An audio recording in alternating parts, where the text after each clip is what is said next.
Hey, I think sign in and get their people with who are members need to have their credential on. Hey,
non-voting members or you're just here to see what's going on, if you will please go towards the back of the room or to the side of the room. And there's still plenty of food out there you can eat on. So if you would do that, it would just help us move forward when voting starts. And please have your name tag visible so that we can see that as well.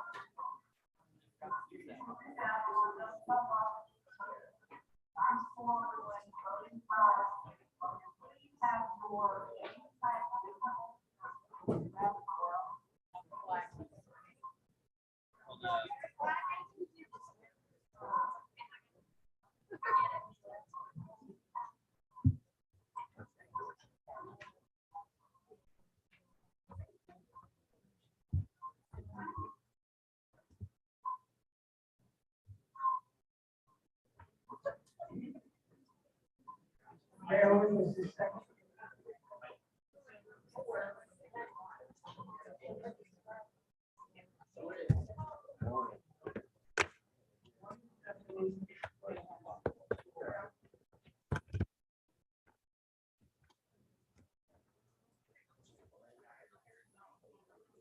All right.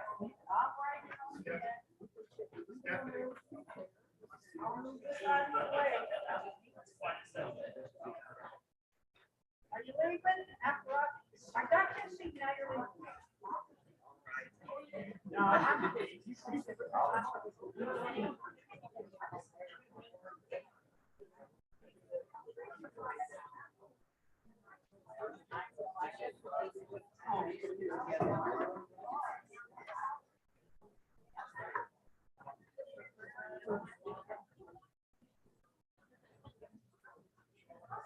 Okay.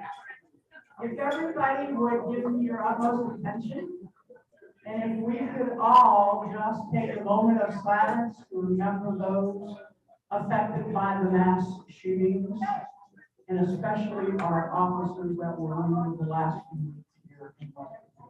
All just take a moment of silence to remember those affected by the mass shootings, and especially our officers. Thank you. If you could all stand for the Pledge of Allegiance. Jacob, could you start us out, please?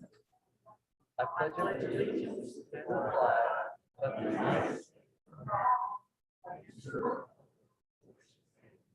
one nation, under God, indivisible, with liberty and justice for all.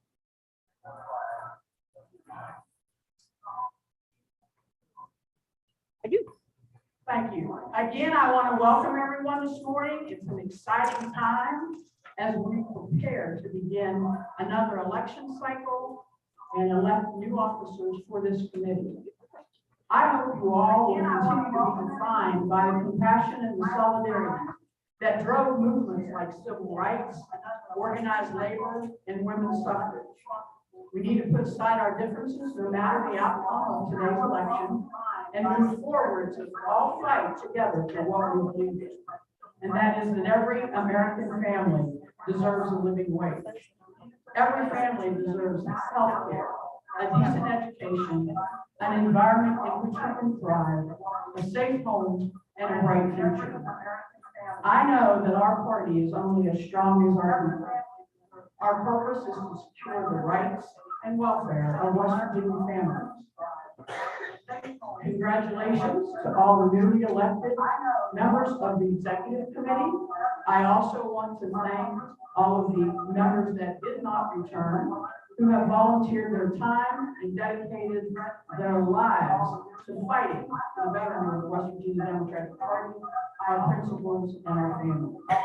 It is imperative that all Democrats work together to continue building a party that respects everyone. I look forward to working with the West Virginia State Democratic Executive Committee and the newly elected leadership team to organize and energize Democrats in 2022 and beyond. So at this time, in observance of Juneteenth celebration, we have a video that we would like to share that was put together by our outreach director, Mary Ann Laker. And so if Not sure who's in charge, but if someone will get that started. And we'll take a look at that. Thank you.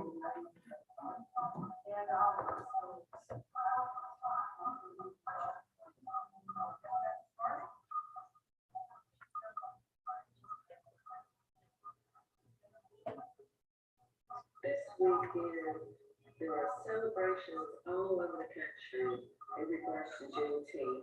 And we also have on Monday the celebration of West Virginia, whose motto is "Mountain years are always free."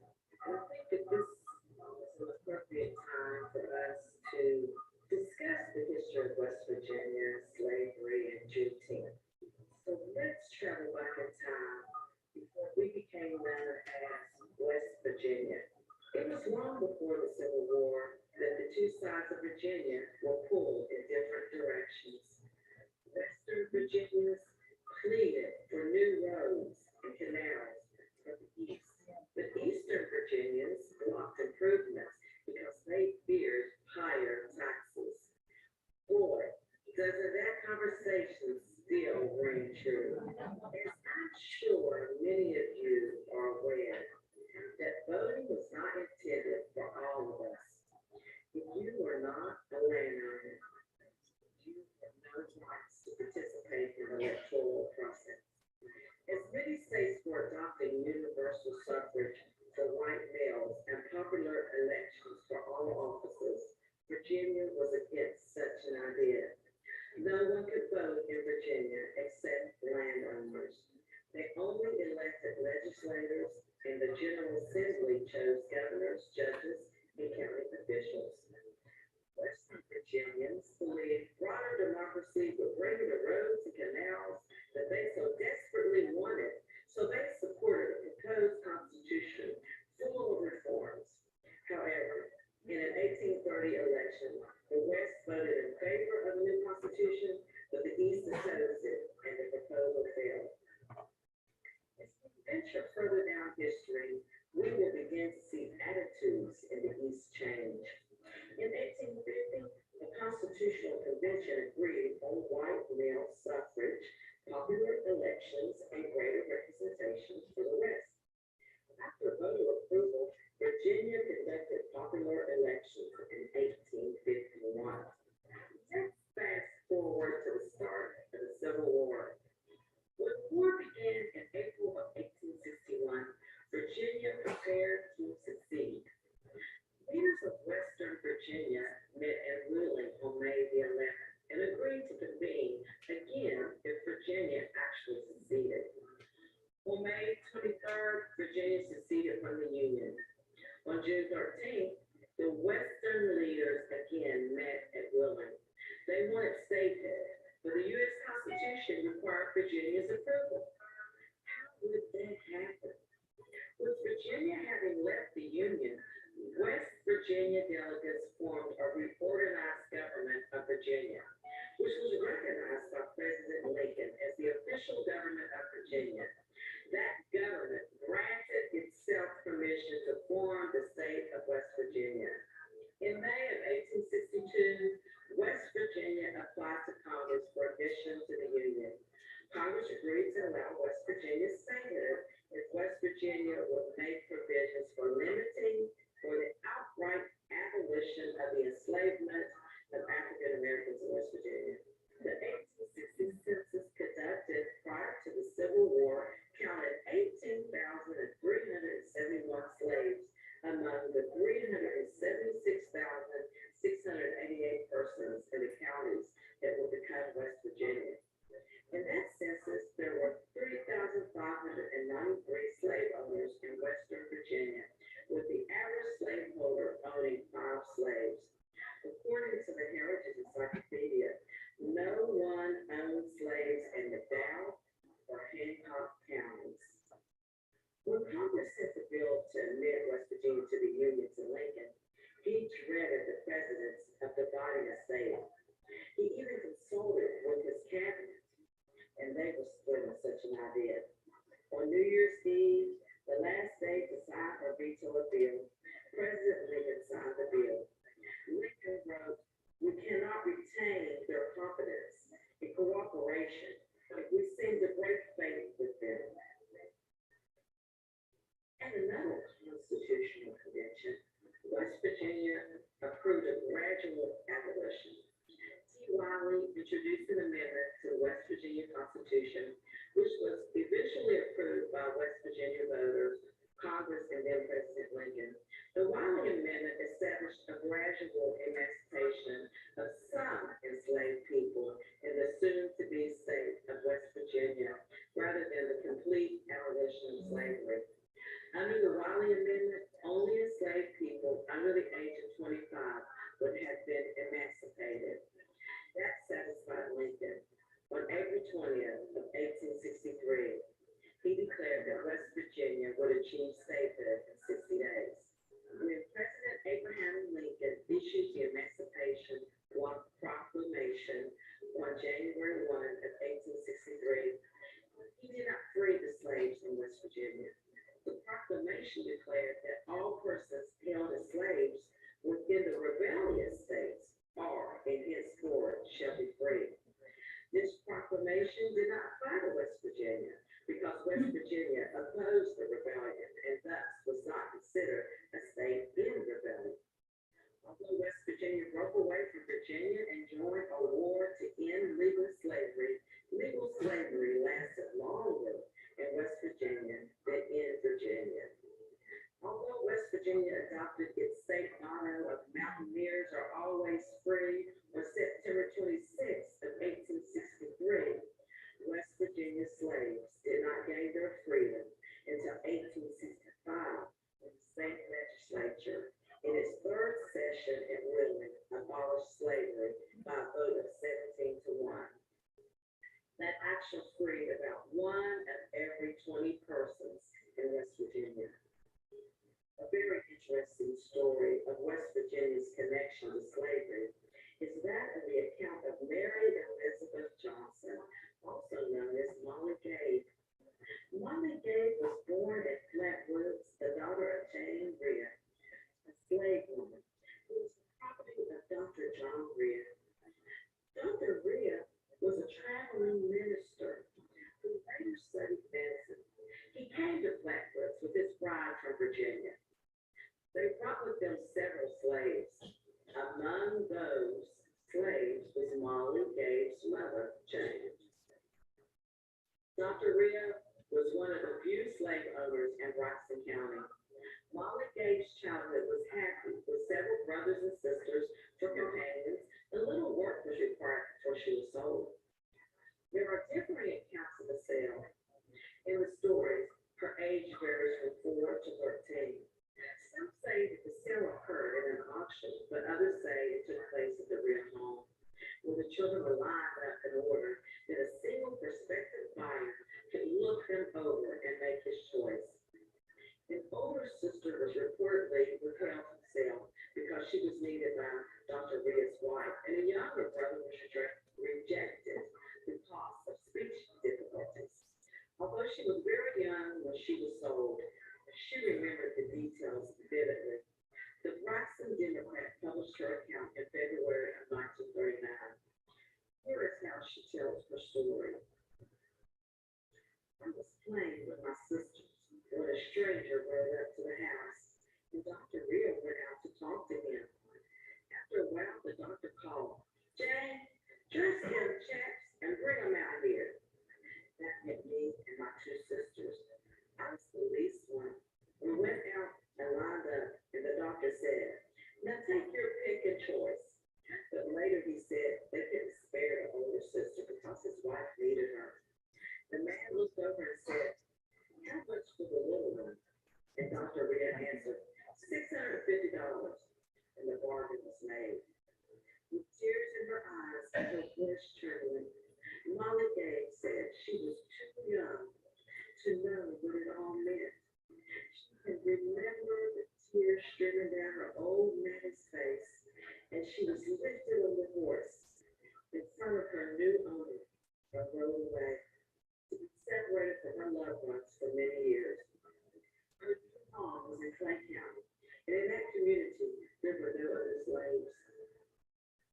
She was not told of her freedom and does not know how long she was kept in ignorance, but said, I reckon I'd be down there yet if my mammy hadn't sent for me. It was at threshing time that she looked out and saw her uncle Mom and Maria riding up and leading a horse. She was overjoyed that she had heard nothing from her family since she was sold. Her uncle's first words to her were, well, I reckon they told you the war is over and we are free. And she answered, my God, no. Well, he said, we are just as free as they are, and James sent me to bring you home.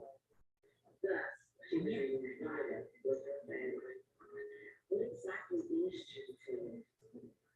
Juneteenth, short for June 19th, marks the day when federal troops arrived in Galveston, Texas in 1865 to take control of the state and ensure that all enslaved people be free. The troops' arrival came a full 2.5 years after the signing of the Emancipation Proclamation. Juneteenth honors the end of slavery in the United States. It is considered the longest running African-American holiday. The Emancipation Proclamation issued by President Abraham Lincoln on January the 1st of 1863 had established that all enslaved people in Confederate states in rebellion against the Union shall be then thenceforth and forever free. But in reality, as I mentioned before, the Emancipation Proclamation didn't instantly free enslaved people. The proclamation only applied to places under Confederate control and not to slave-holding border states or rebel areas already under Union control. However, as Northern troops advanced into the Confederate South, many enslaved people fled behind Union lines. In Texas, slavery had continued as the state experienced no large-scale fighting or significant presence of Union troops. Many enslavers found from outside the Lone Star State had moved there, as they viewed it as a safe haven for slavery. After the war came to a close in the spring of 1865, General Granger's arrival in Galveston that June signaled freedom for Texas' 250,000 enslaved people. Although emancipation didn't happen overnight for everyone, in some cases, enslavers withheld the information until after harvest season. Celebrations broke out among newly freed Black people, and Juneteenth was born. That December, slavery in America was formally abolished with the adoption of the 13th Amendment.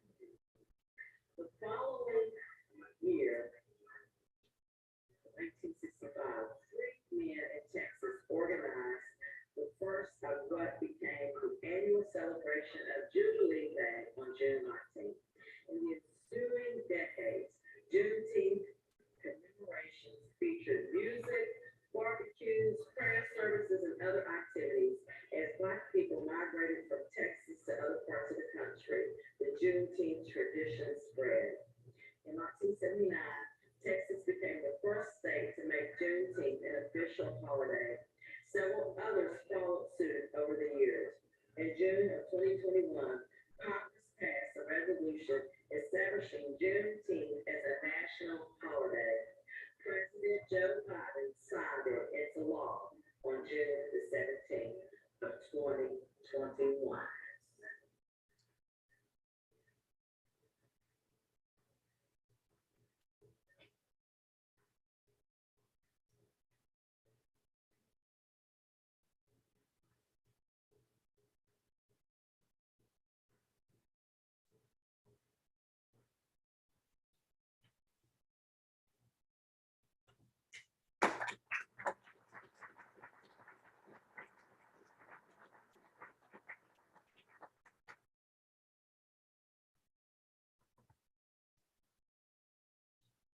Thank you. And if anyone would like a copy of the presentation, which we made available, if you want to show it to your county committees or Democratic Women and Young Gals, Affirmative Action, whomever, we can make that available. Also, we've got some buttons. If you did not get one, I think Max has some. If you want to hand over to me. I just want to take a minute, don't sit down. Welcome back, Kurt Ziegler, who is the executive director.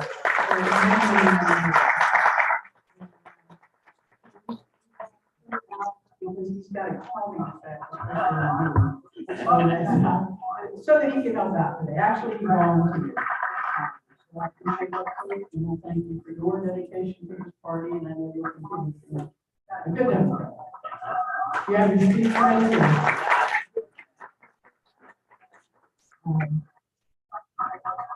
There's a lot to be said about the staff at the Democratic Party. I know that I have watched directors come and go. I've watched staff members come and go. These individuals that work with us right now, they have no time schedule. They're 24/7, every day, holidays, weekends, you name it.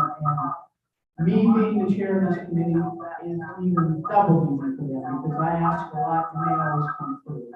So I think we've got a little bit of an update from our new executive director, Pam Van Horn, as to what's been going on and what I hope that we can continue to build on. But I just wanted to give Brittany McGuire, Executive Director Pam. We have this joke because you can ask Lee wherever he is. They all get called by the wrong name. So I just wanted to see if she was listening when I said Brittany McGuire. Sure. This is Bridget McGuire. She's really good. She does she wears many hats, but we couldn't function without her. And Bridget, I appreciate you more than you ever know. Brittany is not with us today. She has moved on. She's taken another job. Actually, she's opened her own company, correct? So if anybody needs some ongoing assistance or digital or websites or invitations or save the date, she just did my niece's wedding invitation. So please keep on. Jacob Hiley. Jacob is the man behind the van. Many of you have worked with him and he's been very helpful. He's an expert. He learned from Kurt. So he was taught well. So it's a small staff. Mary Ann Claver, she's our outreach director. She's not with us. And then of course Lee Coons. Lee, I think in the building, he was working over at Eastern Panhandle, and he is also the chairman of the county chair. So we'll continue to watch what goes on there. But yeah, Katie, see, if you're not here, that's what happens. I forget about it. Katie now is our newest member that has come on board. She's been working with special projects and helping our candidates. Whether it be city council, whether it be delegates, whether it be senators, or anybody running for office, make sure you reach out to her. She's got plenty of tools to help with your campaigns, and we can talk about that. There's our last little bit on that.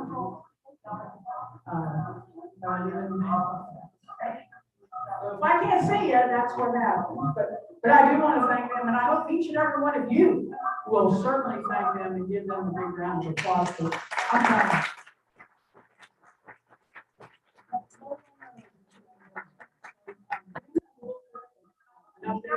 She is going to present and then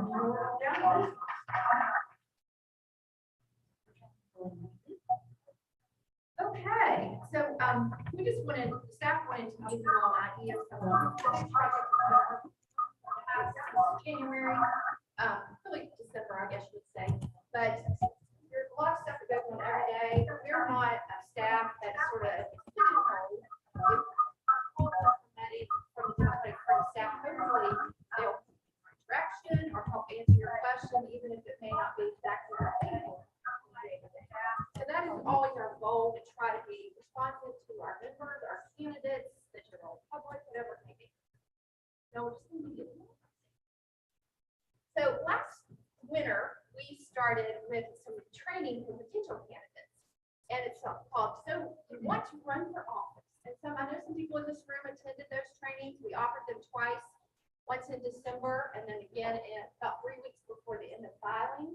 And a lot of our legislators who are with us today participated in that with our candidates. We had 58 participants, several of them ended up running for House of Delegates, State Senate, whatever it may be. So we felt it was a successful way to encourage candidates. We gave them a realistic picture, both from the legislators that participated in the training and just some ideas of what you got to do to get started. So it kind of gave them a way to get going. During the legislative session, which of course started in mid-January, we tried to do everything we could to help the Senate and House caucuses get their message out as much as they could. You know, unfortunately, we do have these small minorities. They call themselves super minorities, and they are very super because I tell you what, watching it day to day, and I'm sure a lot of people in this room do, but watching them up close day to day, they just work their butts off for us, and you know they do such an amazing job. And one of the ways that they got their messaging out this year was to have several news conferences. We had 14 during the legislative session, and you can see there what the various, what we did them on, what they did them on, and we provided to them. We had kind of like what we're doing today. We had a Zoom set up where the reporters could be on the Zoom and ask questions, and then we also live streamed it to our Facebook page and all the other different Democratic Facebook pages. And then we also put it up on our YouTube. So people would have a wide variety of ways to see the messaging they were working on. We did a Women's History Month project. And what we did was we did 6 videos, one for each female member of the legislature and the Democratic caucuses. And then also some business owners, a business owner. I think it was, but those are on the party's Facebook page. And it tells stories about how these women were involved and what they were doing at the legislature at the time. Women's History Month is in February, so we did those videos. Our social statistics, that is something that we do all the time, and we provide a lot of video, we provide a lot of graphics, things like that, that county committees or members of this committee are welcome to share. We have 29,246 followers on the Facebook page, or 145 posts between January and today. Twitter, there's 10,600 followers. I lost count after 250 tweets and retweets. Instagram, 1,400 followers, and we had 24 posts during that time period. We are constantly sending out news releases from our chair, and a couple of them were also with the vice chair included. And you can see there, those are the news releases that we've sent out since the first part. We send them out there, and hopefully we do get some stories. So, anytime you guys can amplify that will be very helpful. This year, we really wanted to start getting candidate services from the primary and do everything that we could to help them, not just wait till after the primary was over. So a few things that we did. Katie Blount, who's not here today, unfortunately, she's a little bit under the weather, but she really helps reach out to candidates, make sure they're on the right track, introduce the party to them. These are the resources we have available for you. She does that on an ongoing basis. We sent out, depending on what you were running for, you should have gotten probably between 10 and 17 emails from either Linda or me about the trainings. And we also included our leadership in that. So everybody who was on the state executive committee and county chair, Federation of Democratic Women, they all received those emails. So I was one of those people. Well, Linda was one of those people that you got all those emails from. We also did texting for the first time in a significant way, to the inside texting. We've done it for our voting and campaigns, but we use text messaging to let people know we had the trainings coming up and when they were happening. We put the link in there for them to sign up for the Zoom. We also have sent out one about the candidate folder, so I'm sure most of y'all have seen that. We did candidate trainings. We've done tons and tons of one-on-one meetings with our candidates. And we encourage the local party leaders to participate. And we also sent out this mailer. Most of you in this room may have received it. And it had details on all of our training that was coming up, and then also the party leaders and staff, our email addresses and cell phone numbers. And I know people have told me they still have them on the refrigerator, so it's a handy thing, and I'm hopefully will do that. So our campaign training program was abbreviated. In 2020, if you were a candidate, you may have participated in it. It was 10 weeks. You know, this time, right before the primary, we wanted to do a more abbreviated training. We will do a much longer training in the summer. But what we did was we had 4 weeks of training, and the people could make choices. Either they could go to some aspect of the day-to-day campaign training, or they could go over with Kurt and Jake and do band and minivan. So that happened each week. Messaging and stump speech, or van and minivan. Canvassing and phone banking, and texting, or minivan. Fundraising and email, or van and minivan, and then digital and social media, or van and minivan. So everybody, you know, we did these all by Zoom, and then all the materials went into the candidate folder, also for candidates to participate in and look up. And you know, that candidate folder is available to anyone in this room. All these materials are in there for anyone who wants to use them. Then Jacob, our tech man, who's up here in the front right now with the cameras today, he also did a great deal with, we kept Kurt on for a while to make sure we got the band really going well. So he did, Jacob's done 25 individual band trainings. We did the 8 group candidate trainings during our training program. He's cut precincts for Ohio County. He got all the Mercer County hymns on band. Hopefully that's still working for Mercer County. I know Rob is in the house. And Deb, hey Deb. And the bar, he's now updating and putting in the West Virginia bar list. So all the attorneys will be in there, and you can set them up for money, right? And then we got more than 75 candidates and their committees set up to run this year. He works with the state Secretary of State's office in the DFC to keep, we buy updates every month to the band, and he does that, gets that done for us. And those, you know, there's breakdowns of the early voting and that we provided to you guys and that are in the candidate folder. He did that every day and broke it down by county, senate, and house. Thank you, Jacob, for all your work. This is the candidate folder. If you haven't been in there, it looks like go Google Drive. It has a lot of subfolders. You know, it has this really important thing right here in the beginning for our candidates. I don't know if you guys can see it behind me. How to calculate your win number. How to get in touch with party staff. And when you open up those subfolders, there's all kinds of stuff in there. This summer we had a really great event. We had our first in-person event. You know, masked up, but we went and did it. We were up at Stonewall, and we did a joint project with the West Virginia Federation of Democratic Women and State Party, and we offered a spring summit, which was primarily people who identify as women, but we certainly had a few men in the room too. And it was a really nice day. It was supposed to be relaxing for everyone, and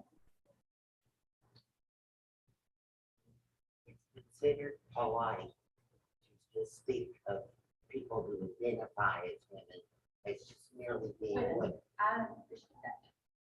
It was mainly women there that day, but we also had some other folks. So is that better? Yes, but we don't make the distinction. Okay. They're just women. And at any rate, we had a really great day. We had an interesting training session. We had Dr. Jennifer Knight Davis, who's the director of the John Michael Moore Trauma Center. And she came down from WVU and did, there's a Gallup, the Gallup organization has a really great training system. And so we bought that training system for all of the participants, and everybody got to do that for the day. Plus we had a bunch of things like massage and self-care and all of that. So it was a really great first time to get out and do an event in person. We ran Facebook ads during the primary to do both for early voting and GOTV. We did a 196,000 custom audience. That's one thing that you can do on VAN. You can pull your particular voters in your county or whatever district you may be running in, make yourself a custom audience. So you're not advertising to everybody, but rather you're advertising to your likely voters. And so we did that with people who had a high support score for Democrats, but a low turnout score. And so we ran about 3 weeks of advertising. So probably no one in this room saw that. Hopefully, everybody in this room votes every election. But we did do some Facebook advertising, which Party hadn't done in a while.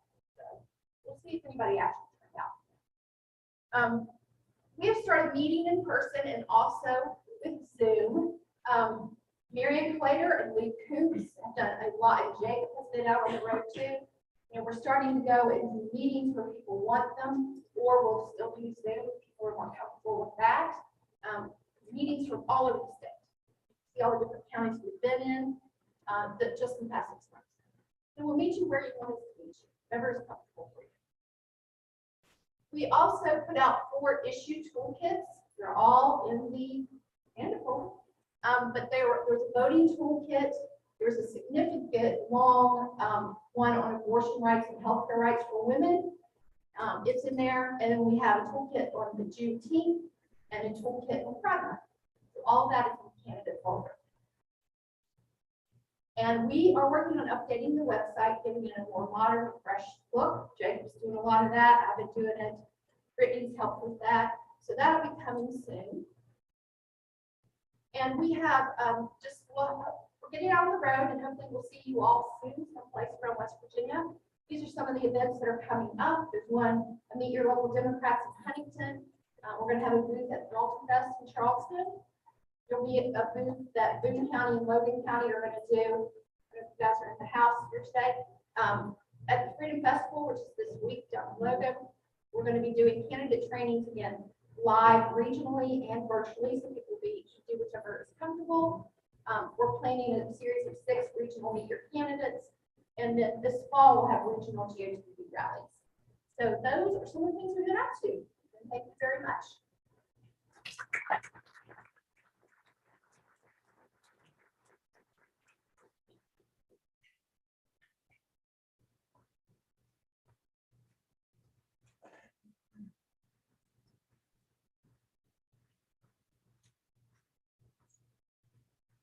Thank you. Thanks, Mayor.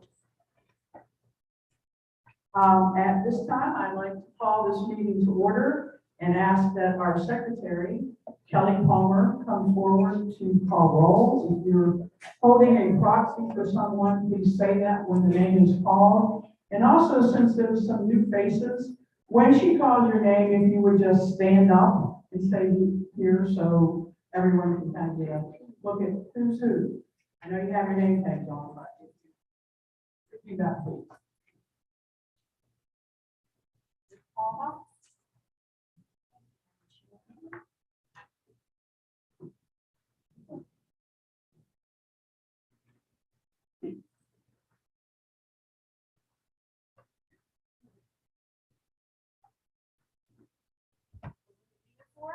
Here. Mike Pushkin. Here. Andrew Bird. Ivan Lee.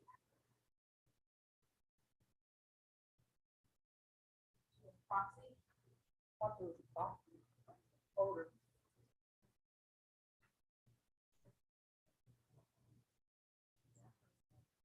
And I probably placed it with our district and not.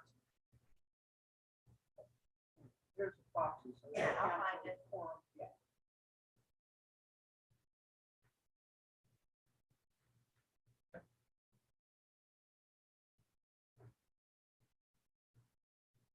Bob Stoltz, Here. Elaine Harris. Here. Pat Maroney, Here. Rocky Fitzsimmons.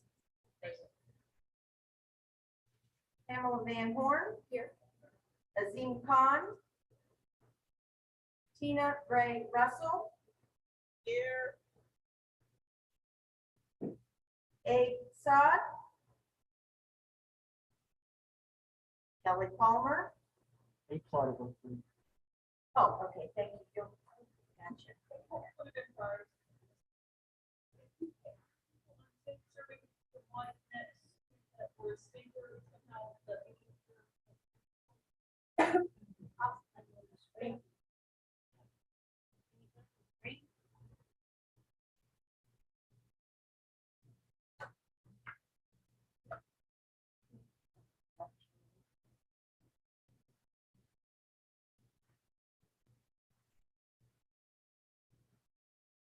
Point of order, can you hear me? Can you put them on the screen and use the microphone? We may be able to do that. Thank you.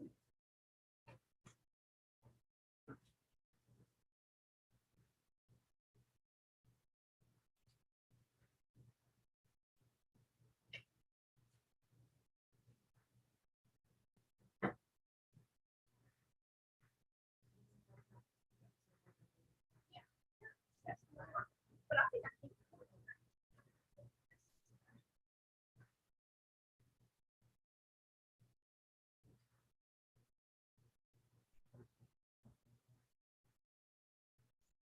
That works, but I'm gonna see if I can set up. She's gonna try and set that up on the screen. Susan Hubbard. Jerry Brookover.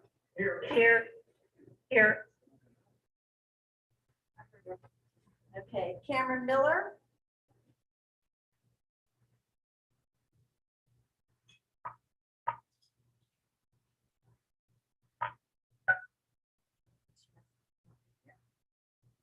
Lee Coons. Here.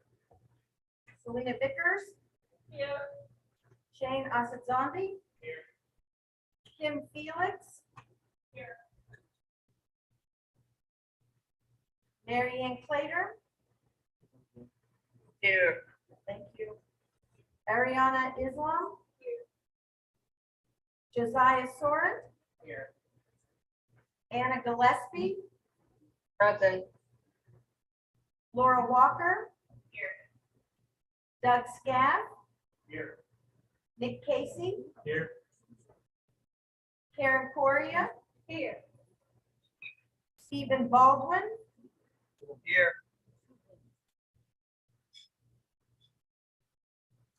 Natalie Klein.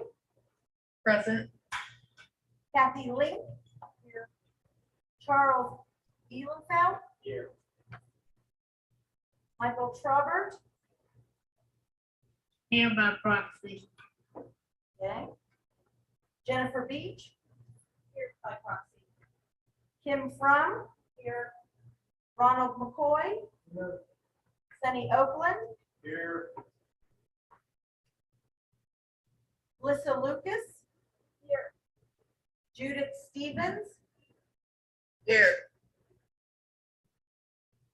Simon Hargis. Here. Bonnie Fruth. Tess Jackson. Here.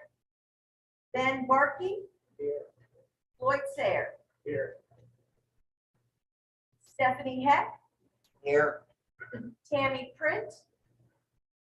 Here. Tim Bias. Here by proxy. Matt Spurlock. Here. Deb McCarthy. Here. Phyllis White. Here by proxy. Robert Ofsa. Here. Marcus Wilkes. I'm here. Heather Hayes. Here. Chase Gerald.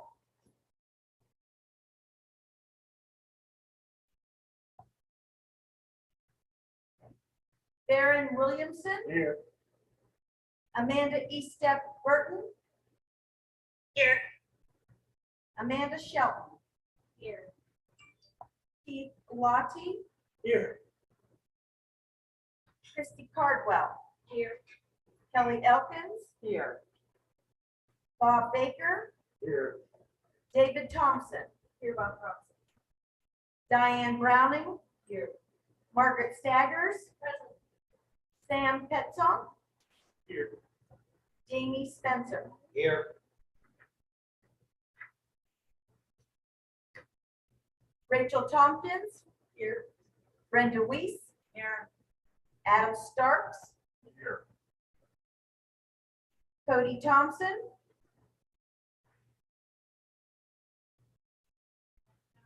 And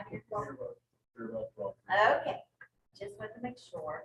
Michelle Carpenter. Susan Miley. Here by proxy. Ryan Deems. Here. Danielle Walker. Here. Joey Garcia. Here. Mark Music. Here. Deanna Armentrout. Here. Candy Sisler. Here. Jason Armentrout. Here. And Randy Titchnell. Here. Dorothy Kengla. Here. Virginia Sign.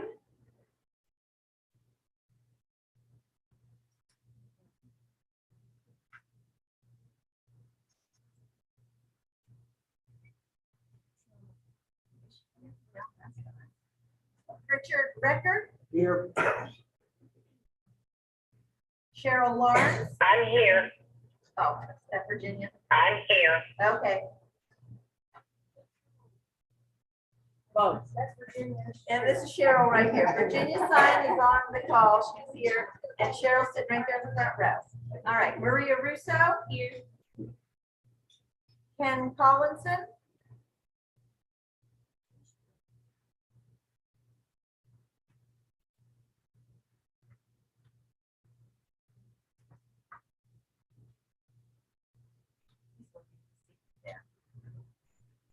Okay. He is here. He's present. He's on the phone. Mac Alterman. Present. Bonnie Brown. Here. Patty Hamilton. Here. Richie Robb. Present by his proxy for Windsor. And David Tucker. Present by proxy, Rick State.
He's supposed to be a co-host on here.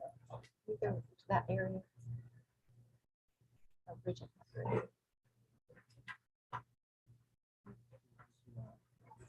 Back where you were checking to see if people were trying to sign in.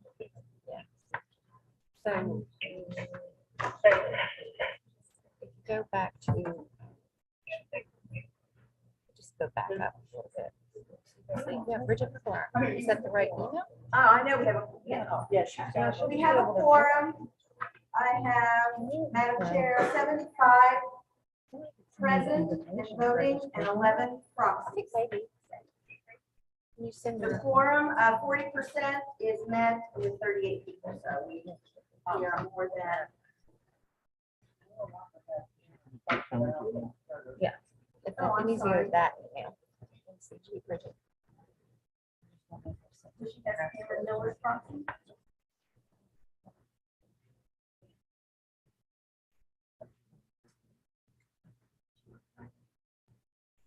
Sorry about that. And all. There's 12 proxies. Yeah. Thank you for your patience.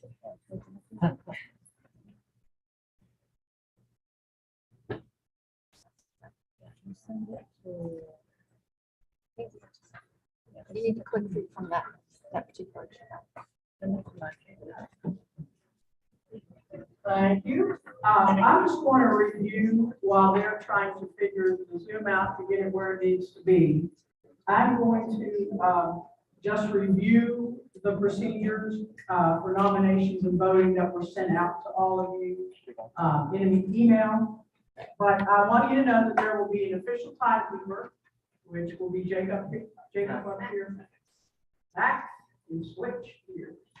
Max is going to be the official timekeeper. Each speaker will receive a 30-second warning, correct? Candidates may choose not to give speech if they don't want to. We have a candidate nominating speech limited to 2 minutes. A second limited to 1 minute, and please understand you do not have to have a second. So you may if you wish. We'll give each candidate 4 minutes. Members will be voting by paper ballots, the old-fashioned way. According to the bylaws of the West Virginia Democratic Party, there are no secret ballots. Each ballot must be signed by the committee member to be counted. If you're joining via Zoom or phone, your votes can be placed in chat, or you can speak to us once we get this out. And we will record your ballot for you. The secretary, assisted by the professional staff of the Democratic Party, will count the ballots.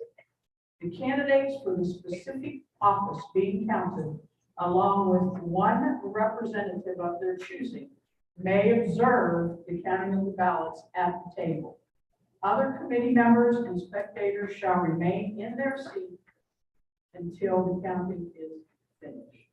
Votes for each office will be counted before the committee moves to the next office.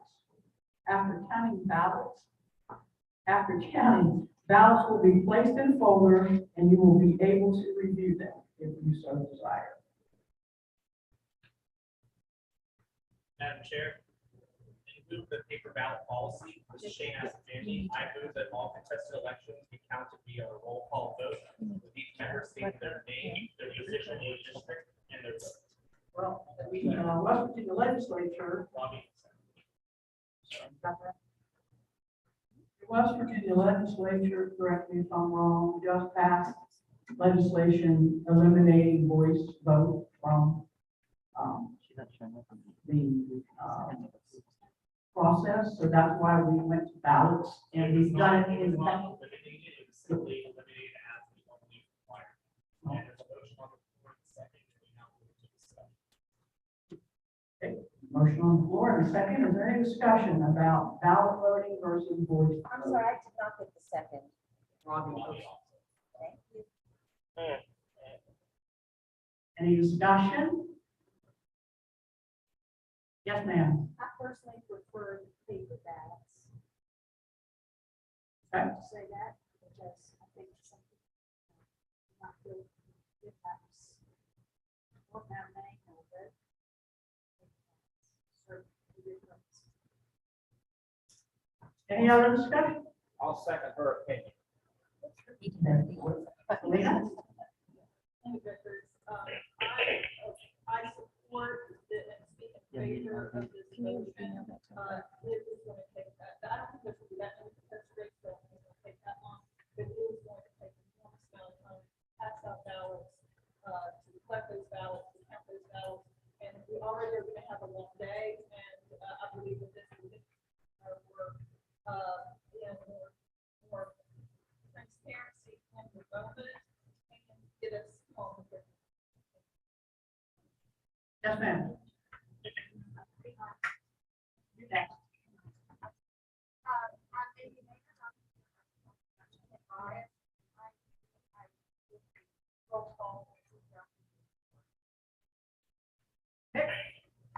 The chairman, back when I was chairman, we always did the roll call vote, and I realized that there's been some concerns about COVID in the past, but I like when people stand up and say I'm for it.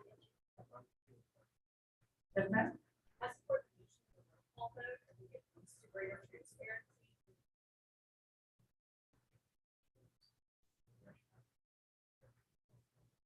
When you, could you please recognize who you are for the secretary and Sorry, Mindy Salado, on the proxy for Jennifer Beach. Thank you. yes, ma'am. He is from Grandma County with. All will be faculty, our votes will be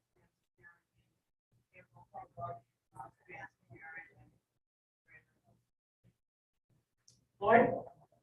I support the paper ballot vote because there's enough dissension in this group that they're already in. We don't need to make it greater by putting it out who you're voting why you were voting or whatever. I think the secret ballot, that's The bylaws forbid secret ballots.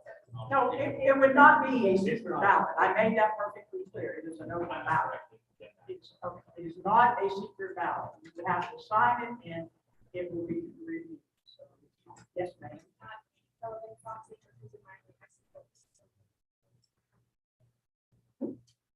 Or, I'm terribly confused as part of this, but I also have a point of inquiry. Is it true that we can already individually request roll call for? yeah. Sonny? Words, paper ballot, I'm in favor of it. We'll sign it anyway. Anybody wants to, just go look it up.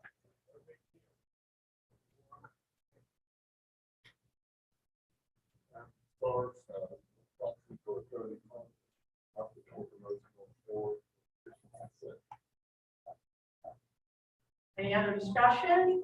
Yes, ma'am. Kelly Elkins, I encourage and support the roll call vote. I think we need to encourage transparency. Yes, ma'am. Deb McCarthy, I support.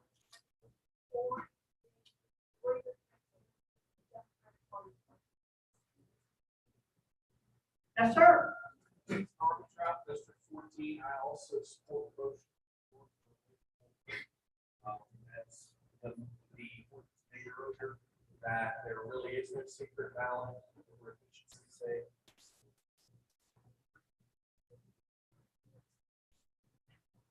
Yes. I would need to make the suggestion. Been called for the vote. So all those in favor of the motion for a roll call vote, signify by saying aye. Aye. Opposed? No. Ayes have it. So, The secretary will just need a little bit. so just give because us I a few minutes. set up to do that. I think they've got everybody up here on the board. Can y'all wave? If you can hear me, wave.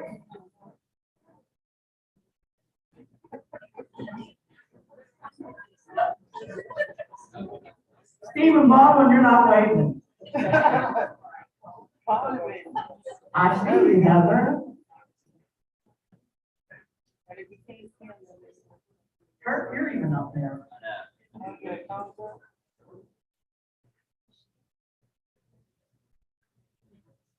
Hey, is that your proxy aide? It is my proxy. She's here to make sure I stay in line.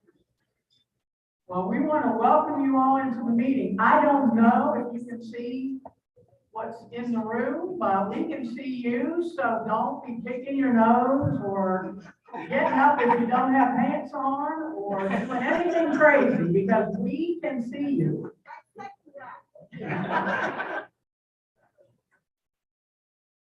Linda, Yes, ma'am. over here. I'm sorry, Bonnie. I have a question. Yes, ma'am. Procedural question. Since this is on Zoom and it is a public meeting, is it limited to Democrats who might be watching it on Zoom? Anybody that's in the chat room or that's going to participate is only limited to the Democrats, but we do have it airing on a YouTube channel that anybody can watch. You have to have open meetings, but they can't participate, of course. Chair, could we get the URL for that? Yeah, it was sent out in your email, but I can send it over to you if you'd like.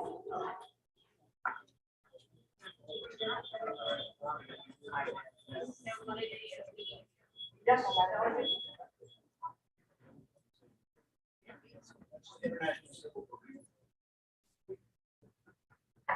Anybody else? Let me know when you're ready, Madam Secretary. We're improvising. It'll be fine. It'll work. So there are plenty of people that will just things to count in the room so that we need to verify. So everybody understands the review of the nominating and voting procedure. Any questions there?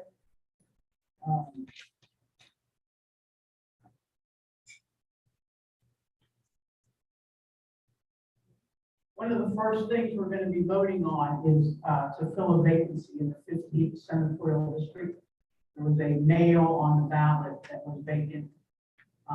We need to seek them first, so that they will have the honor of voting for everybody else down ballot. So 15th district males were nominating someone. That's going to be the first order of business. You can't hear me?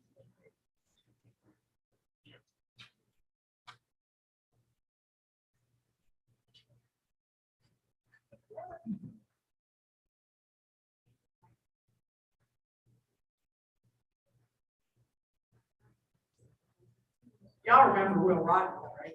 Madam Chair. Yes, sir. Someone just texted me on the Zoom and said that the sound keeps dropping out. I didn't know that this guy's computer. That's what they're working I'm on. sorry. I was zoned That's out. okay. That's more pressure on them, not me. Anybody got a good joke? No, Sonny, you can't tell that one. Okay. Madam Chair, I want to repeat myself. I do have a joke. Lee has a joke. Mr. Minority Leader. We're going to have an unofficial vote. Which of our jackets is better? All those in favor of Mr. Minority Leader? Uh-oh. Aye.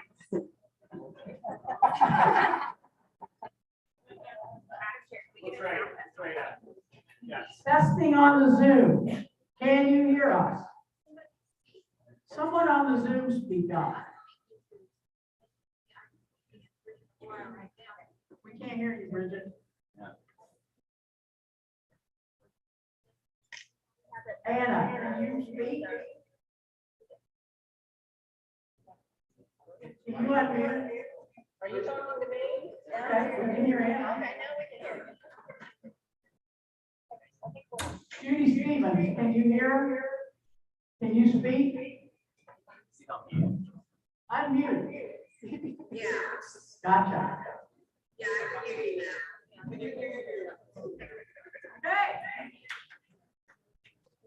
Thank you for your patience. Let's do this.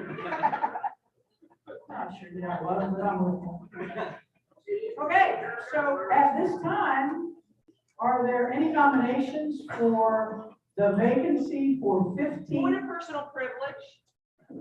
If there's any way possible, being the recent co-chair of the Disability Caucus, that the closed captioning feature please be established and put on our Zoom for those who are hard of hearing or deaf. It is enabled. Yeah, they have to do it themselves. Well, no, for us to see on the screen as well.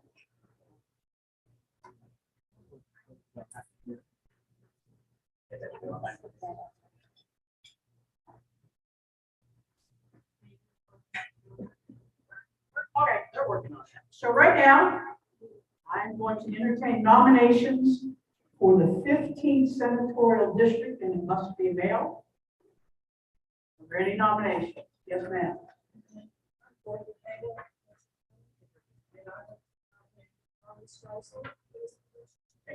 you spelled that. We're going to put the names up here. No. Okay, I'm sorry. Stevens from Wood County seconds that motion. Sorry, who was the second? Judy Stevens from Wood County seconds the motion.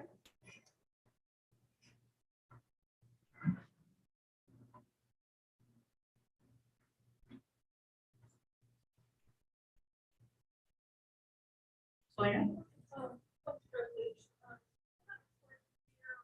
In this room, I thought we could assign runners to bring a microphone so that we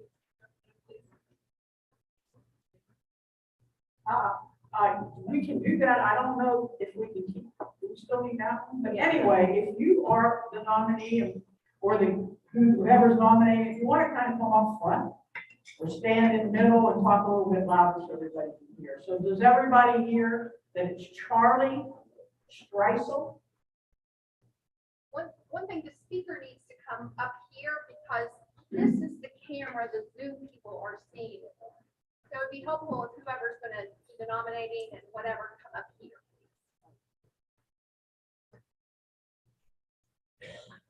Are there any other nominations for the Second District 15th male? Madam Chair, Is he Lee? here? I would like to nominate Jim Hoyt for chair of the Morgan County Democratic Party.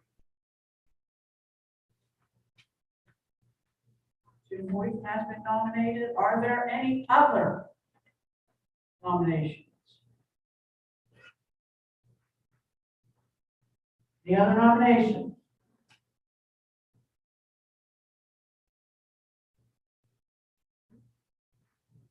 You don't have to have a second. But only, somebody wants to. Are there any other nominations?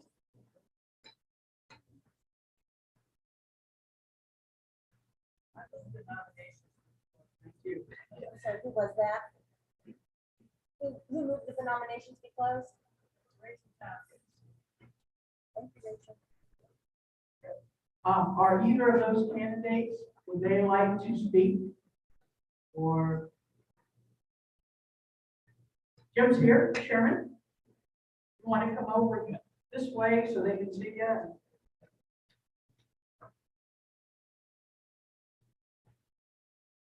You can come here, you can come anywhere you want. They can hear you loud and clear. Hello, yeah, my name's Jim Hoyt, and I'm the chairperson for the Morgan County Democratic Party. Better? So, I moved to West Virginia, around 1980. I moved around for a place. I grew up in Ohio, I was working in Washington, D.C. I wanted to get out. And, you know, one of the criteria for moving to West Virginia was how the politics. I've been a lifelong Democrat. The fact that West Virginia was solid blue back then, that was my decision. So, you know, I had a business. Large companies. Travel around the world a lot. About 20 years ago, I started going to different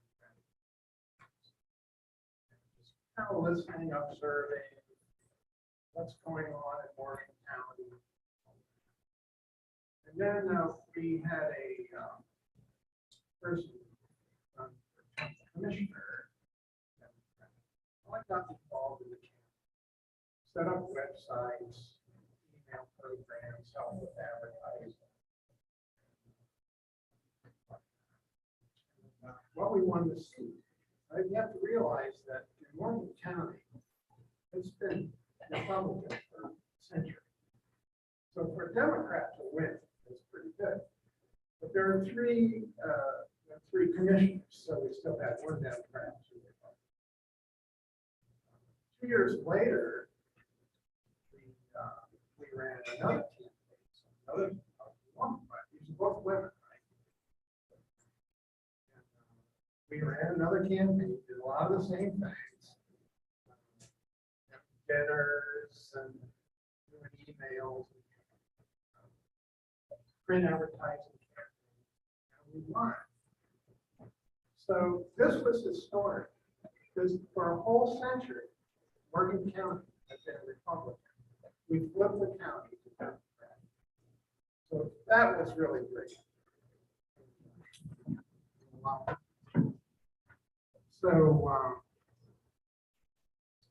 So that, you know, that energized me.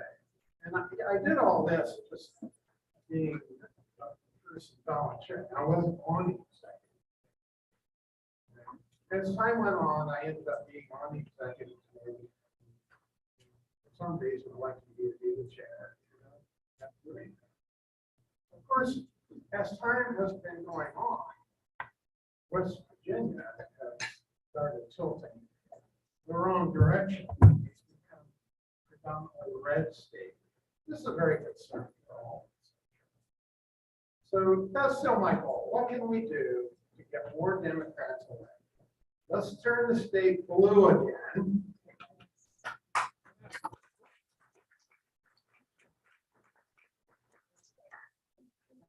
And anything, I enjoy working with other people, helping out. Anything I can do, I try to do towards that goal.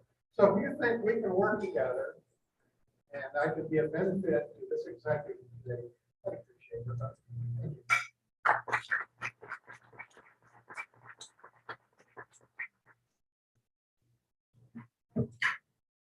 Thank you.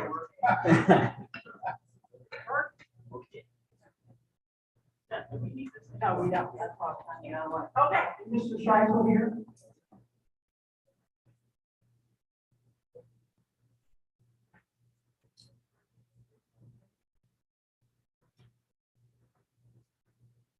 Madam Chair.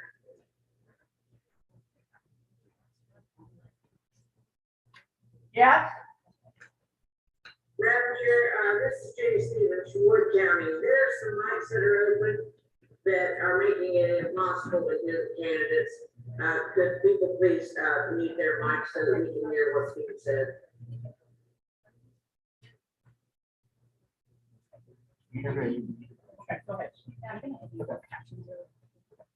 Hi, guys. I'm Charlie Streisel from Hampshire County, West Virginia. Born in LA, spent 10 years there, moved to Maryland, and said, after I got out of college, I don't want to live here. I moved somewhere else, moved to West Virginia, taught school for 30 years. I taught math and science, and gifted education.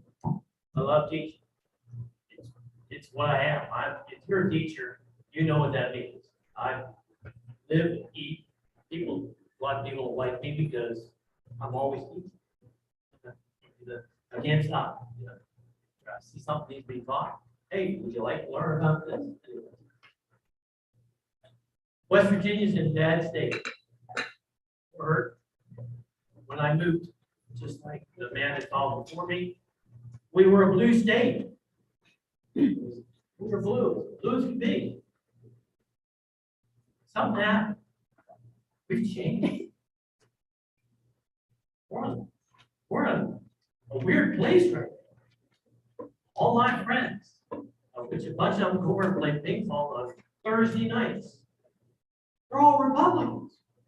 I'm like, I like them, they're good people, but we don't dare talk about politics. Because I'm Cosmic Charlie, I work for the local newspaper, and my views are somewhat more liberal than most in the county. So I just get quiet because I think it's teaching more. The reason I want to do this, I'm the president of our local Democratic club for the last term. We're trying, we're working hard. It's a tough hill. We're fighting and we're trying hard to change things, make things, to educate people. As you well know, we got to do the fight. And I'm afraid. I'm afraid we're going. I really am afraid. I don't like what I see down the road. As many of you do. That's why you're here. That's why you're sitting in this room, because you're afraid, just like me. Where are we going? I'm not saying I'm going to change anything. I'm just one little tiny speck with my voice. That's all I can do. And my energy. I've always had too much energy based on most of my friends. So I'd like you to vote for me. I'd like to help out. I'd like to be involved.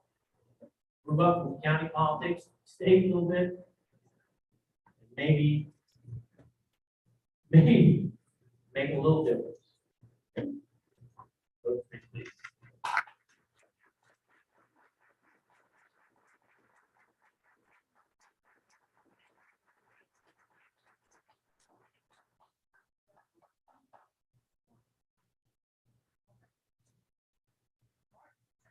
Madam Secretary, you ready? I am. I think I can speak loud enough because I'm going to have to keep my eye on proxy. So I'll try and speak as loudly as I can.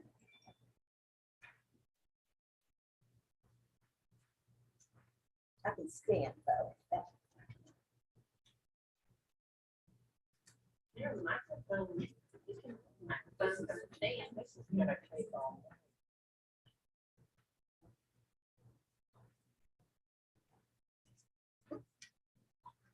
All right. Where's the actual mic up here? Because we need to put this exactly.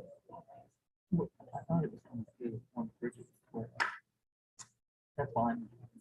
Okay. They can't hear it. These people can't hear it. Thank you. Mike Pushkin, They said because there's already feedback and it's both unmuted. Right. So we're gonna have to choose. So should you unmute this one, mute that one, but then Bob if Stoltz, we mute that one, they can't hear me. Just unmute this and let's see what's happening. Elaine Harris, Yes, we can do that. Let me take this. And then Pat Maroney, Jim Hoyt. Pam Van Horn, Jim White, Tina Gray Russell,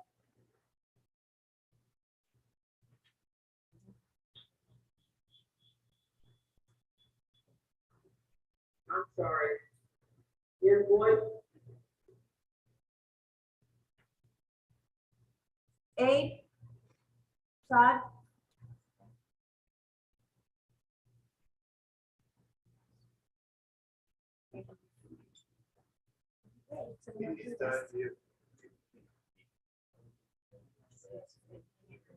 can you put it in the chat?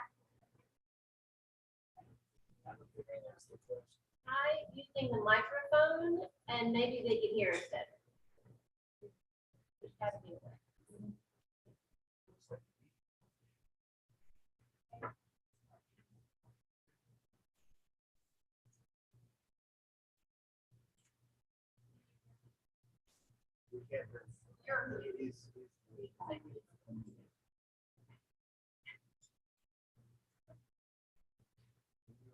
He says, Charlie.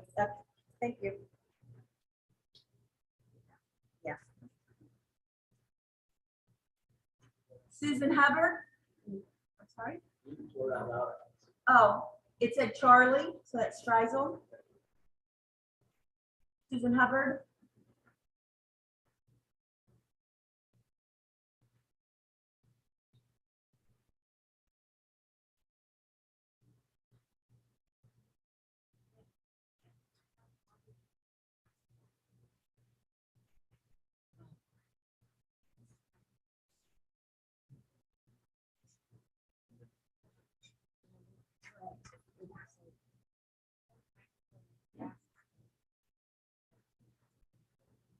Can we ask Susan Hubbard to type her vote?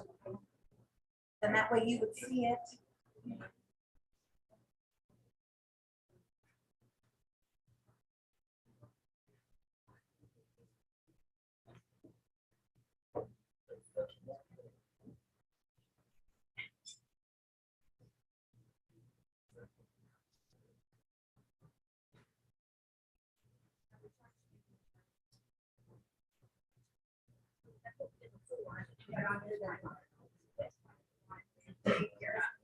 Kelly, if I may, I'm aware that like it's a lot of time to make motions on out of order, but just given the circumstances of technology, is there a consensus to just let the people on Zoom vote with their chat, and the people here did vote?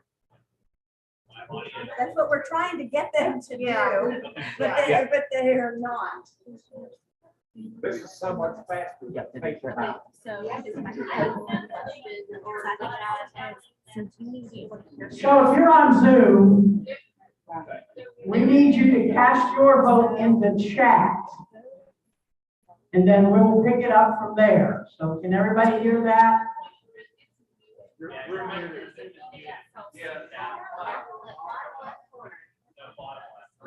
Bottom left. Mute this one. See, we're gonna mute this one. Okay.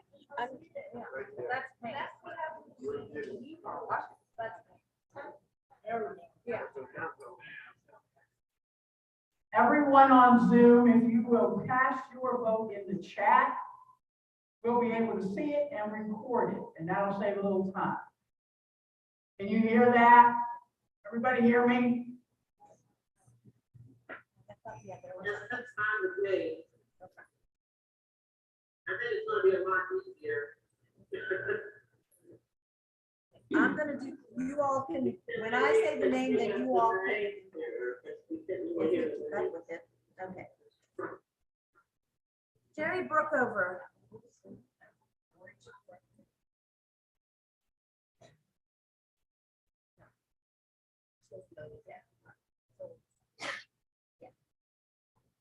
Cameron Miller.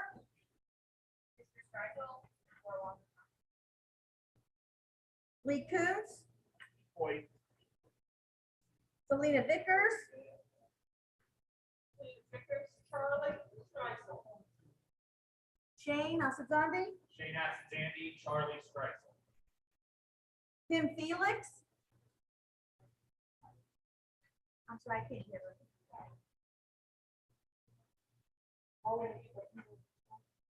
She can't hear. You're either voting for Charlie or for Jim. For 15th congressional mayor. 15th Senate district.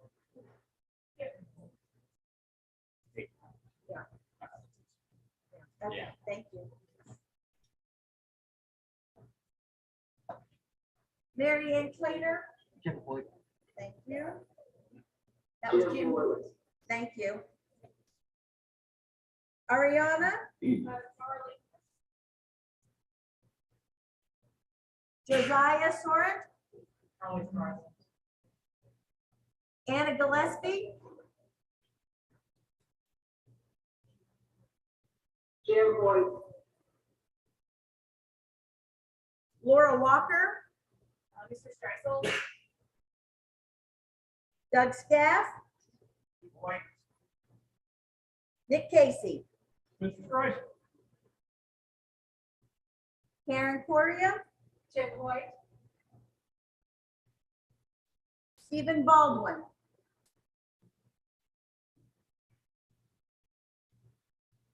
He's lost service and is no longer in the meeting. He's lost service, so he's no longer on the call. Natalie Klein. Charlie Streisel. Kathy Link. Jim White. Charles Ehlenfeld. Streisel. Michael Traubert. As a proxy, it's Martha. Jennifer Beach.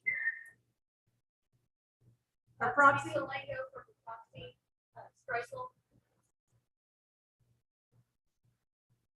Kim Frum. Ronald McCoy. Sunny Oakland. Jim Boyd.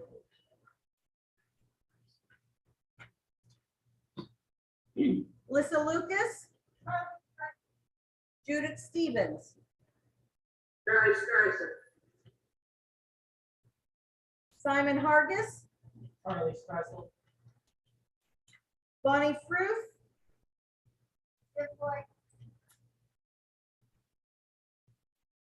Tess Jackson.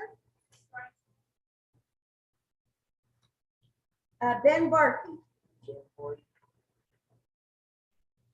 Floyd Sayer. Jim Boyd. Stephanie Heck. Mr. Rock, back in the room at hypervising it. Let's need to know who are the candidates, what is the position? The position is the 15th senatorial district male. The two candidates are Charlie Streisel and Jim Hoyt. Jim Boyd. Tammy Pritt.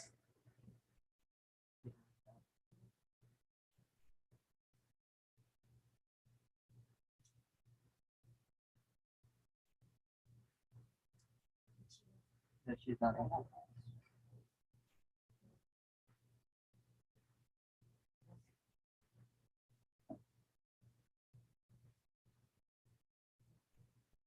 write it down when she comes back. Tim Bias. Charlie Streisel voted by proxy. Matt Spurlock, Streisel. Deb McCarthy, and Phyllis White. That's you again, Deb. Okay, I'll finish it. Robert Ofsa, Charlie Streisel. okay? And Marcus Wilkes. Charlie Streisel. Heather Hayes,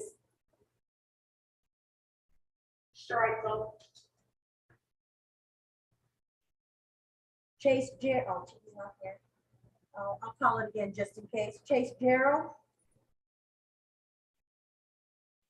Theron Williamson, Streisel. Amanda E. Step Burton.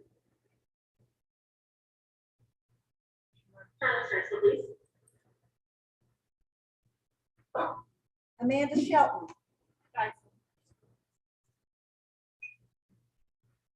Keith Watty, Streisel.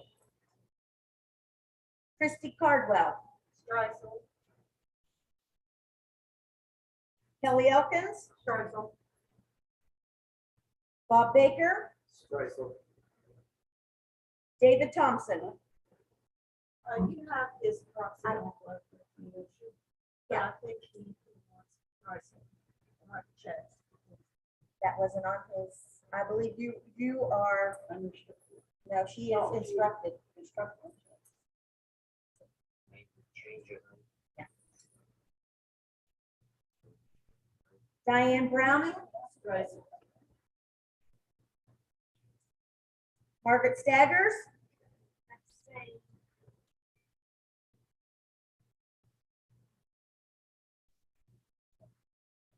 Sam Petzoff,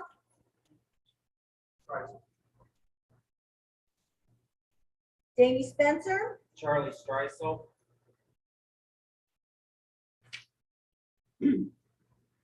Rachel Tompkins, Brenda Weiss, Maybe we change it. we'll address that when we, yeah, after we finish the roll call. Adam Starks Streisel. and Cody Thompson, Yeah. Michelle Carpenter, Susan Miley,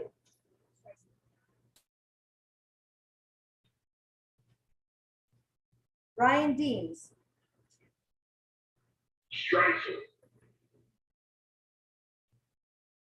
Danielle Walker, Joey Garcia, Mark Music, Deanna Armentrout, Candy Sisler, Jason Armentrout, Charlie Streisel. Randy Titchnell, Dorothy Kengla, Virginia Sign, She's on here, she's on the phone.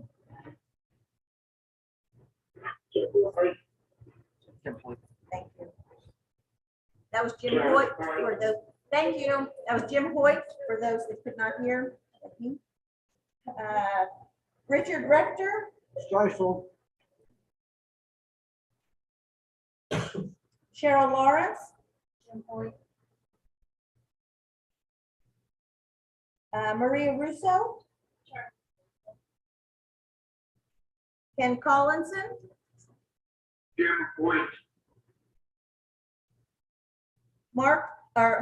Matt Halterman. D16, Charlie Streisel.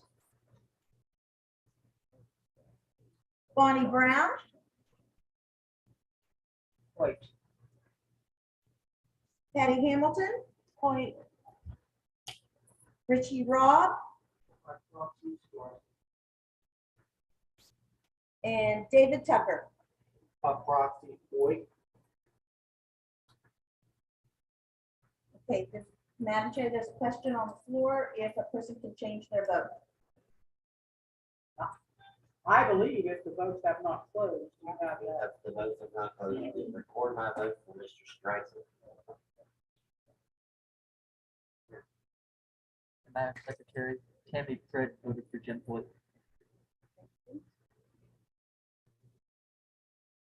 Okay, that was Tammy Pritt voted for Jim Point. You did, but she didn't. Oh, thank you. Oh, yes, I've got it right here.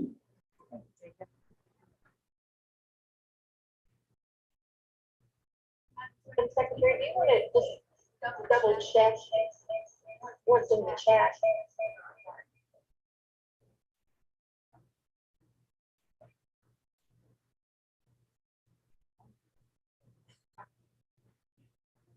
I don't know how I'm going to double check. We've reported every vote for each person. Yes.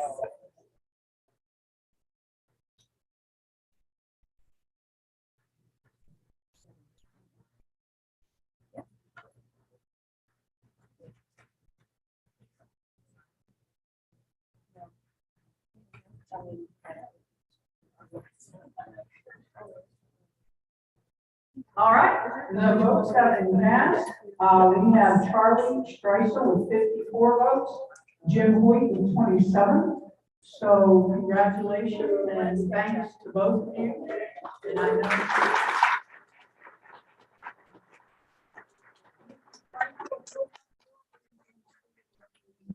know members of the committee, I've got a name tag here for you, but we'll have to write it in, but I'll make sure I send you one.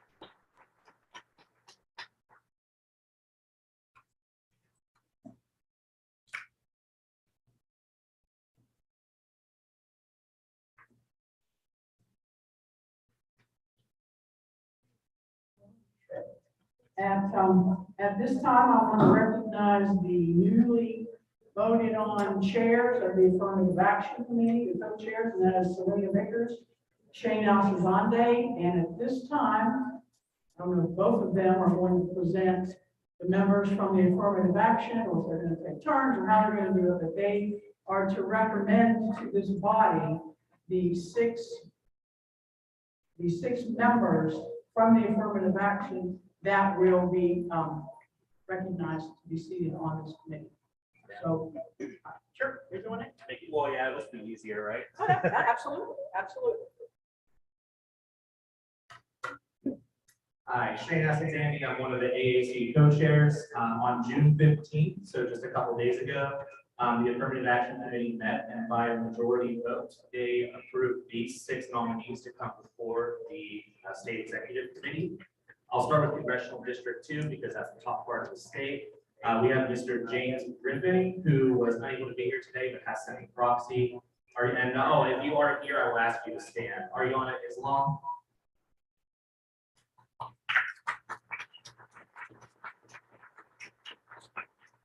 The last one, Congressional District 2, was Ixia Vega, who was also unable to be here but has sent a proxy. From Congressional District 1, we have Josiah Sorrent. Roma Steele.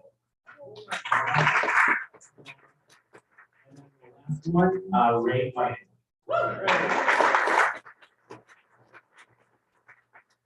This was by a large majority vote of the committee, so at this time, we would ask the State Executive Committee to approve these names to become voting members as part of the AAC University at Large.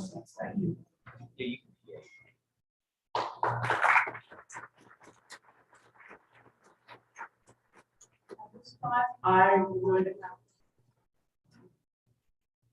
At this time, all those in favor of accepting the Affirmative Action Committee's appointment of the individual signify by saying aye. Aye. Any opposed? Thank you.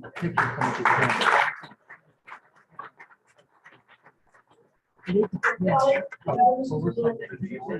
there are any of you in the room that are not already seated over here, you may move as members of the committee. And those that were on the committee that have been replaced will no longer have a vote for the rest of the ballot. Do you understand that? Which means I will need a list of the names. Thought I gave it. Shane. Shane got one. Okay.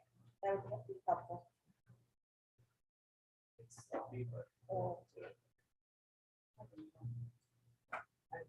have a question concerning the Affirmative Action Committee. Yes, sir. I'm a senior member of the Senior Affirmative Action Committee, and I understand the need for an Affirmative Action Committee for those of African American descent, the LGBT community, the Latino community, and whoever else is on there. My question is, why is there an Affirmative Action Committee for women, and there isn't an Affirmative Action Committee for men? Women are not in the minority. Matter of fact, in this body right here, there's probably more women voting as state members of the state Democratic executive committees than there are men. So why does the Affirmative Action Committee appoint a woman? That upends the balance of one man and one woman. So It's your dollar. That's why they're going. Okay, let's be polite. You have a time to respond. Well, that's my intention is that, she says basically women are unique. That's true. I've never been pregnant. I've never had an abortion. I've never had menstrual cramps, but she's never had prostate issues. So I'm unique too.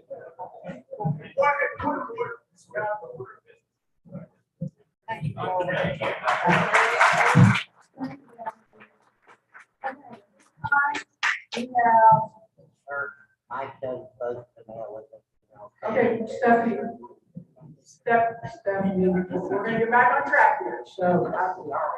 All right, so the next order of business is to, elect our at-large members. And in keeping with the discussion that we just had, we have tried to keep equal gender on this committee, and right now it's a little heavy with the females. So the at-large that you're going to be voting for are 2 male and 1 female. And that is to simply make sure everything is equal. So at this time, I will entertain a motion for the first at-large male position. First at-large male. Any nominations? Madam Chair, may I, point of order? Please, to help me out, if you are making a motion, please state your name. It just makes it a lot easier for me to keep track of what's going on. Thank you. Yeah, I'm sorry. And even if you want to stand, like you said, that helps, but please make sure you know who's making the nomination for the first at-large male position. Madam Chair, Yes, sir. back Alderman District 16, I would like to take the honor to nominate Troy Miller, first at-large district. Troy's with us today. That Troy Miller. Yep. I second that. My name is Maria So from Jefferson County. Thank you. Troy Miller has been nominated. Are there any other nominations? At-large male.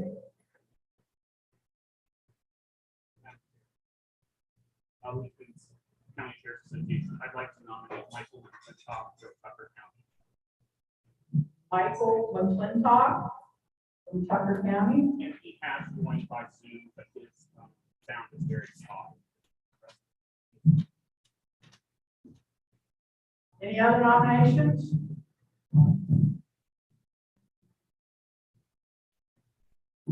Patty? Madam Chair, Patty Hamilton, Kanawha County, 17th District. I second the nomination for Michael McClintock from Tucker County. I second the nomination for Michael McClintock from Tucker County. Any other nominations? at-large mayor. Any other nominations?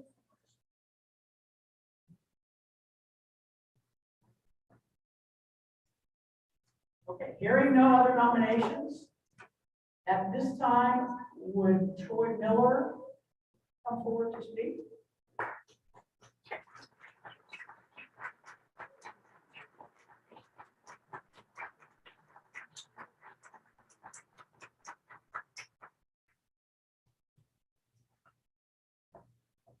Good morning. Can you hear me better? Here we go. My name is Troy Miller. I'm honored to be nominated for this position at large. I am originally from Wheeling, West Virginia. I now live in Jefferson County, West Virginia. In both of these places, there is this enduring myth that they are different from any other part of West Virginia, that our issues in the northern panhandle or the eastern panhandle are not the same as anywhere else in the state. This is false. This is a tactic of division that is hurting our party, and at large, I would aim to bring us all together to understand that discrimination issues do not matter. It does not matter whether you're in the northern panhandle, the eastern panhandle, or anywhere else in the state. We need to stand together, united against discrimination. We need to stand together, united for organized labor. We need to stand united against bringing down prescription drug prices, expanding Social Security, getting through things like the insulin tax. It does not matter whether you are left, right, or center in this state. These are popular issues, and we need to be building this party from the bottom up, the same way that we need to be building this economy from the bottom up. There is no way that we are going to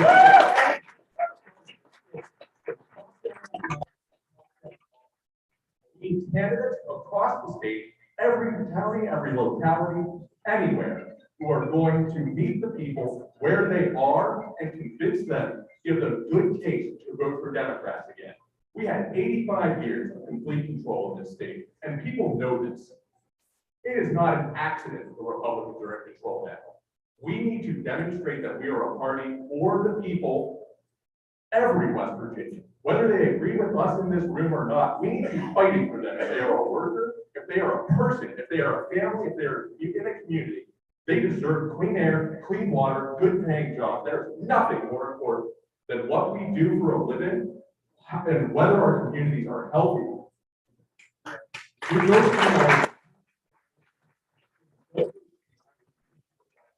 Thank you for your time.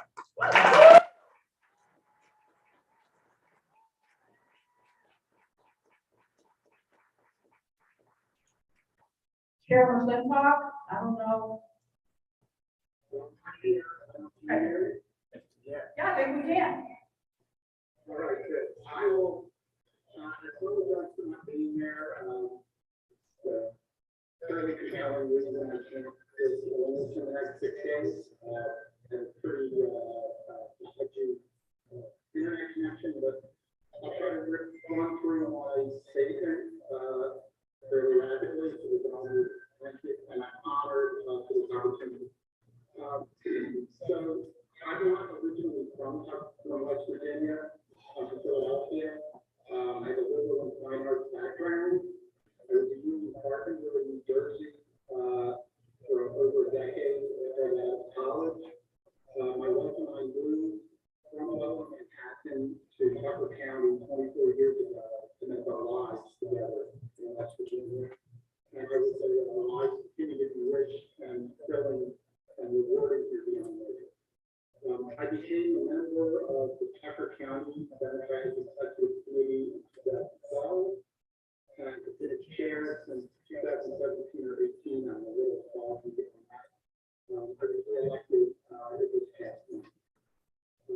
Tucker is small, rural, diverse, and beset by the polarization and anger that plays all political discourse in West Virginia these days. And that is particularly intense in rural counties nationwide.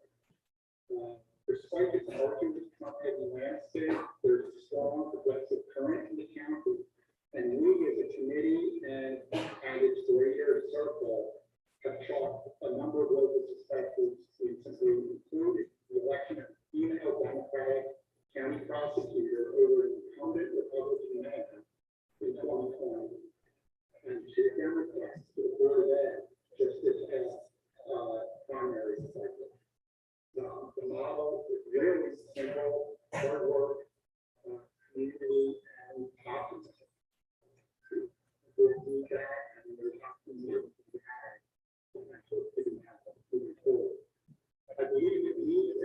Democrats. And we as the Democratic Party are faced right now with a critical reckoning of identity.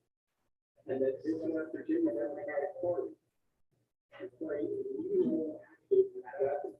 And this is because of, not in spite of, the perception that West Virginia is lost to Republican tendency. The opposing parties have started to force the question and ensure, do we embrace our legacy and our struggles with inclusion, wholehearted inclusion, or parallel, which is exclusion? And I think the answer is very clear that inclusion, along with all of the complexities, is a correct and more powerful path.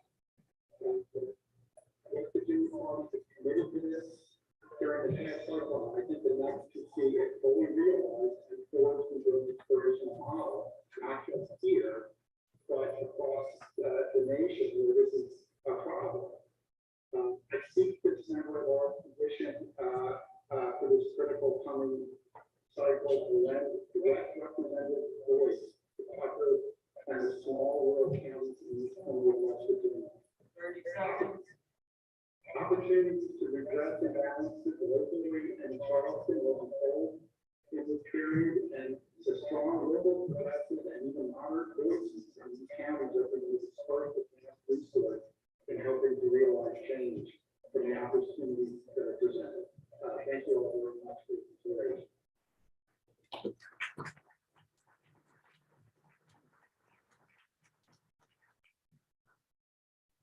Madam Secretary, you ready? And when I call your name, if you're a proxy, it's not necessary to say that you're proxying your name. When I call that person's name that you're proxy for, you can just vote, and that'll be fine because we have it on record who's voting for that person. Get my tally sheet. And the newly placed members of the Affirmative Action Committee, bear with me, please, Nick, so I can go from one list to the other, make sure I get it right. Mike Pushkin. I'm sorry? Thank you. I only put last name, I'm sorry.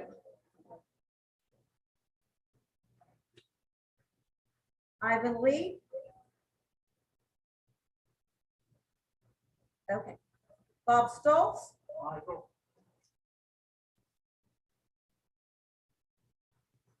Elaine Harris. Pat Maroney. Teddy Grogan. William Link is the proxy.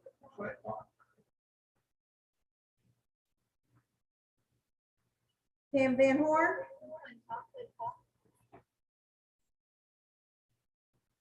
Tina Gray Russell. Roy Miller. Abe's Todd. Billy McClintock, I see that. Susan Hubbard.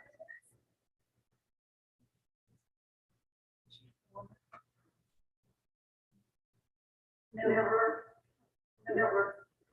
Thank you. Jerry Brookover. McClintock. Cameron Miller.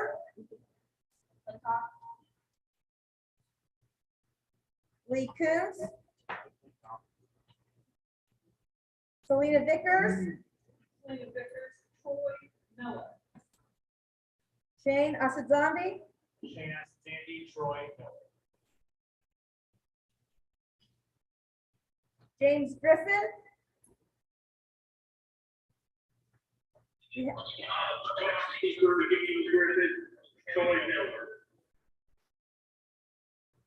Ariana Islam.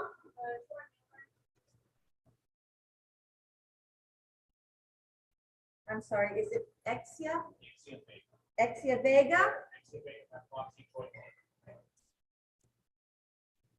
Josiah Sorrent. Wilma Steele.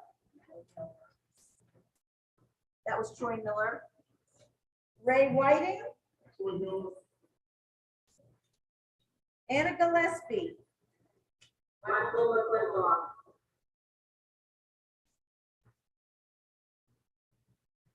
Laura Walker, Doug Scaff, Nick Casey, Troy Miller. Karen Correa.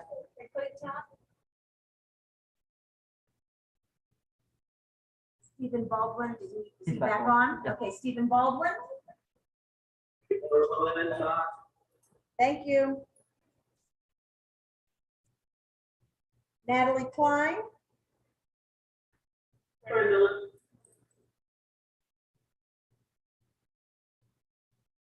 Kathy Link. Charles Elenfeld. Michael Traubert.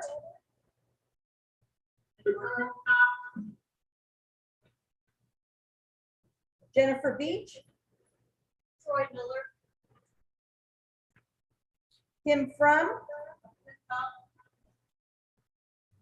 Ronald McCoy. Sunny Oakland.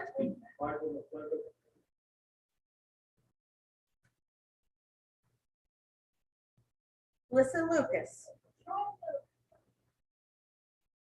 Judith Stevens. Simon Hargis. Troy Miller. Bonnie Fruth.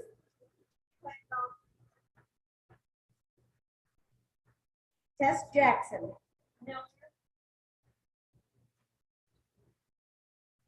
Ben Barkey. Floyd Sayre. Stephanie Heck. Not present. I'm gonna have to sit down. My back is a little older than it used to be. So I'll write down that Stephanie Heck is not voting. Okay. Tammy Pritt. Thank you. That was McClintock. Tim Bias. Troy Miller. Matt Spurlock.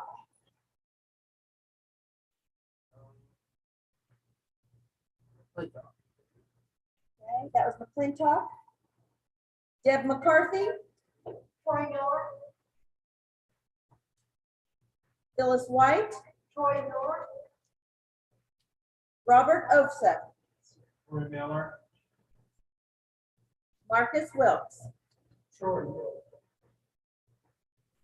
Heather Hayes. Troy Miller.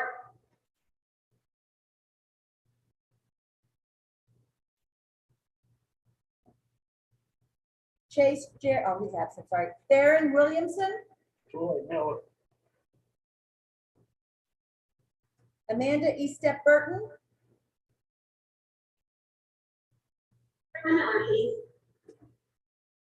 Troy Miller, is that what she said? Okay, thank you. Amanda Shelton. Miller. Keith Lottie. Troy Miller. Christy Cardwell. Troy Miller. Kelly Elkins. Troy Miller. Robert Baker. Troy Miller. Or Bob, sorry. David Thompson. I was instructed, you have this.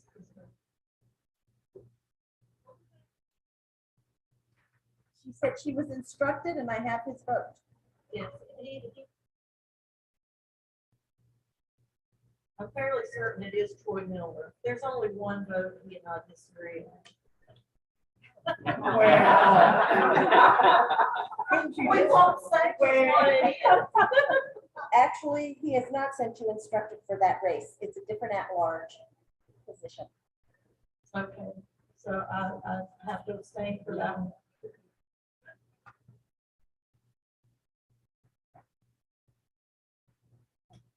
Diane Browning. Miller. Margaret Staggers. Abstain. Sam Petzoff.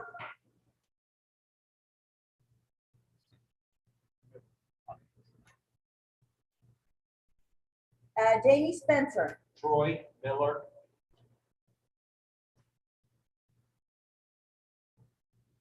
Rachel Tompkins, Brenda Weiss, Adam Starks, Miller. and Cody Thompson. Miller. Michelle Carpenter, Susan Miley, Ryan Deans,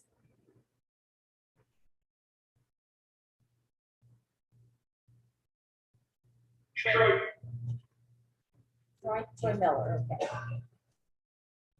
Danielle Walker, Troy Miller. Joey Garcia, Nope. Mark Music, Deanna Armentrout, Candy Sisler. That was Michael McClintock. Jason Armentrout Troy Miller, and Randy Titchnell. Dorothy Kengla, Virginia Sign,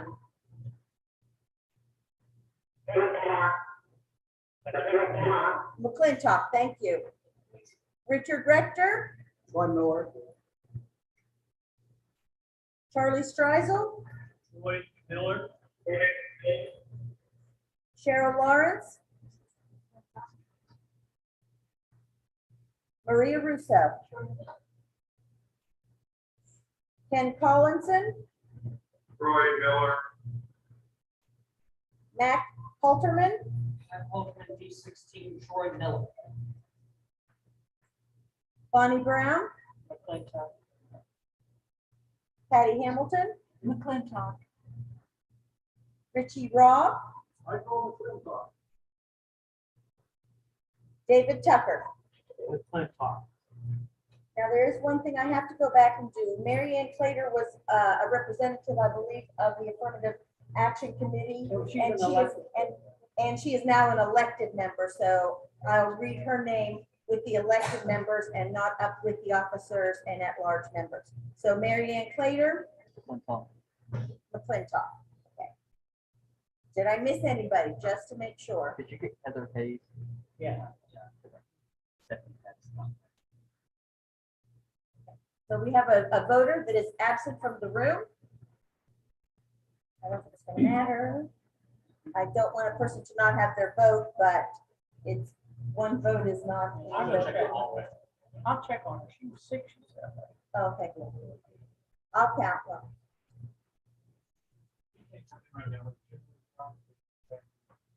Okay, sure. I mean, I just didn't want someone to lose their vote. I'm not We were just judging. letting you know what's. That's right.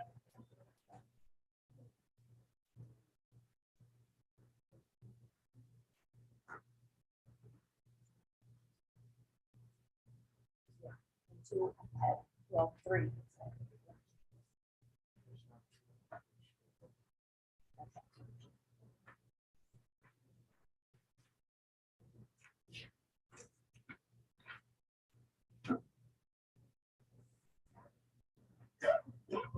The votes are tabulated. Troy Miller, 53 votes. Michael McClintock, 33, and 3 abstain. Mr. Miller?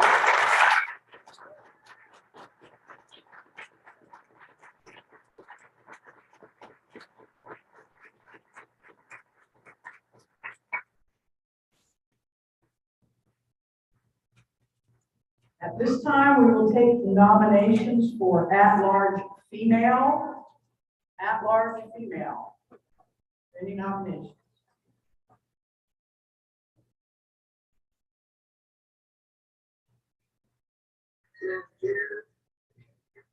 This Judy Stevens, after the fourth city, having their vote. Okay. Any other nominations for at-large female? Are you seconding the nomination? She's been nominated. You second it? Any other nominations, Chairman Martin? Chairman Corio? Any other nominations? Any other nominations for at-large female? Hearing none, we'll close the nominations and move to the vote, Madam Secretary. Were the candidates not speaking to their? Well, you know what? I'm sorry. I gotta hang myself. I just get excited when it comes time to vote. I got excited All right. too because I need a few more minutes. I apologize to both of you. Of course, we want to hear from you lovely ladies. Delegate? Sorry.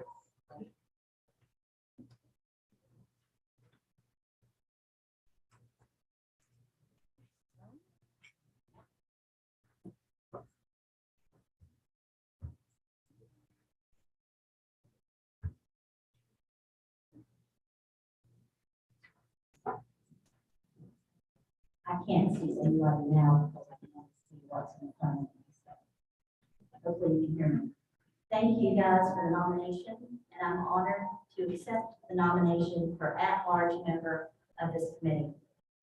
Members of the West Virginia State Democratic Executive Committee, I'm a lifelong West Virginian, born, raised, and educated in West Virginia. I grew up in a small town near the Kanawha-Fayette County line, East Bank. I'm Jerry West. You can probably hear that in my voice because I'm sure I sound a little bit different than up here in the center part of the state. I've been a public school teacher, a mother, a small business owner, a community advocate, a nonprofit executive, a CEO of a nationally known brand, and a member of the West Virginia House of Delegates. I'm here today because I would follow Danielle Walker anywhere. During my time,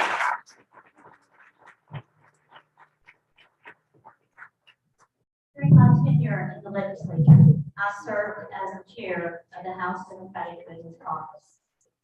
I was proud to serve with this small but mighty group of women, working to amplify the voices of women and the issues that affect children and families throughout West Virginia. In 2019, we got together and we organized a statewide listening tour with the purpose of listening, something that a lot of politicians don't do.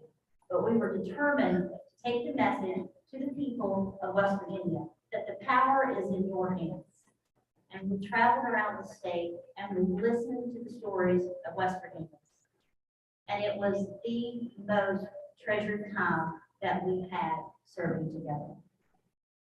In 2020, together with now Minority Leader Senator Stephen Baldwin, I worked to form the first ever joint platform committee between the West Virginia House and the West Virginia Senate Democrats. I was very proud to be a part of this group to put together the first united platform. And we worked every day to amplify the message and to remind people what it means to be a Democrat.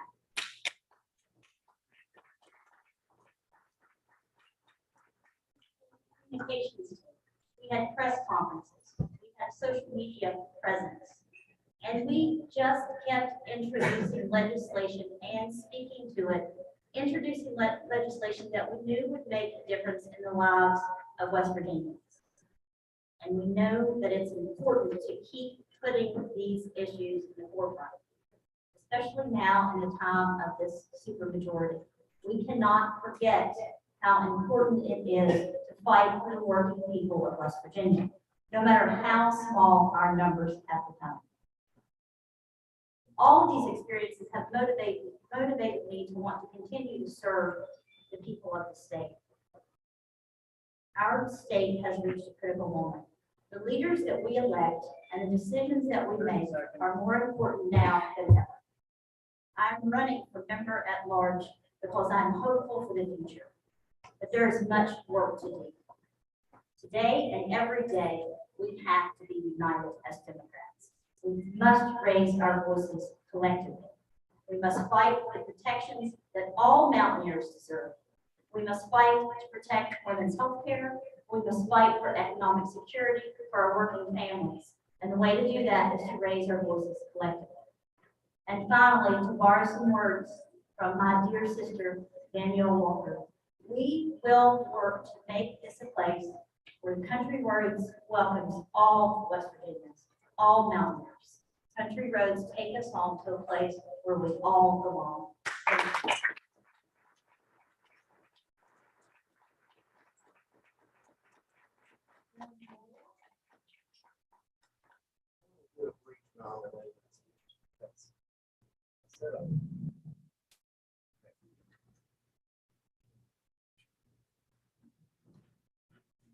Hello, ladies and gentlemen. I'm newly elected member of Kentucky County, Paul Mason and Bill Jackson. It's District 4. I'm here to ask your support for Karen Floria, someone who's been a mentor to me and has guided me through the various processes where I'm now the chairman of the county committee. Taking over from Karen, who was the past chairperson. She has been on the county committee for 16 years. She has been involved in politics in West Virginia for over 2 decades. She has one of the things that I know many of you have been involved with, and I was honored to be recognized as the Democrat of the Year. And she puts together that program and has kept it running for many years. She does many important things for the party, working hard in the trenches. She owns several small businesses, is involved in many different organizations. She is one of the founding members of the Federation of Democrat Women in Putnam County and has been involved with that organization for several decades. And I'm here today to ask for your support for Karen Floria.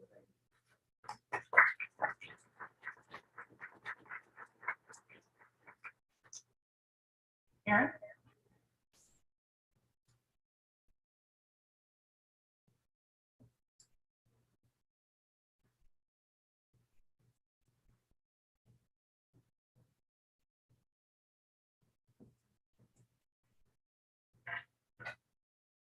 Is it almost afternoon?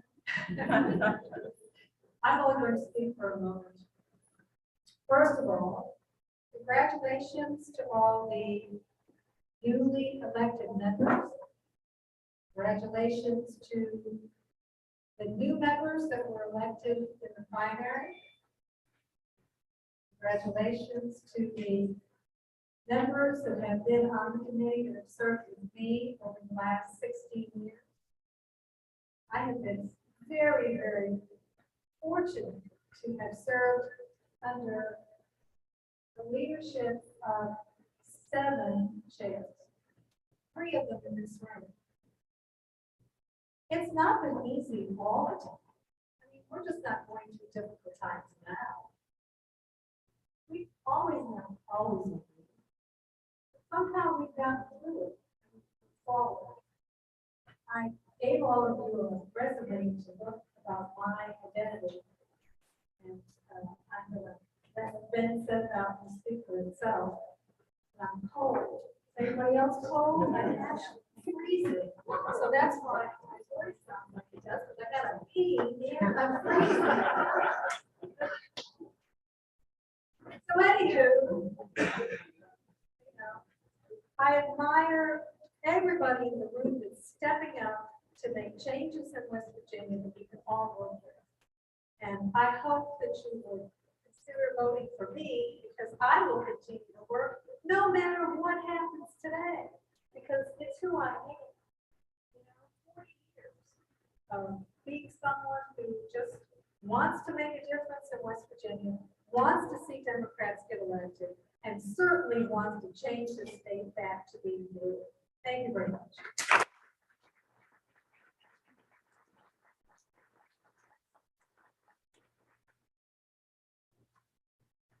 Madam Chair. Ready?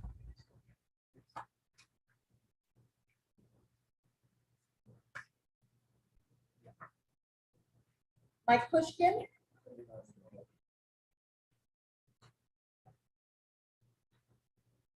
Bob Stoltz, Elaine Harris, Pat Maroney, Karen Correa. Teddy Grogan,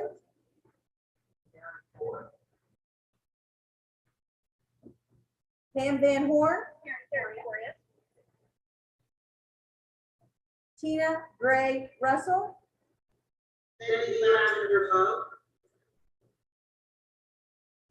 Abe Sod,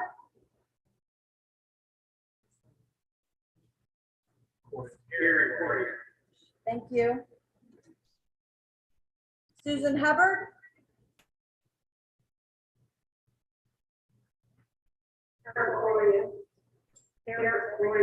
thank you. Jerry Brookover, Cameron Miller, Lee Coombs, Selena Vickers,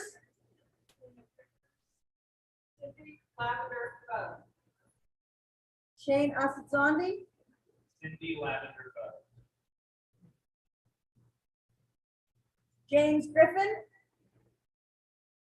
Cindy Lavender Bow. Ariana Islam,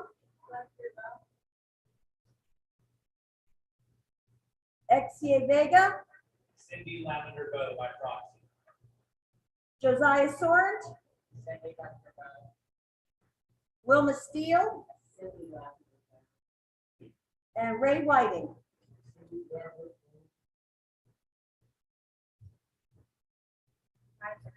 Anna, I'm sorry? I'm sorry, I thought you were finished with roll call and reading. I just started. I'm not even like. I thought it felt bad. Anna Gillespie,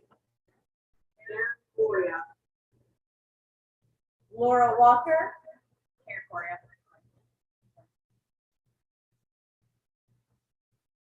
Troy Miller, Cindy Lavender Bow.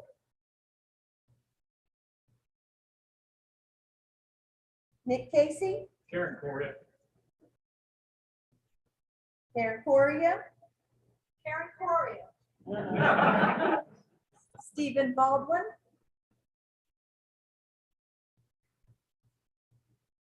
He's no longer on the call. he's no, oh, I'm sorry, he's no longer on the call. I forgot that. Doug Scaff, Natalie Klein,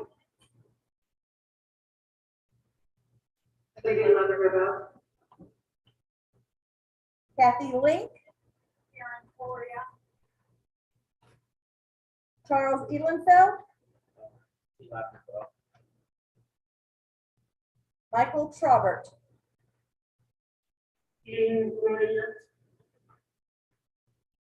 Jennifer Beach, Cindy Lavender Bow. Kim Frum, Karen Correa. Ronald McCoy, Sunny Oakland, Karen Correa.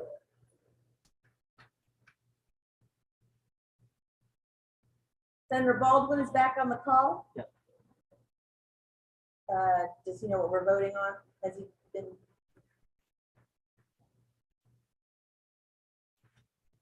Okay. We'll move on and then we'll go back to. Okay, Lissa Lucas, Judith Stevens, Simon Hargis,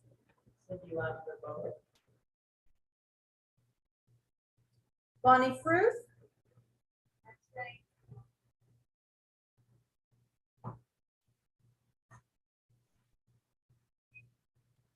Tess Jackson, Ben Barkey, Karen Correa. Floyd Sayer, Karen Correa.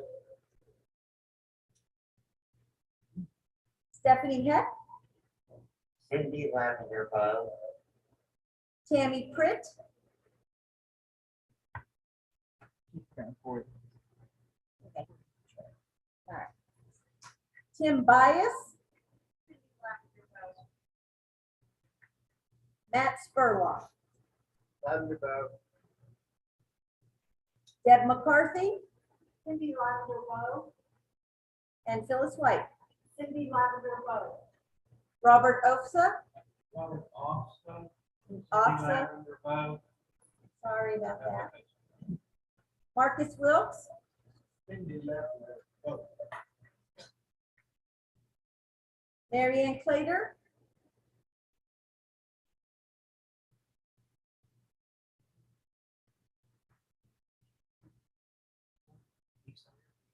If you don't. She said that her sound wasn't working. Okay, well, she can put it in the.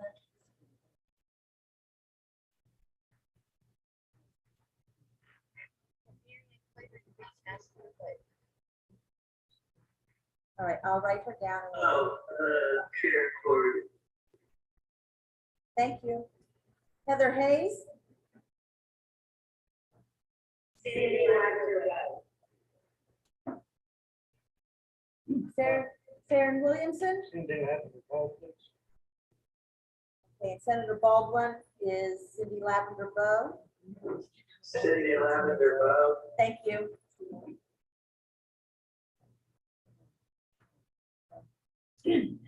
Amanda Estep Burton. Cindy Lavender, please. Amanda Shelton. Keith Lottie. Cindy Lavender Bow. Christy Cardwell. Cindy Lavender Bow. Kelly Elkins. Cindy Lavender Bow. Bob Baker. Cindy Lavender Bow. David Thompson. Cindy Lavender Bow.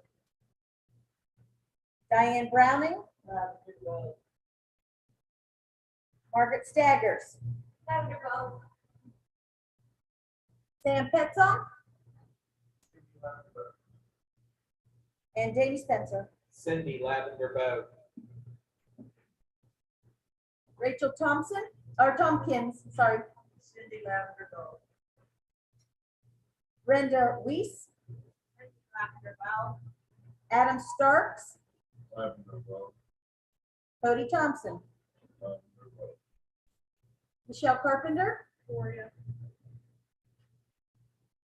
Susan Miley. Cindy Lavender Bow. Ryan Deans. Cindy Lavender Bow. Thank you.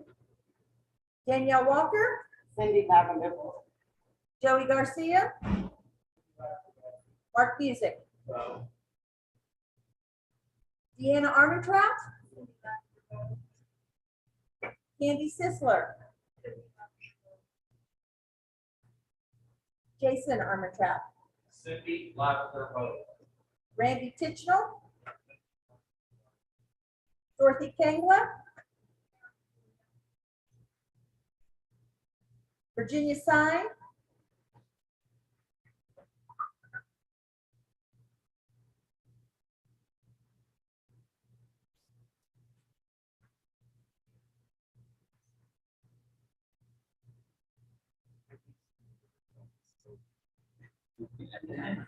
I think you're right.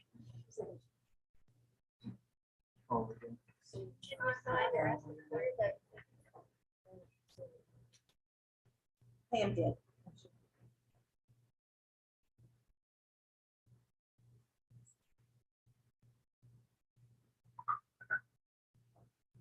Okay, we can come back to Virginia. Richard Rector Cindy Lavender Bow. and Charlie Streisel.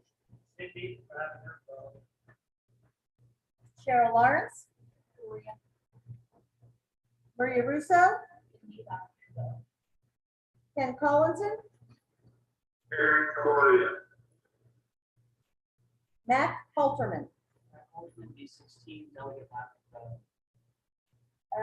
Bonnie Brown. Gloria. Patty Hamilton. Cindy Lavender Bow. Richie Robb. Karen Corey. comment? Nope, I put it in the wrong. Oh. All right. David Tucker? Karen Coria. All right, so Virginia sign. Virginia sign, are you still here?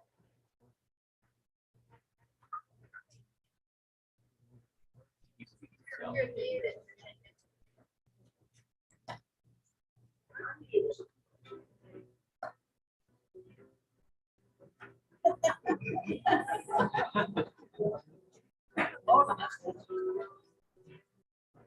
Okay, well, Virginia sign is going to be abstained. And I did not forget, is she going to vote?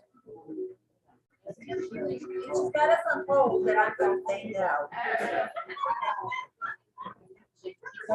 Okay, and I had Rocky Fitzsimmons as absent, but he is on the call. And he did vote.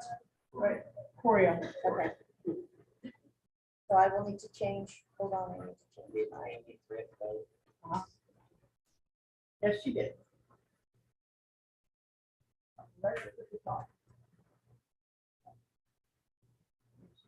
First one.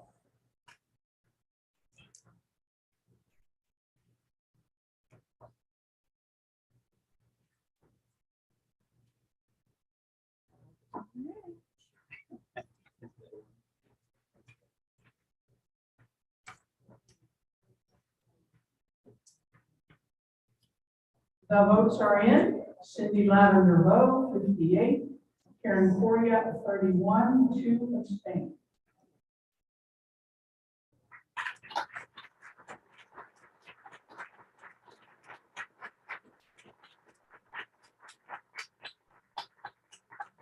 Go to the next delegate at large. I want everybody on their feet. Just take a little stretch.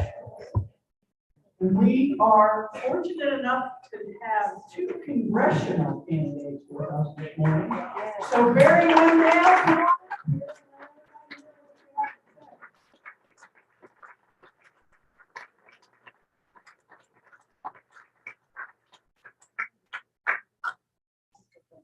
Hi, everybody. I'm Barry Wendell, Barry Lee Wendell on the ballot because they asked me for my full name and that's what I gave them. So I'm a resident of Morgantown, it'll be 10 years, July 12th. I moved here when my husband was appointed the rabbi at Tree of Life Congregation in Morgantown. So I'm kind of an odd candidate. You wouldn't expect a bald-headed 72-year-old short Jewish gay man to be a congressional candidate, but that's what happened. And I think really that's what West Virginia needs. We need to say, no to white supremacy. We need to say everyone is welcome here. Everyone. We need to say yes, women have rights to control their own body. We need to say children have to be safe in their schools, and therefore we could ban AR-15s. So we say my opponent is. I don't even want to say his name, but I will anyway. Alex Mooney.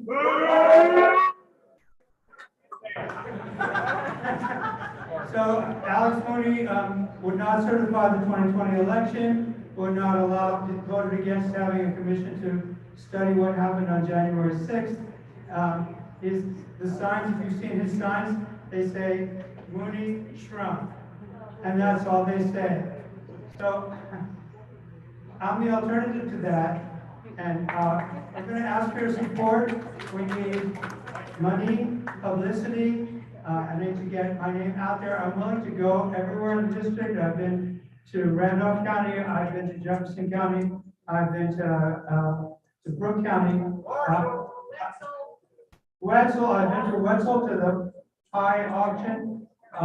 So I'm willing to go anywhere, and I'm willing to work really hard for this. And work hard for West Virginia. And one thing I've learned in this campaign and driving, first of all, the country roads is not just a song, but I've been a lot of places, and I'm just, because I haven't been that many places in West Virginia, but I'm shocked at how really, really beautiful it is here. And I'm very happy to be here, and I hope to be able to represent the northern half of West Virginia in the United States Congress. Thank you so much.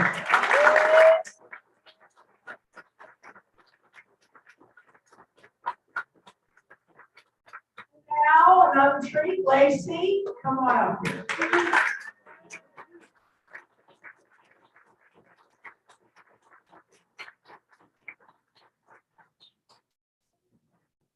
Good morning, good afternoon, fellow Democrats. My name is Lacey Watson, and I'm running for Congress in the 1st District against Carol Miller.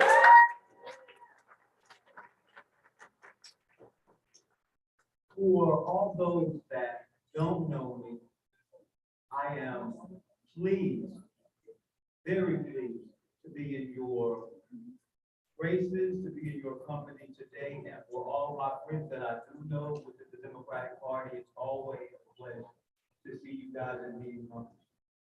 To get straight to the point, we know right off the bat that we cannot outspin the Republican Party in West Virginia.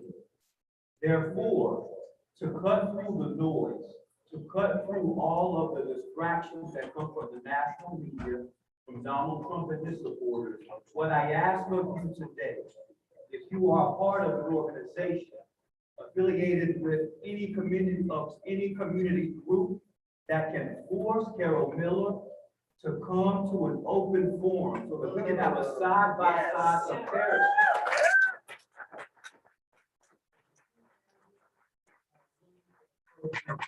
We all know her voting record. We all know that she does not vote in the interest of working individuals and working families. Therefore, it is our duty, it is our right as a community of individuals to make sure that we have strong representation that can really articulate the needs that are going on within our district and can articulate what's going on in DC to regular common people. We know that Carol Miller is not the person for us. What we need to do now is just to join together and make sure that when November comes around, we are ready to go to the polls. I ask that you will support me, follow my campaign, and let's really push this one-on-one, side-by-side comparison between me and Carol Miller. That way, we can truly see who the better candidate is. Thank you so much for your time.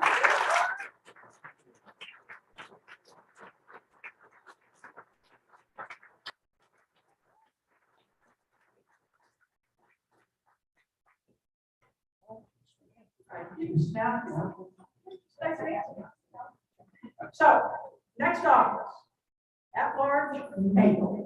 Is there any nominations for at-large mayor?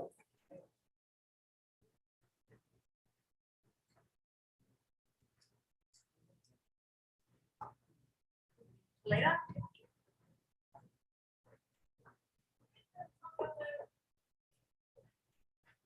Sam Petron. Sam.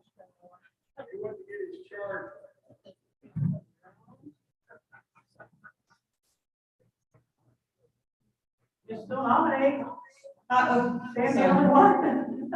I think Sam was going to do this. Okay. So people think he might want to second it. Sam lost the microphone, you'll be sad. Oh, here he is. Okay. What's that? That's the second at board.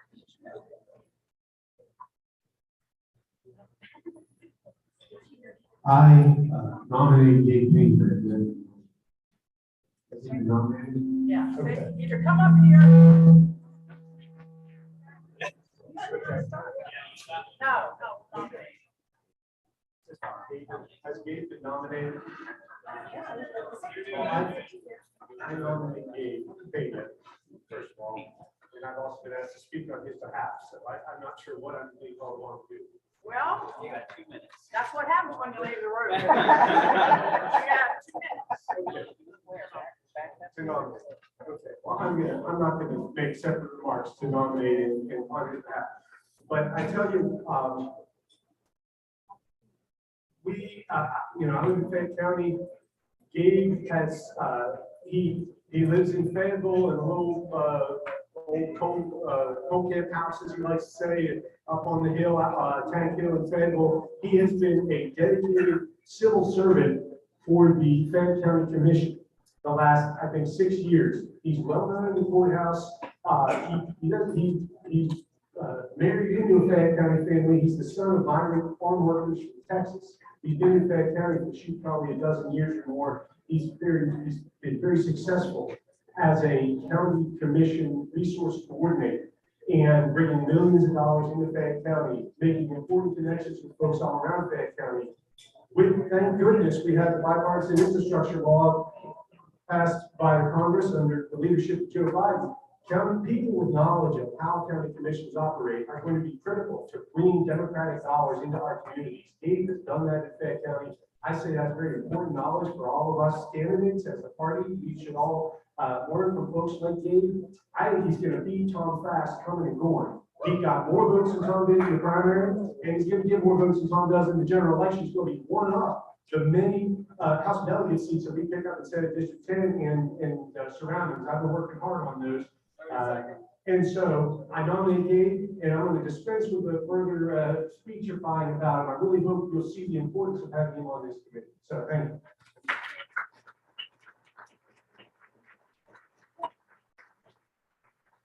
Any other nominations for at large?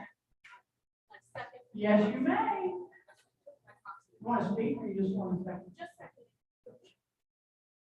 Any other nominations?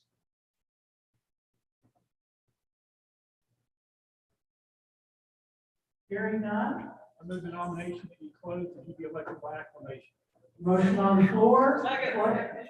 Motion and a second on the floor. Closed. I didn't get the second. Elaine Harris. Thank you. All those in favor signify by saying aye. Aye. Opposed? Welcome, Gabe.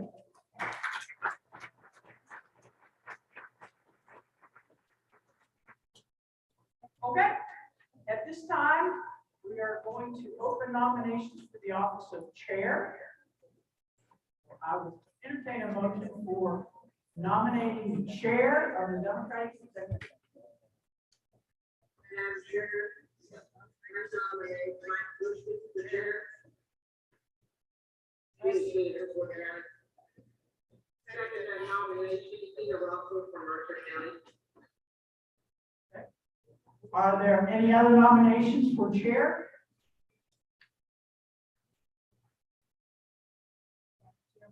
Patty Hamilton? Going to come up? Yes.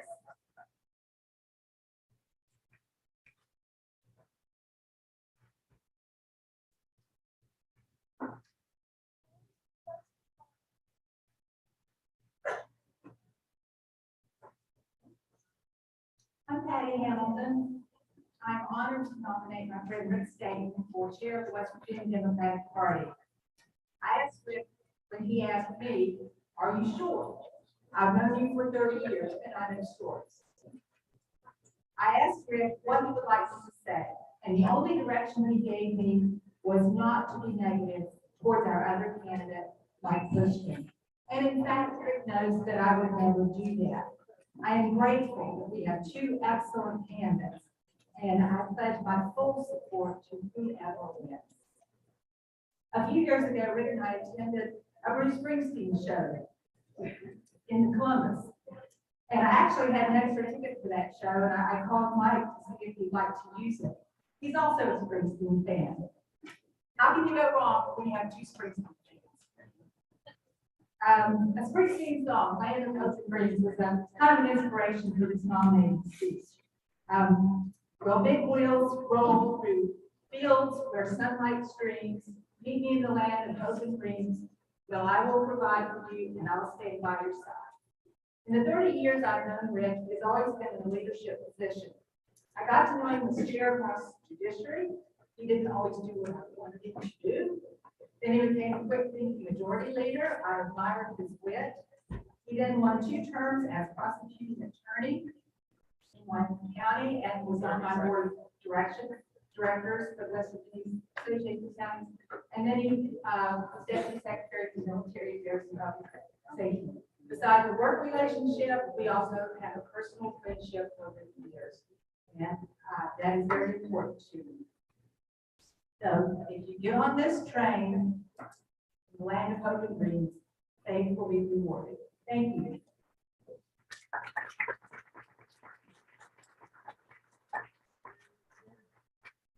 One nomination, Daniel Walker.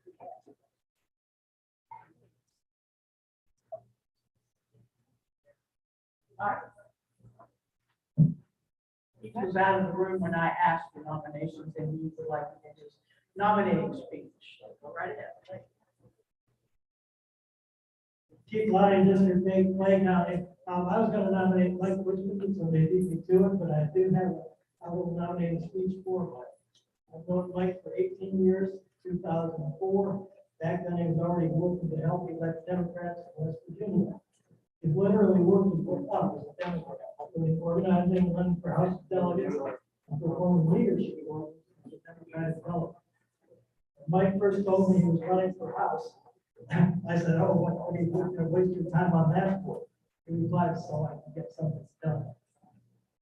Up until 8 or 10 years ago, West Virginia was a solid Democratic state, based largely on the support of working people and unions.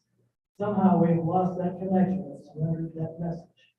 Mike Bushman lived the working life, knows firsthand the working people and their needs. He drove a cab and worked as a musician for many years. He's not above the fray in any way. Mike Bushman has worked hard to live his convictions.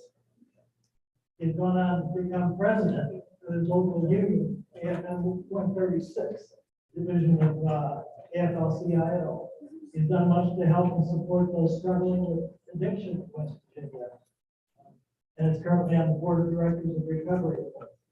Far from being a hindrance in terms of using his time, Mike Bushman being an active delegate to our Democratic, it is an advantage to our Democratic Party, as he knows the state house, what's happening, and who's moving it.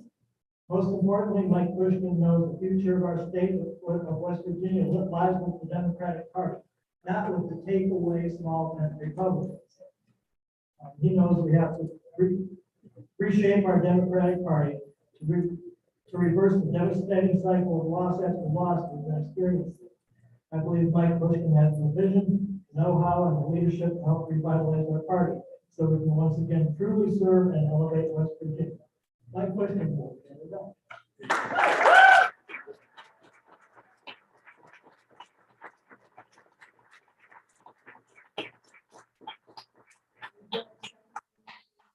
I got a note from someone that. That'll be for that.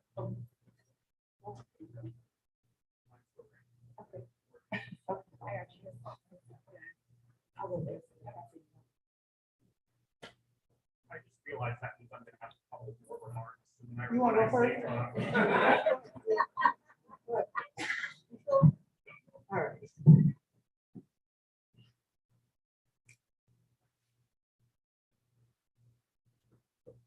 It's not going to be brutal, I only have 60 seconds.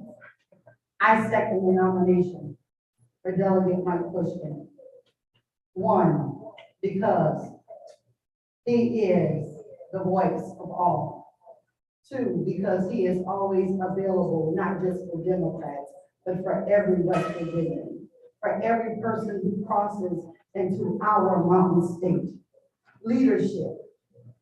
He excels. He listens actively and makes sure that everyone has a space in the room.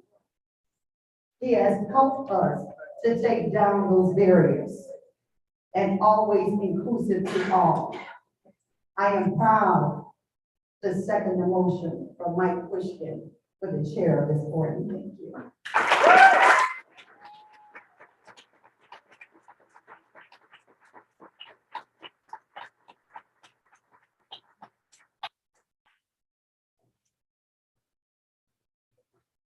Somehow I always have to speak after Natalie Penna or Marianne Clater and now Delegate Walker. So I'm always after the powerhouses. Please don't take that off my phone. Well, I know the delegate and I are going to trade later. Thank you, Madam Chair. I have not known Rick State for 30 years, as Ms. Hamilton has. In fact, I met him just a year ago when he came to an event that was sponsored by the Jefferson County Democrats, at which Ms. Stewart spoke this year, Mr. Petzong spoke this year, and I was immediately struck by his complete support for what the Democratic Party is doing across the state. I'm pleased and honored to second the nomination of my friend Rick State to be the next chair of the West Virginia Democratic Party.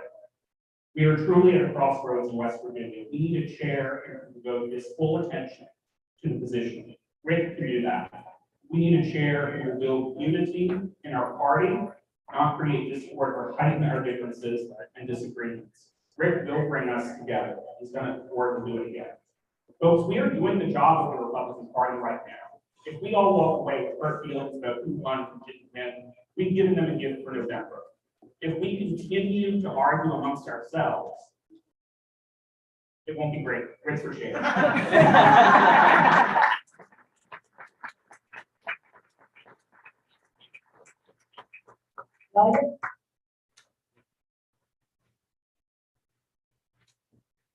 First of all, it is so great to see everybody here in person together and see your faces and see so many beautiful Democrats in the same room. Thanks for driving up here today or over here, down here, whichever way you can. I'm Mike Pushkin. I'm humbled to accept this nomination. I had a great speech written, but something happened on the way here. And I had car problems. I believe the car I was driving through a rod, and I was stuck on the side of the road. And I was so incredibly grateful for those of you, several people in this room that texted me and asked if I was okay if I needed a ride. What was even more telling about our great state is before any of you could show up, some kid in Lewis County, Austin, who was on his way home from work, did a U-turn, came back and asked me if he could help, and went out of his way on his way home from work to drive me up here to Richmond. And in talking to him, I realized Austin doesn't care if I'm a Democrat. Austin doesn't care if I'm a Republican. I don't care what Austin's political beliefs were. But what Austin did, the conversation I had with him, renewed my hope for this state, and it renewed my hope for our party. Because Austin just he didn't want to leave somebody on the side of the road. That's West Virginia values. That's what we're about.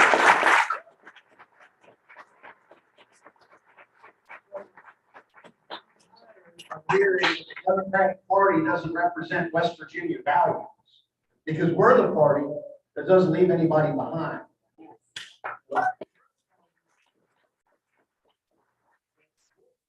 We're not the party that wants to take public funds out of our public schools and put them into private corporate schools to line the pockets of somebody out of state.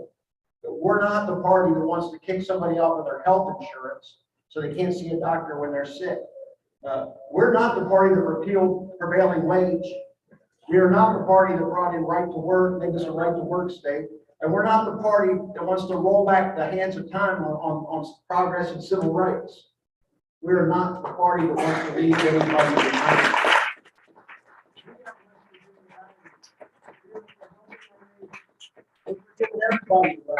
Bring everybody along with us. Now, we got to get, the hard part is this, the noise is loud, and we got to rise above it. We got to get our message out, work hand in hand with our candidates up and down the ballot to get that message to the people. We're the party of West Virginia values, and we're only going to we're only going to be able to do that if we work together. And we get up every day rushing to work together. And we have to make sure that, we have to work harder at doing our job than keeping our job. That's what's important. That's what's important. So, Madam Chair, I'm proud to accept the nomination to be the chair of this party, the West Virginia Democratic Party, the party of real West Virginia values, the party that won't leave anybody behind. Thank you.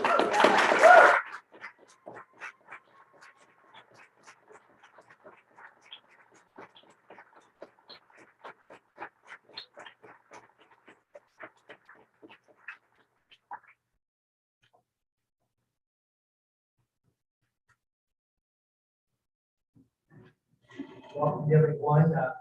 Patty and Lee, I'm humbled by your kind words and I appreciate them. And thanks to all of you for your ideas which form our plan for new beginnings. Democrats fight for the American values of home, safe workplaces, and opportunities for all. With your support, I will work full-time to implement a plan for success we will start working on tomorrow, building through the November elections and beyond. We will help raise funds and structural support for our candidates. We will use modern technology to increase our communications, rebuilding trust for Democrats, speaking to independents, women, disaffected Republicans, and young people who are horrified by Republican policies. We will have a robust year-round training. We will develop a rapid response team statewide to support elected officials and educate our citizens. We will invite diverse working groups to develop long-term plans. We will have a diverse party leadership that represents all of us: racial, gender, LGBTQ+, socioeconomic, and geographic diversity, speaking with a unified voice as we convince voters to join us in looking forward. We will travel to the counties to meet with county committees, local leaders, and have town halls and ask how the state party can help them. We will recognize the influence and political influence of the Eastern Panhandle and invest resources to draw them to the party. We are aware of the changing economies of the Northern Panhandle and the Southern coalfields, and our message will be to their hopes and values. We will invest in professional research to better understand what is shaping voter attitudes. We will educate voters about what the Republican Party really is about: gutting rights for women, inciting hatred for people who are different from them, pushing our young people and best and brightest out of the state, ignoring the needs of 6,000 foster children and their families, failing to cap costs of diabetes medications and supplies, operating without public transparency, stripping mine safety laws, transferring public tax dollars for education to for-profit corporations, disrespecting public and higher education professionals, eliminating the business and inventory tax to shift taxes from companies to individuals, endangering county budgets for schools, law enforcement, and seniors, ignoring the southern counties at their time of greatest need. And then we will remind voters who we are and who we represent: working families, young people trying to get through school and pay off their debts for well-paying jobs, educators, support personnel, union workers, middle class, and those striving to get there. Join me on this journey, not just by electing me as chair, but by committing to talking our message and taking our message and plan to voters. Because when Democrats succeed, West Virginia succeeds. I appreciate your support.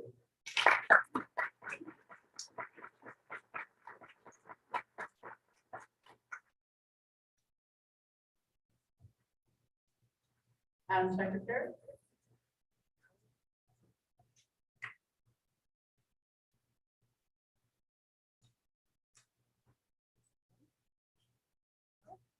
Mike Pushkin.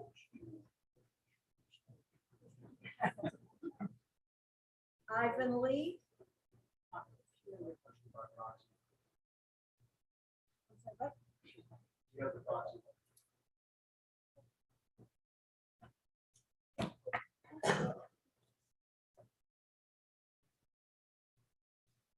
All right.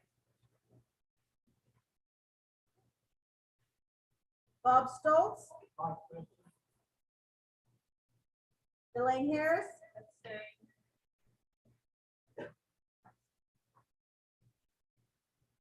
Pat Maroney.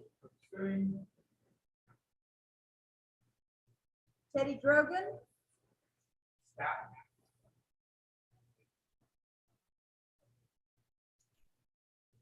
Rocky Fitzsimmons. Thank you. It's Pushkin. Pam Van Horn.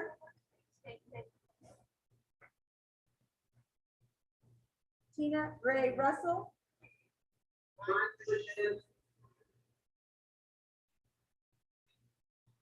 Abe Sod.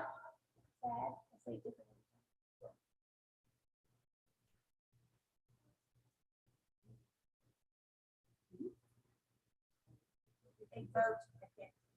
He can't hear it.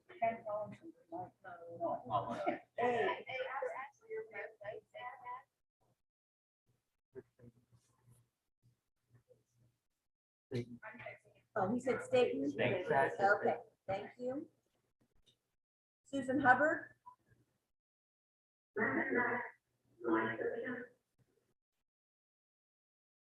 Jerry Brookover?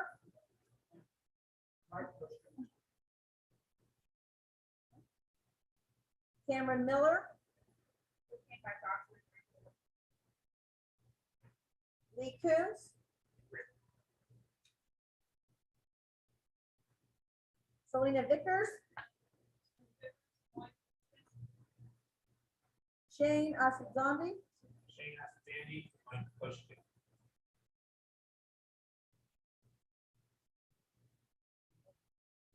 James Griffin?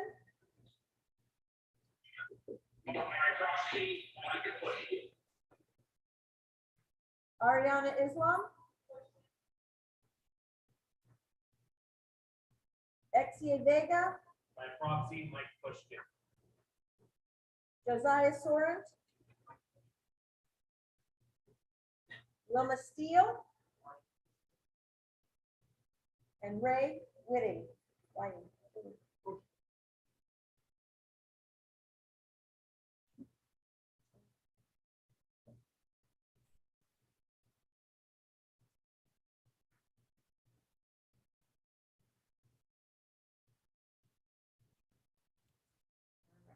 Anna Gillespie?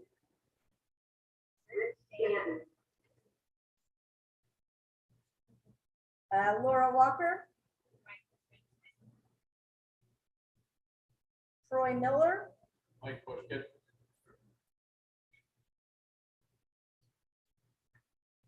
Cindy Lavender Bow? Mike Pushkin. Go back and put Gabe Pena's name in here. Gabe Pena?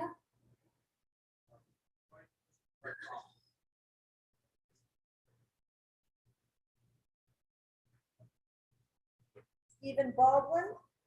He's not on the call anymore? Okay. Doug Scaff? Natalie Klein? Kathy Link?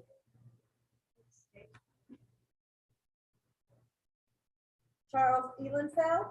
Mike Pushkin. And Michael Traubert.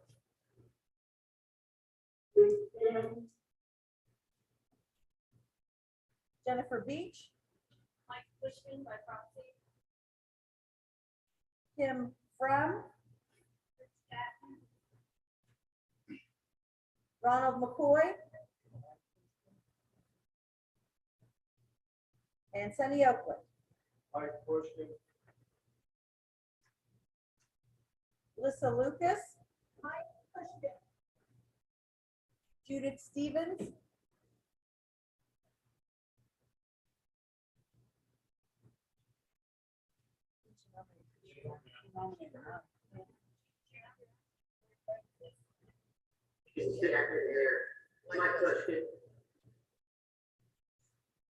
Simon Hargis? Mike Pushkin. Bonnie Fruth?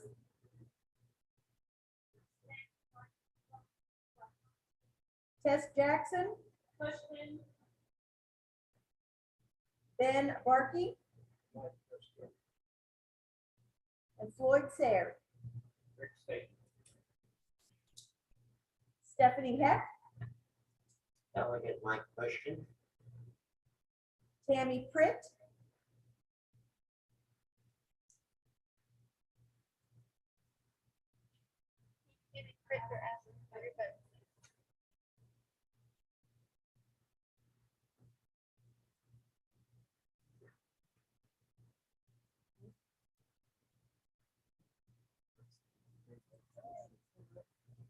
okay, Rick Staten, Tim Bias, Matt Spurlock, Deb McCarthy, and Phyllis White.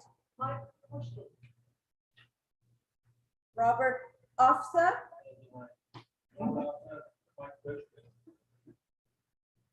Marcus Wilkes.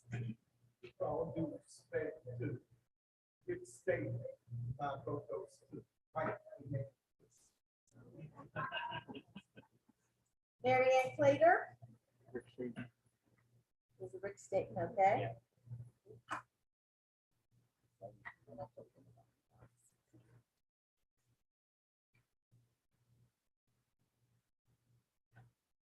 Heather Hayes.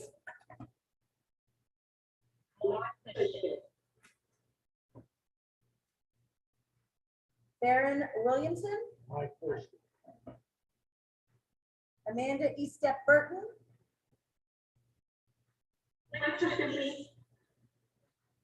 Amanda Shelton. Keith Lottie. Mike Pushkin. Christy Cardwell. Rick Staten, please. Kelly Elkins. Pushkin. Bob Baker.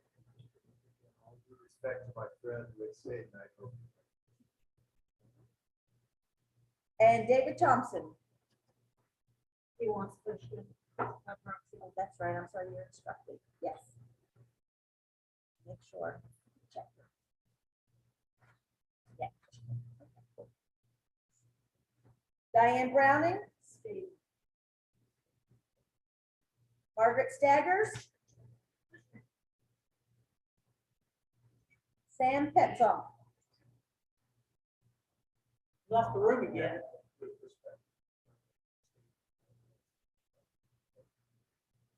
Mike Pushkin, okay.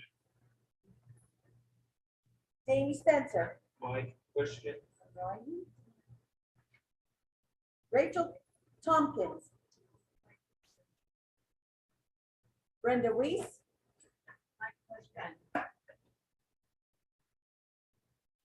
Adam Starks. Cody Thompson. Michelle Carpenter. Susan Miley. Ryan Deans.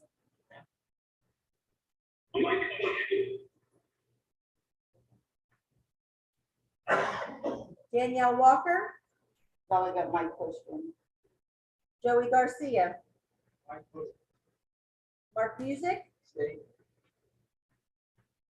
Deanna Armentrout. Candy Sisler. Jason Armentrout. Mike Pushkin. Randy Tichenal. Dorothy Kengwa. Virginia Sign.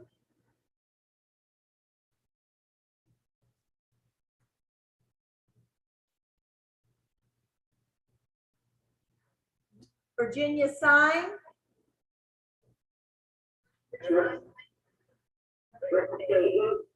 Thank you. Richard Rector. Mike Pushkin.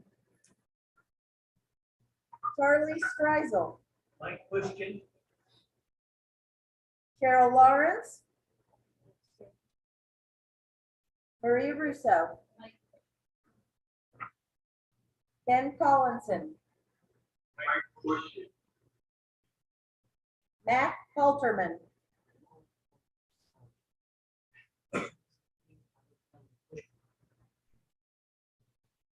Bonnie Brown, State. Patty Hamilton, Rick Staten. Richie Robb, Rick Staten. and David Tucker. His proxy was instructed for Rick Staten. Oh, I'm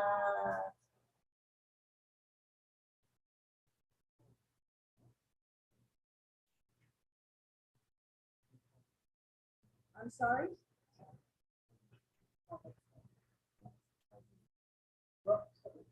Oh, Mr. Casey, I'm sorry, but you are no longer an at-large member, and you were replaced during the last vote.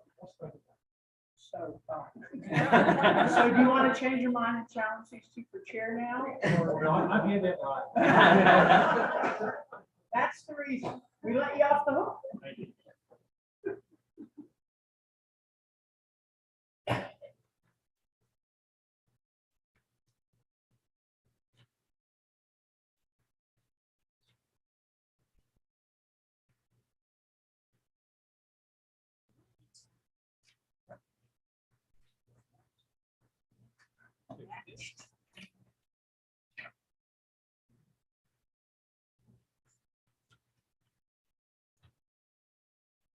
Before I announce the total, I want to thank, and I think everybody in here ought to thank both of these gentlemen.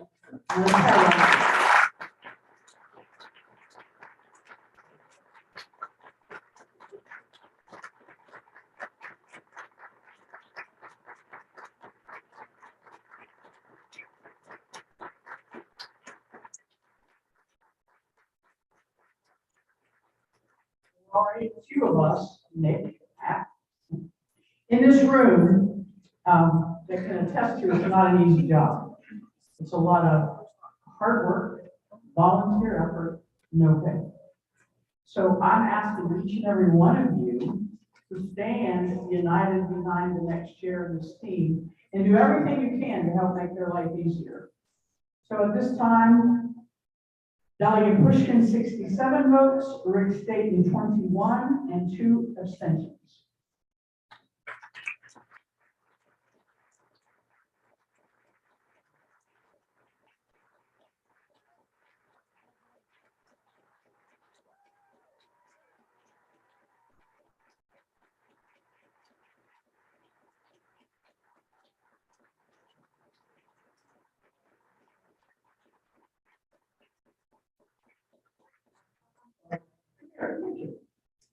Rick just had a statement. He wanted to say something.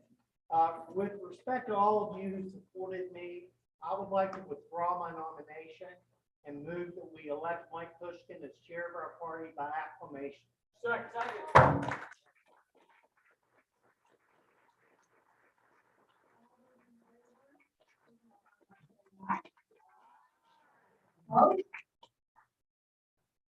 Congratulations, Mr. Chairman.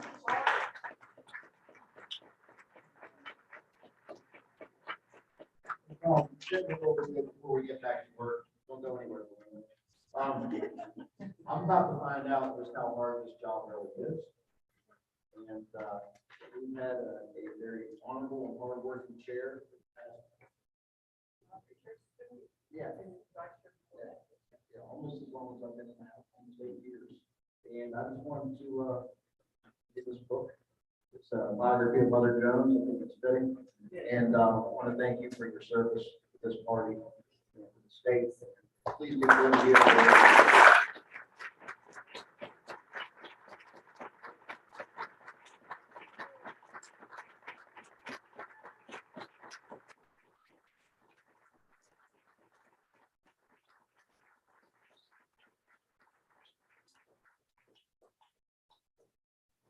And I really want to thank you, Rick, for stepping up and running and yourself out there like that. We're going to need your help. Please stay active. Everybody else has had their name on the ballot today, whether you came up a little short or not. Please stay active. We're going to need everybody in this room.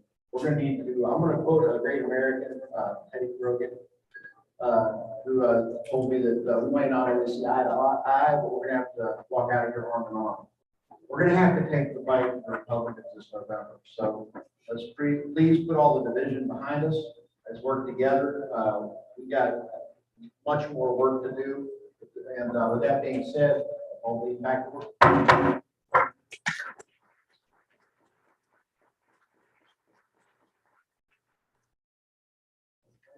The next officer up will be vice chair.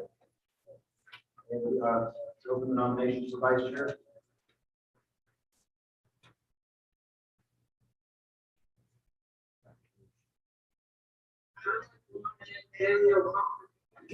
What she was getting there. I just wasn't fast enough. My name is Mindy Sligo. I am the proxy for Jennifer Beach, and I would like to nominate Danielle Walker for the vice chair position. We are so fortunate in Monongalia County to have her as our delegate. She fights relentlessly for each and every member of her district and beyond. Just recently, I had a friend who was houseless in Kanawha County, and she was up till after midnight the other night trying to help me find resources for that friend, not her constituent. So she fights for everyone in West Virginia, no matter if you fall under her district or not. So if you want someone who is going to fight relentlessly, hard, with love, with compassion and fire, then this is your candidate right here. She is amazing, and she will absolutely bring integrity, transparency, inclusion, everything to this position. And she will make every person running, every Democrat feel included.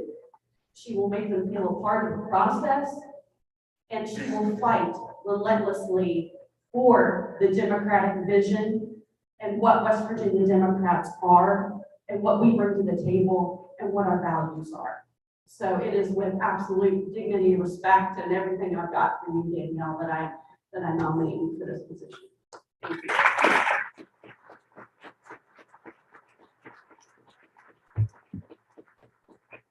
Next second for this nomination. I'd like to second the nomination.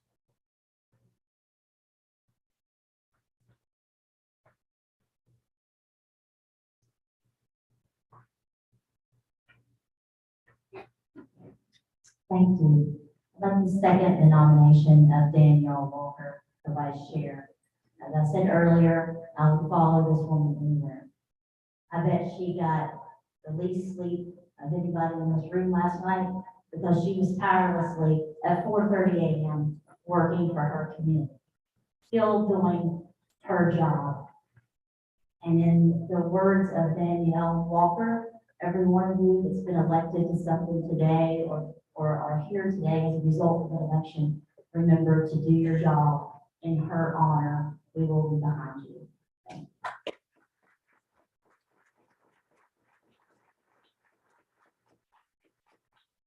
Other nominations?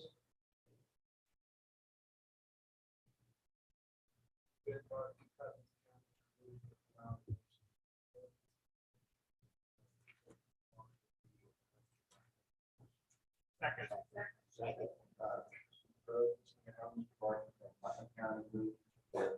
Nomination be closed, and Danielle Walker be elected vice chair of the Democratic by acclamation. All in favor? Aye.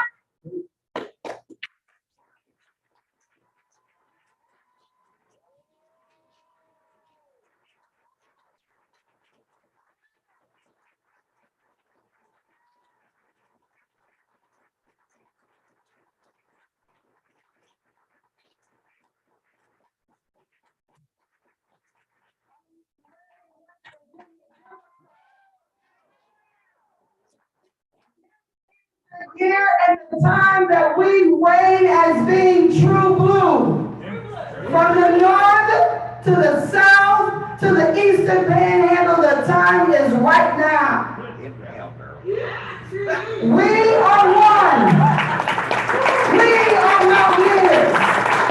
We are human. We are working people. We are union members, we are laborers. We are the village.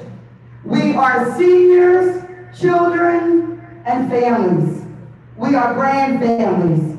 We are foster, adoptive, and kinship families. We are veterans. We are the voice of all. We are diversity. We are inclusive. Most importantly, we are proud Democrats. When you know who, whom, and whose you are, we are. We will stand on one accord. We must go to our roots, our foundation, and our unapologetic presence of being true blue. It is time that each of us do our job as a collective. See, we may be in the super minority of both houses, but we are the majority to our neighbors, because presentation without presence is powerless, and we are power Democrats of West Virginia.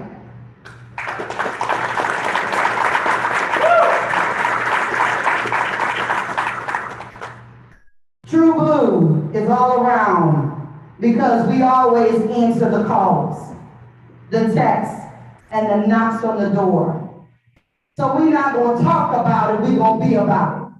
We're not going to talk the talk, we're going to walk the walk. And when one of our friends is lagging behind, we're going to make sure that we give a hand up, because there will be no person left behind within the borders of West Virginia under the new leadership in the West Virginia Democratic Party.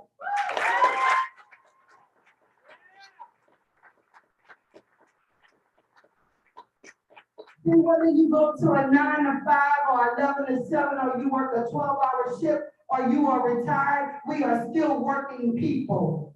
And what do working people do? We strategize, we organize, and we mobilize, because we are Democrats.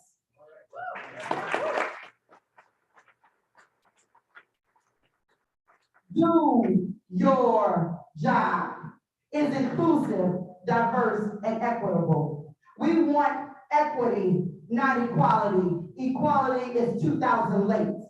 I am thankful for the shoulders that we stand on, the helping hands, and the actions of the people, by the people, as we are, we the people. Inclusive solutions for all. We are true blue.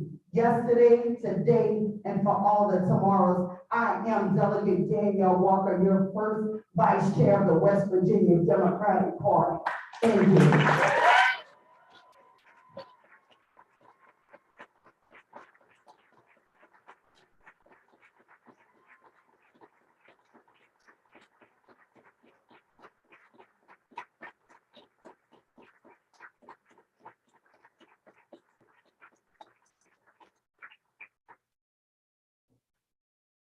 Now I have to call Danielle.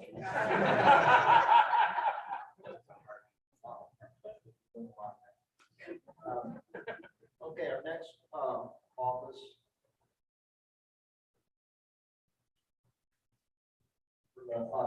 For the nominations for the second vice chair. I'd like to nominate Sam Petzall. For a second? Second. I'll second the nomination, Mr. Chair.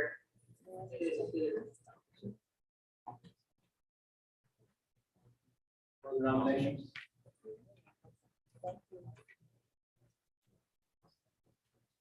Closed and support Sam by unanimous acclamation. Second.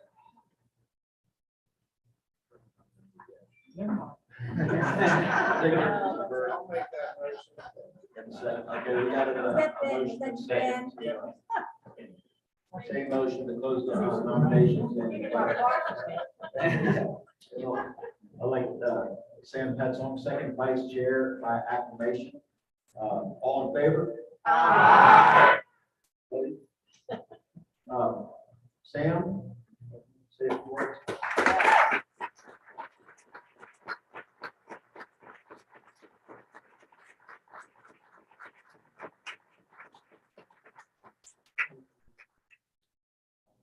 thank you, Kelly, for the nomination. Still got a lot of work to do, and I just don't really have to give a speech, but I want to follow up on something important that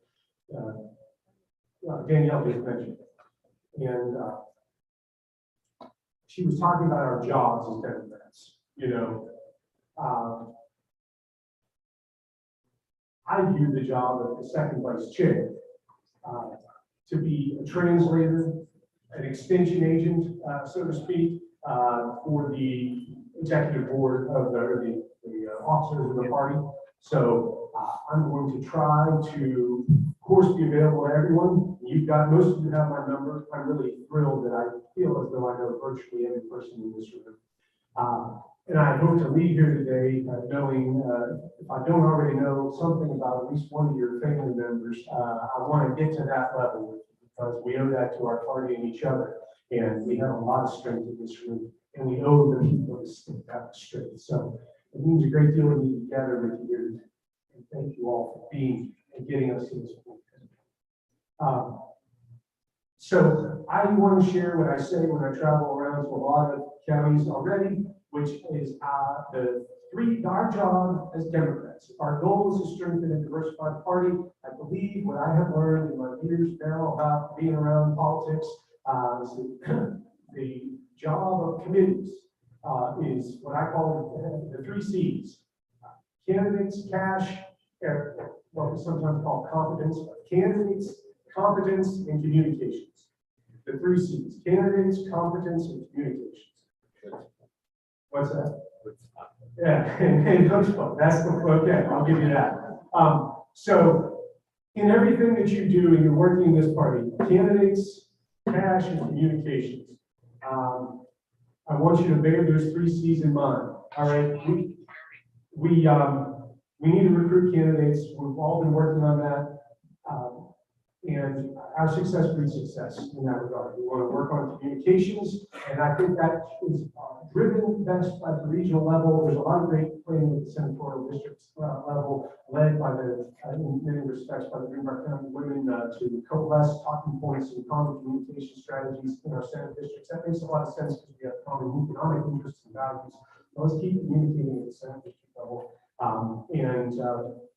And then when it comes to cash and confidence, everything we do also, in addition to recruiting candidates, in addition to good consistent communications, we need to have cash and we need to have confidence in everything we do. I think our committee looks very confident here today. But part of sustaining that confidence is sustaining the budgeting to follow it through and ensure that we pay our staff what we need to pay them and that we have the budgets to make our campaigns succeed. So the 3 C's, candidates, cash, and communications. All right, that's really what it boils down to. And I hope that you'll take that away. I've probably spoken for too long. I want you to be in touch with me. I want to thank you, and I really want to thank the candidates for chair. I feel like I want to leave with the story that I think should be reflected in the party. When Lee Coons referenced that Rick and I were on this phone call a year or so ago, Rick's been an old friend and mentor to me, and I was really, I'm not going to take credit, but I'm going to say I was really gunning for Rick to be on that call. I feel like when we ask for our friends and people with whom we share values to get involved in the party, they flock to it right now because people have a sense of the need. And I've been on that path for a long time with Blake Pushkin. He's been run for vice chair, he's been building up. And I know that Rick is going to be with us on that journey too. We're building, and Mike has come a long ways with us. I'm glad and thankful for Rick for everything he did in calling community. We get sort of a curse of riches when we call on our people, and I think that's all reflected. So let's stay at it. I thank you very much, Rick. I look forward to working.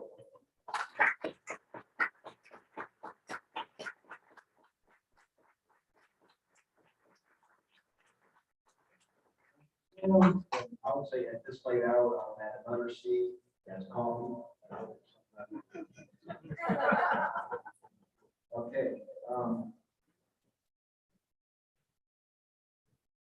Next will be associate chair, female. For a nomination for female associate chair.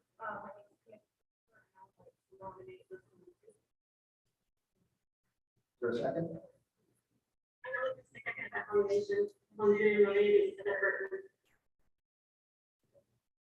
For the nomination.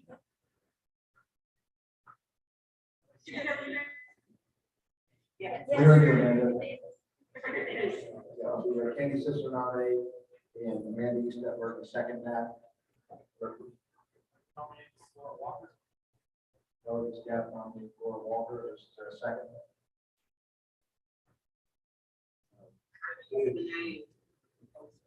The delegate staff nominated Laura Walker, and I believe there's a second from Sarah Petson.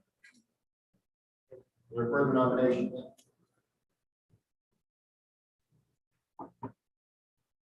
Entertain a motion to close the nomination. No vote. Nomination to close, and the secretary of the roll.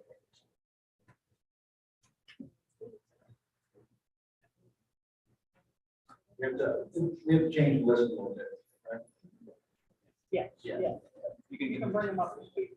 Yeah, they can Oh, speak that's now. First day on the job, sorry. Listen, we're going to speak first.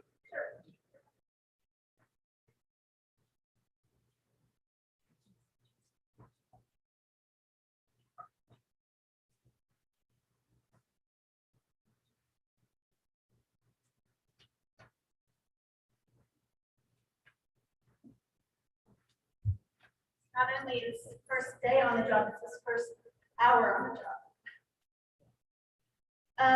I am Lisa Lucas. Some of you may recognize me. I've run for office. I've worked on political campaigns. I think our party should be about hope. Our messages should be persuasive and thoughtful. We need to reach out to working people understanding what our concerns are, not just with canned copy. We need to speak to what we want and create a vision. We need to have our words and our actions both meet in a place that we call values. And that's what we've, I think, been missing. People are hearing words, they're seeing actions. Those are meeting in different places, and they don't understand our values underlying. And I think that that's really what we can do to build the bench, is to have values that we hit again and again, because the values that Democrats care about are the values that will help this state. We want higher wages. We want labor rights. We want healthcare costs controlled. We want to cap diabetes costs. Values,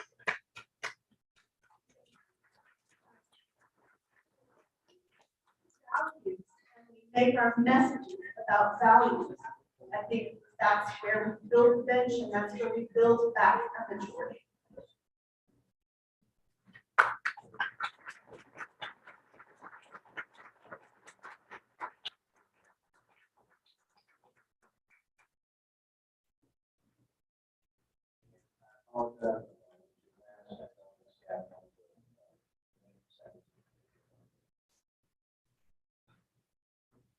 One minute, 45 seconds. Thank you, everyone. My name is Doug Scaff, and it's an honor to be here today with you all. And the energy in the room is exciting. This is amazing. It's something I can't wait for them to take this energy to the fall election. So I only have 40 seconds left. Lisa, your words were inspiring. You're right on. We need to do what we got to do. Laura Walker, I nominated her because she is the youth we need. She's the youth we need now. She's not only the future, she is the present. She's been Young Dems president for a while. She's helped this state move forward. She knows how to energize people. She knows how to get those involved on the high school level, get people out, registering people to vote. That's what she does. That's her calling. She has the energy, the passion to see this forward. As Young Dems president, she has a network across the state that we need. We need to tap into it now. no matter how old they are. From the time they're 12 years old, they can go out there and hold a sign for us. From the time they can vote, get these young people involved. That's the future of our party. We need to get into the schools now. We get to the schools yesterday. If we don't start now and take back this party through our youth, then we won't have a party 10 years from now. So Laura is a proven leader. She can do it. The bottom line is, elect Laura Walker for this position. You can't go wrong.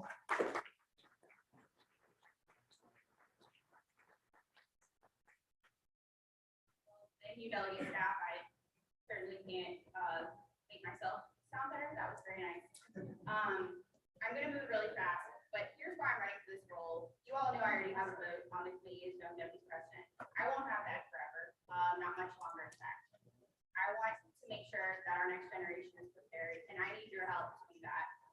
I know most of you, and I feel like I'm in a room with people who raised me. Adamita Maroney, Nick Casey, Delegate Staff, Delegate Garcia, Sam Petzon, Delegate Pushkin, Delegate Walker. I've interned for you. I didn't able to be my neighbor, Rick, my friend. I mean, so many of you have taught me everything I know. And I'd be amiss if I didn't mention Belinda Beaufort and Kurt Dickus, because there's just some knowledge about learning how to run a meeting, learning how to do things and get people out there and volunteering that I would make sure that we can pass on to the next generation. I've never seen a room full of people that are equipped to do that. I just want to help get it done. It didn't work, and that's what I do.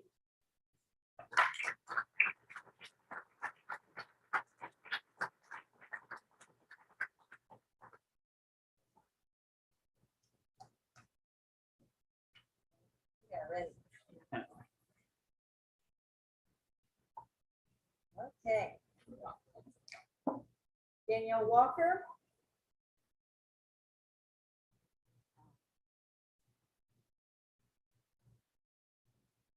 Laura.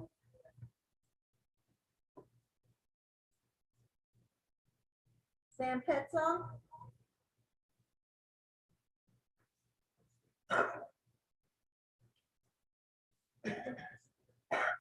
Bob Stoltz. Elaine Harris. Pat Maroney. Laura Walker. Teddy Grogan. Rocky Fitzsimmons. Walker. Pam Van Horn. She had to, okay, I'll write her down. She had to. I think she's getting more coffee. Tina Bray Russell. Melissa Lucas. Abe Sod. I'm sorry. He makes Sam Petzon his proxy. He can, Sam Petzon already holds another proxy. Can't hold, you're not allowed to, I should make the ruling, that should be the parliamentarian, but you can only hold one proxy.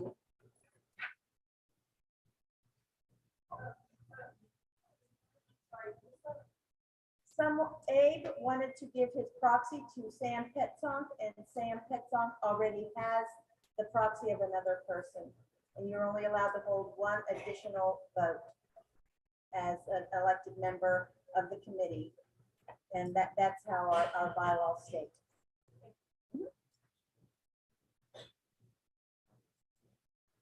Okay. Susan Hubbard.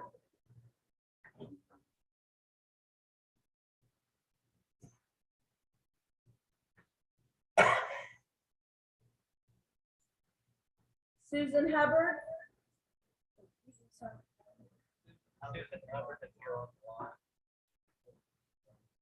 Okay. All right. Jerry Brookover. Cameron Miller. Lee Coons. Selena Vickers. Selena Vickers, former Melissa Lucas. Shane Asadzondi.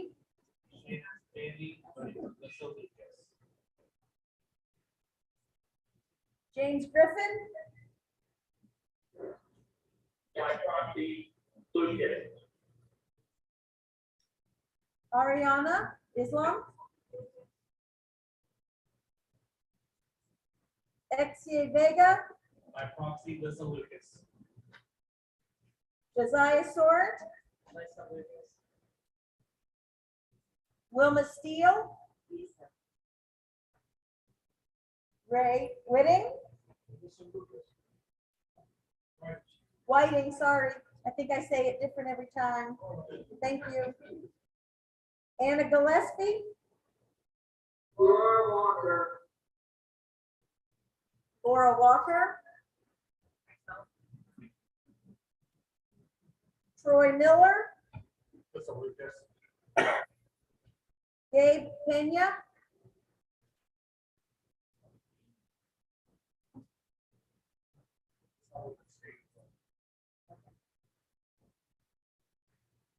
Cindy Lavender Bow.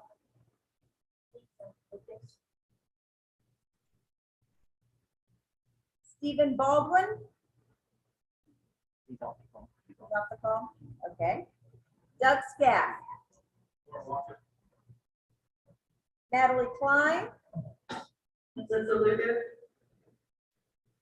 Kathy Link. Walker. Charles Elenfeld. Michael Trobert.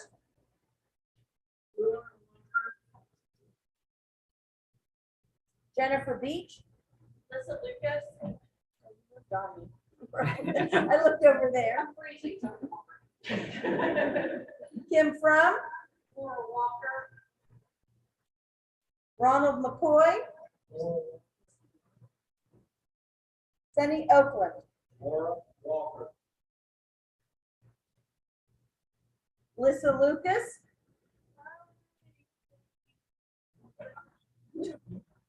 Judith Stevens.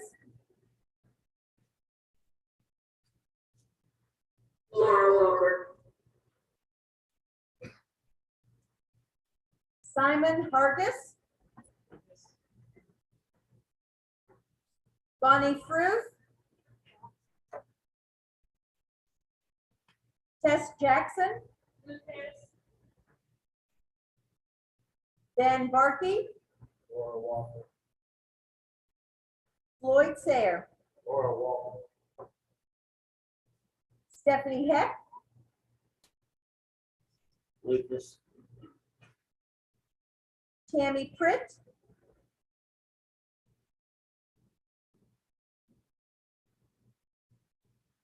Come on. Sometimes they say they can't hear me.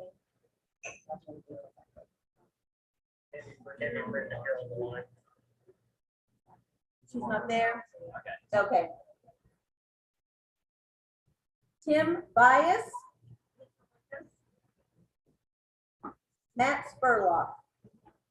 Walker. Deb McCarthy. Lissa Lucas.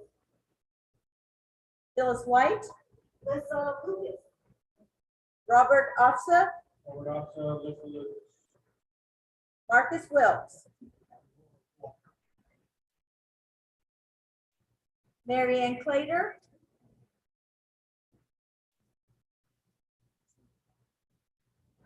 Mary Ann Clater.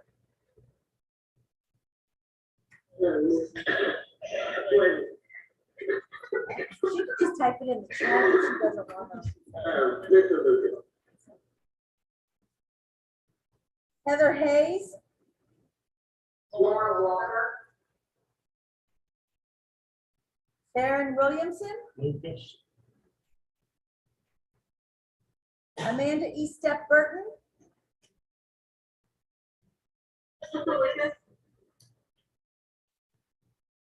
Keith Lottie.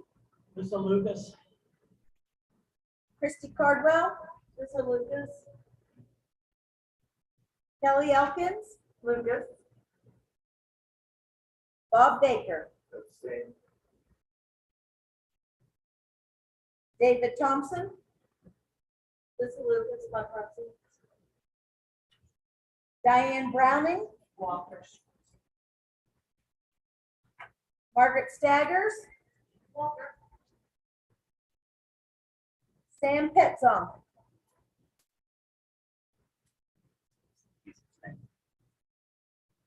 Jamie Spencer. Lisa Lucas. Oh, I'm sorry, I called you twice, Sam. Let me, when you move around.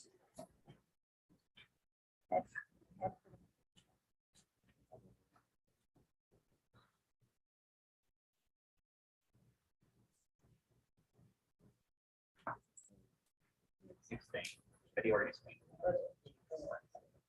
Yeah.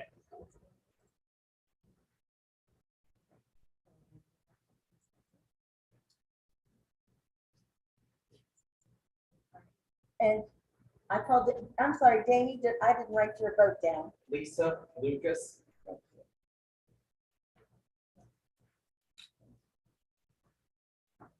Maybe I didn't mark it down. Okay. Rachel Tompkins. Brenda Weiss. Adam Starks. Lucas.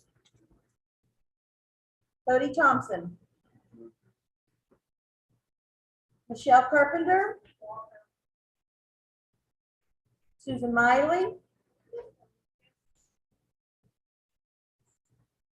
Ryan Deans. Lucas.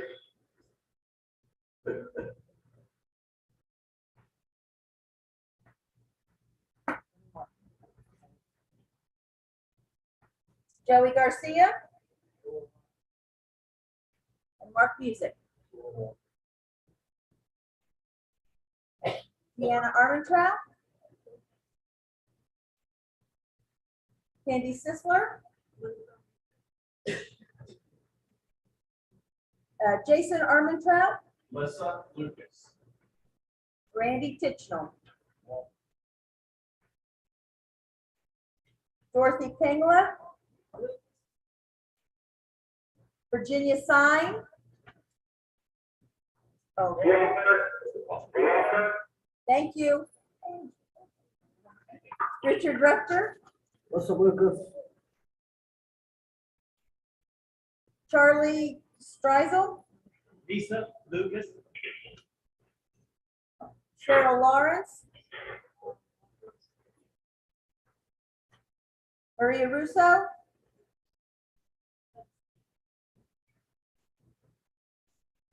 Ken Collinson.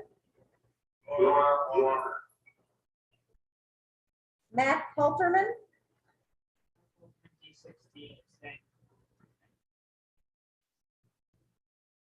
Bonnie Brown. Walker. Patty Hamilton. Laura Walker. Richie Robb. Laura Walker. David Tucker. Laura Walker. Is Pam Van Horn back in the room? Yeah, this one is close, so we're gonna, Madam Secretary, Miss Amanda Shelton. Right after Amanda, you said Burton, and we might have missed that. Yeah. okay, hold on, let me go back. If I didn't say your name, then you didn't. I apologize. Okay. All right, so, and I'm sorry, and your vote was? Okay. Okay.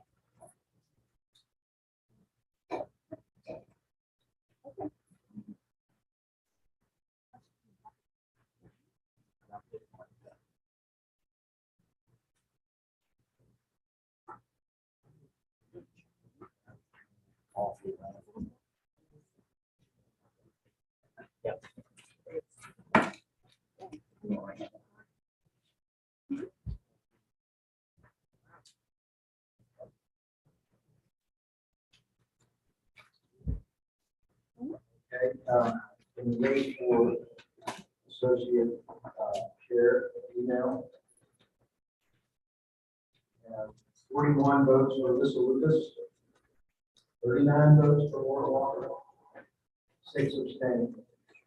So the associate vice chair.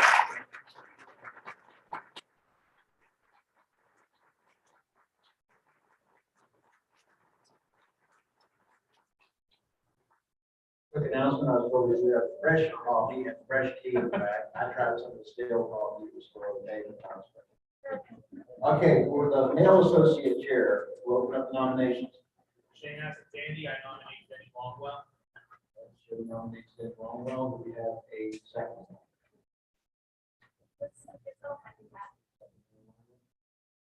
Further nominations?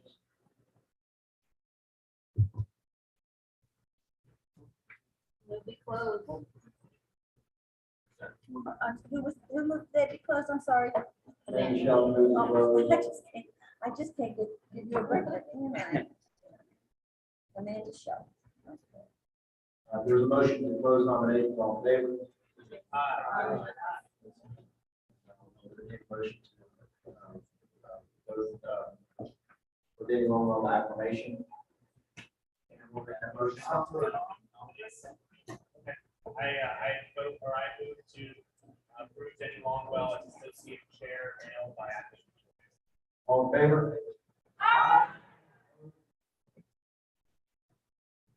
Denny?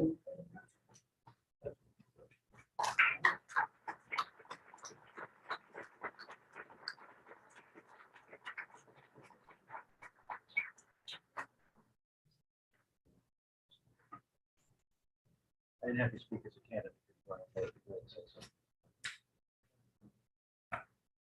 Thank you very much, Mr. Chairman. I'll be very, very brief. I want to thank the people that nominated me and seconded the nomination. Recently, I had run for a vacancy on the executive board. It was unsuccessful, but before I found out, Linda called me the next morning and let me know that I had not won. And through that conversation, one of the things she said to me was she hoped I'd stay involved. And I have. And I won today. Thank you.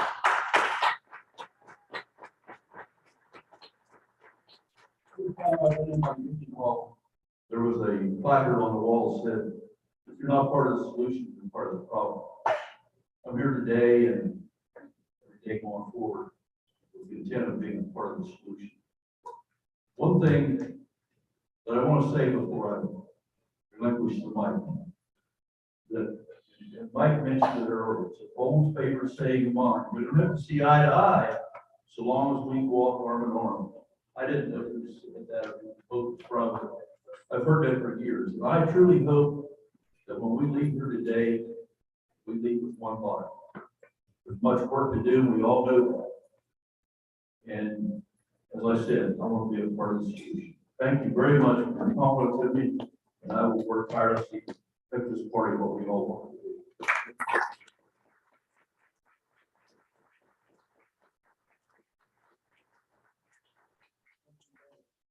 We're going to move on to the female vice chair, first congressional district. Kelly Opens would like to nominate Danielle Stewart. We have a second. Nomination for Mercer County. Tina Russell, second. Are there further nominations?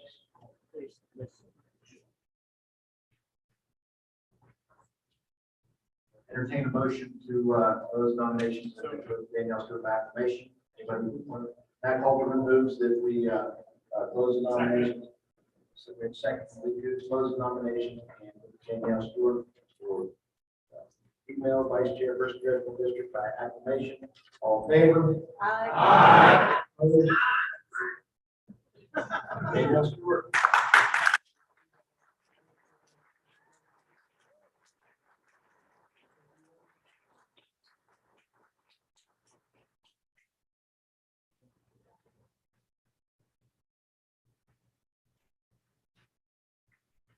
Thank you all very much for selecting me for this position. Unfortunately, I don't know everybody in the room. I've met a lot of people, and I want to take a moment to just kind of let you all know who I am, where I'm coming from, kind of my position. I believe that I owe that to you so that you know where I stand on things. First, I reside in Beckley, where I grew up before going to college at Concord University, and I served in the Army for 23 years. I deployed in Iraq twice, and Afghanistan once, and I earned 3 Bronze Stars.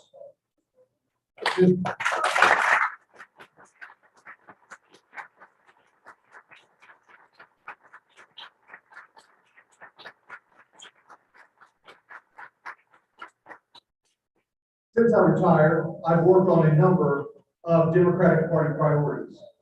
I was the executive director of an environmental nonprofit for 4 years. I'm currently chair of the City of Beckley Human Rights Commission, where I was one of the leaders involved with passing civil rights protections for the LGBTQ community and the county.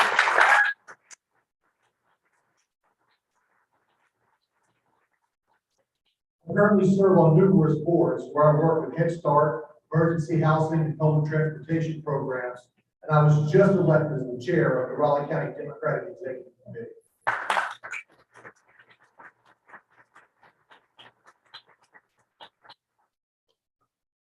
I want to talk a little bit about the party, because there are many reasons that I wanted to run for this position and serve the party.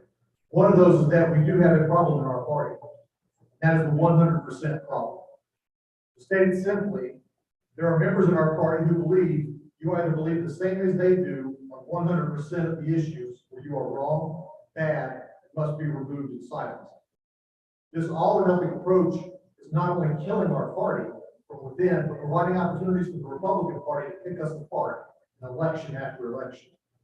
We need a common message and unity to turn West Virginia blue. You will never hear me advocate our party right or wrong. I will stand with my honor and integrity on all things. And where our party or elected officials are wrong, I will speak up.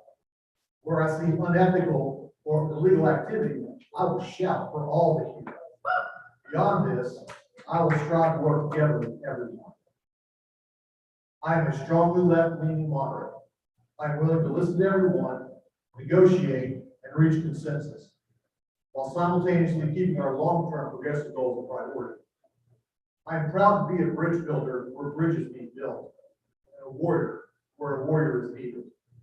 Thank you for putting me in a position so that we can get our party ready and capable to fight the Republican Party every election in our state.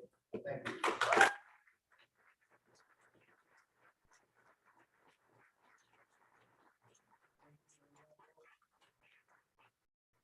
Election of the male vice chair for first congressional district, so open up nominations.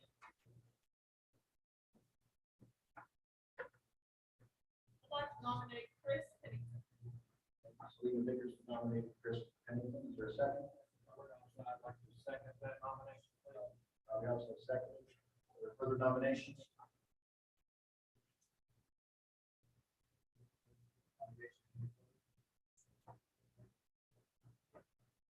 There's a motion from Mark Lisa to that the nominations be closed and they be elected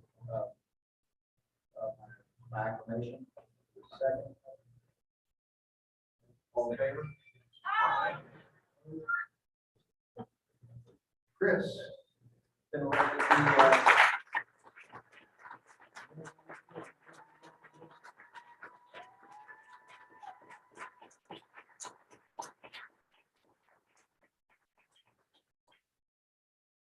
Thank you, everybody. Just in the interest of time, I just want to say thank you, and just keep your eye out. We're going to be doing a lot of stuff in the southern part of the state. We got a lot of work to do, and we're ready to do it. So thank you, and I look forward to working with all.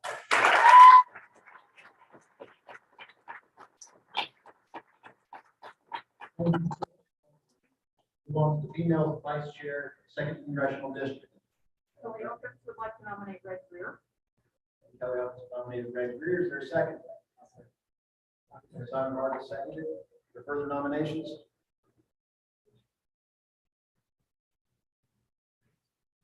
I move to close the nomination. Acclamation.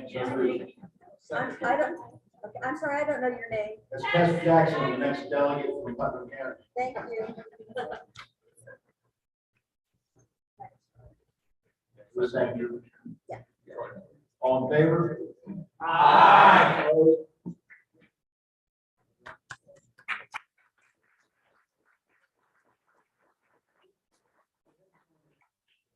Mary, your line.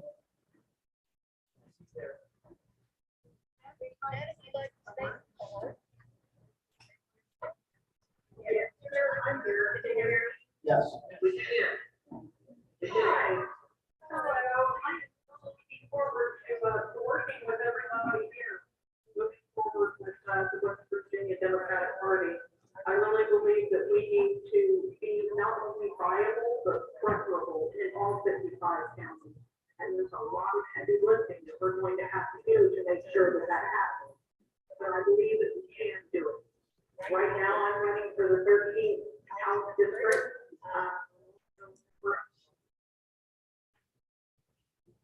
With the Disability Conference, and I've been involved with my county DCC, so I'm very much looking forward to being part of the future of West Virginia Democratic Party. And thank you so much for your support.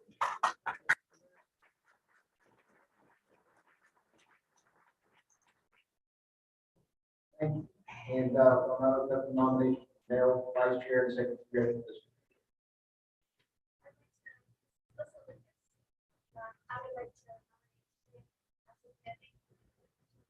Mr. Chair, I nominate Judy Knox. Thank you, Judy. We have a first and a second. Are there further nominations? I'm going to close the nomination. Second. Elect Shane 5. Okay, motion made by Rob Thompson is to close nominations and elect Shane by acclamation. All in favor? Aye. Opposed? No. Shane, the ayes have it.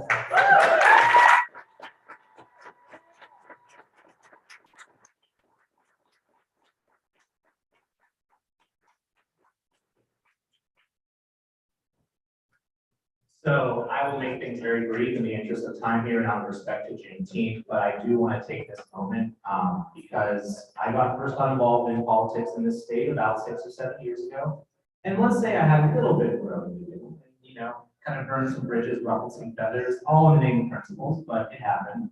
But ever since that moment, I have grown, and I have also encountered severe resistance to just even trying to get involved within the structure of this party.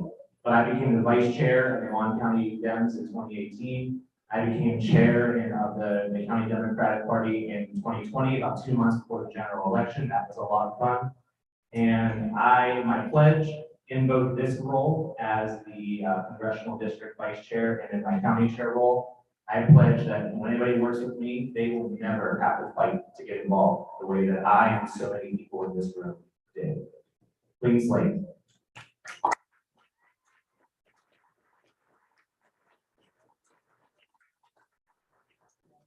Shane, and we're moving on to the empty nominations for secretary.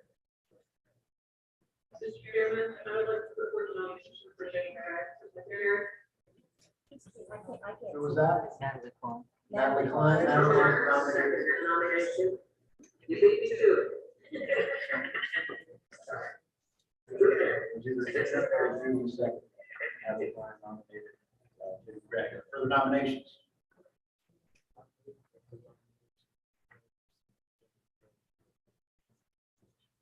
Barton moves the nomination to be closed. Jimmy Craig, the elected secretary by acclamation. All in favor? Aye. Unanimous. Jimmy Craig, the elected secretary.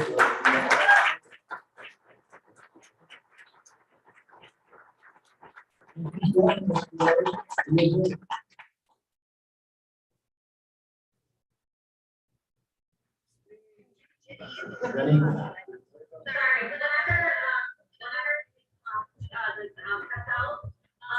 so I'm gonna be brief, because everyone's been sitting for a long time. Thank you, and I'm really just excited to do what I can to bring my skills, in organizing, to the table, and to work together to unify our party, to fight for the things that we know West Virginians need and deserve.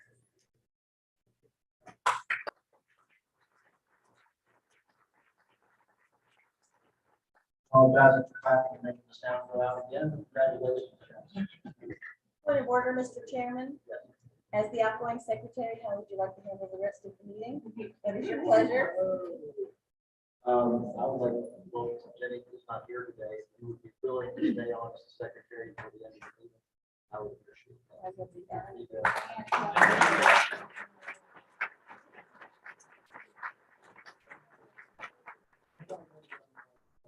Recognizing Kelly's work as secretary for the past 4 years.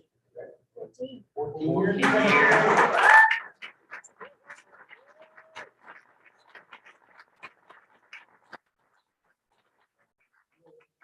On to the rest of this meeting, we'll try to make it go as quickly as possible for you. Thank you, Kelly. Thank you, Jenny. Okay, we have any nomination for associate secretary. I'd like to nominate Karen Lehman. Yes.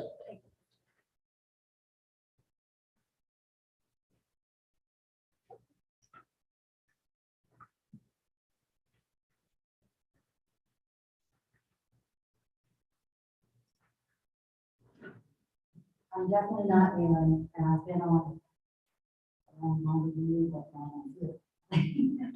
I'm Cheryl Lawrence from the 16th Central District and from Jefferson County. Erin Lehman is not here with us today because she is the sole person representing our party at the West Virginia Fest in Jefferson County in Charlestown. Erin, you might have seen in Charleston. Let me tell you a little bit about her. She went to Shepherd University, majoring with a double major, BA in psychology and BS in political science. Graduated in 2020, and she has worked in West Virginia politics. So geez, ever since I can remember, and trust me, you know, I'm not 21, so she's been tagging around for long. She has developed a lot of relationships, not only in the Eastern Panhandle, but beyond that, and as a community and also statewide as an organizer. And she has actually worked, some of you might recognize new delegates and senators, as a West Virginia Senate minority analyst for the last 2 years in the regular sessions. And in her own words, she has said that she has seen firsthand the horrors that come from the Republican supermajority. So she's not new to politics at all. She spent a lot of summer vacations in county commission meetings and going from door to door. She's been taught the necessity of political activism, not only by her mother, but by other people in the county. And she hopes to grow a volunteer and actively get people engaged, many young people, as we talked about today, across the state, and also get them in any kind of involvement she can. So she wants people her age to stop leaving the state because they are leaving in numerous places and many numbers. So we would like to have her nominated or elected as another associate secretary here in the town. And we as Democrats need to win not only across the state, but all the way down the ballot. Okay, thank you.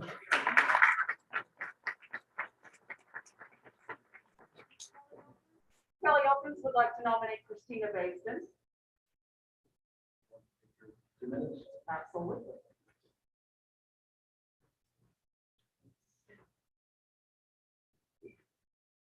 If anyone had the opportunity to see the bio that came out from Christina Basin, the bio doesn't do her justice.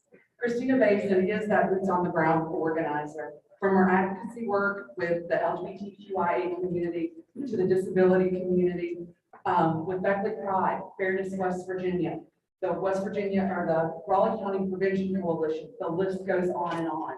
When in Southern West Virginia, in the Beckley area, when there's advocacy work that needs to be done, Christina Basin is right there.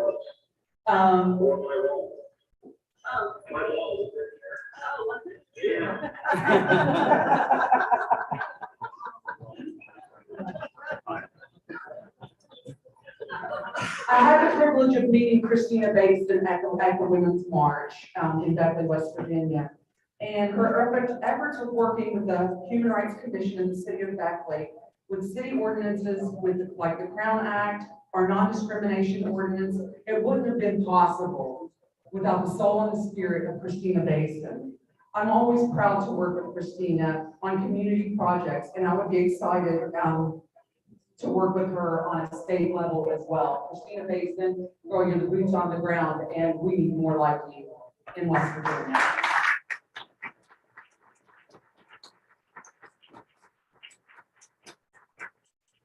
Valerie, do we have a second for either of those two nominations?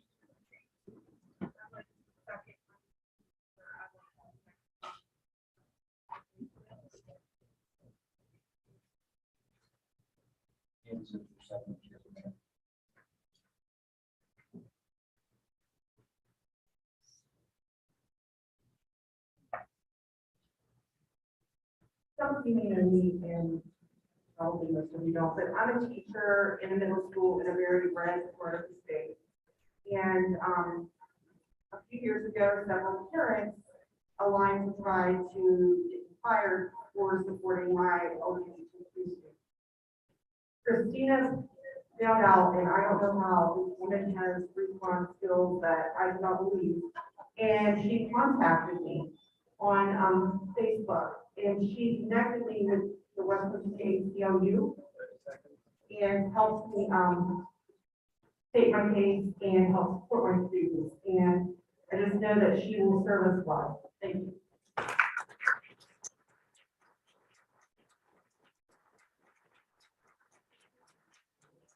Is there a second for Aaron's nomination?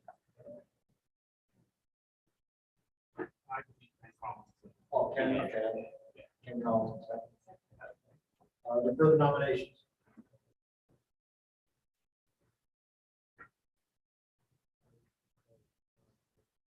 And as part of the closed nominations, Secretary will take the roll. The second was over here. Thank you.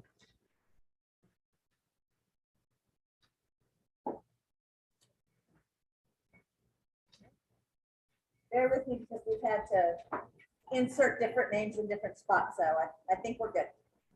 All right, Danielle Walker. Christina. Sam Petzong.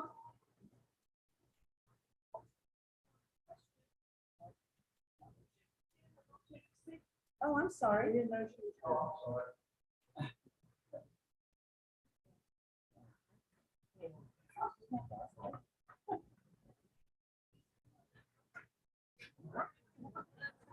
I would expect to call me, and I apologize to both of the nominees for associate treasurer.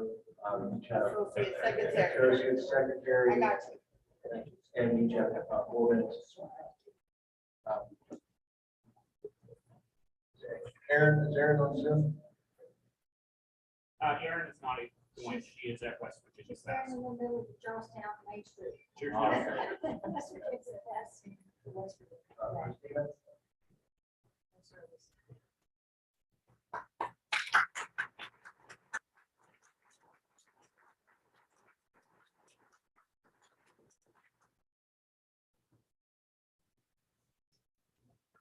So I am Christina Basin.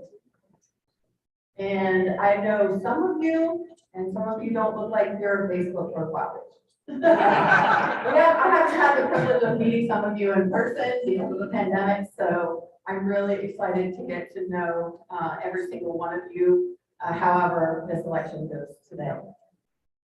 For those of you that don't know me, I'm a community organizer. I'm an LGBTQIA+ advocate and a staunch human rights activist. I have been involved in many grassroots community transformation efforts, and I bring those skills, networks, and experiences with me. I was boots on the ground for the Crown ordinance that was passed in Beckley, and also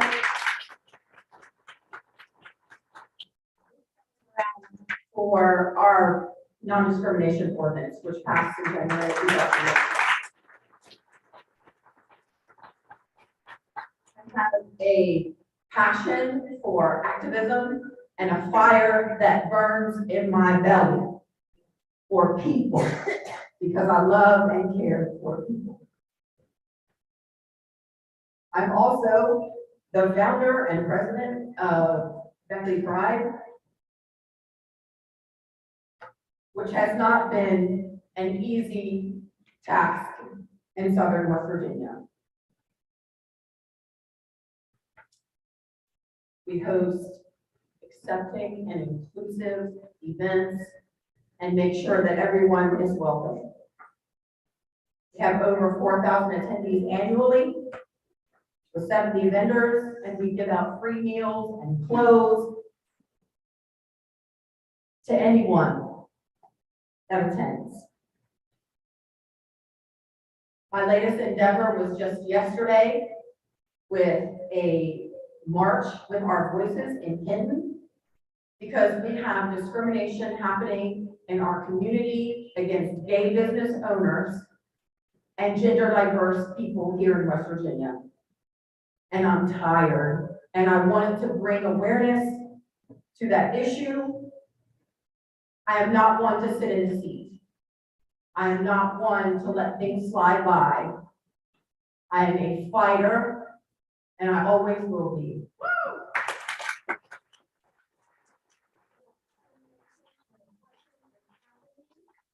I will not be quiet, and I refuse to be quiet.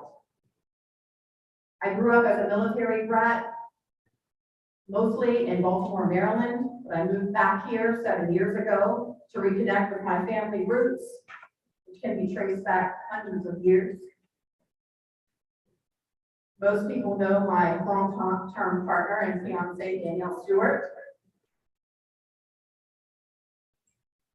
And I've been a Democrat most of my life. And although the Democratic Party has not always reflected my beliefs in practice, I have always supported the party in policy and platform. The Democratic Party has evolved into a more inclusive and open party, and I'm here for it.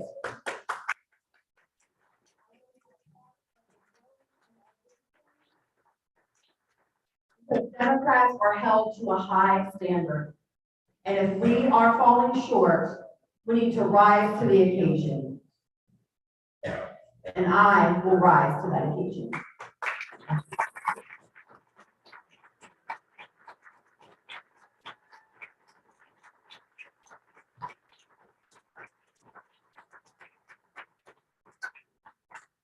Thank you. Now we will, the Secretary of Moral. I'm gonna wait for my back up to. Okay, we're gonna start over again. Danielle Walker. Christina Basin. Sam Petzong.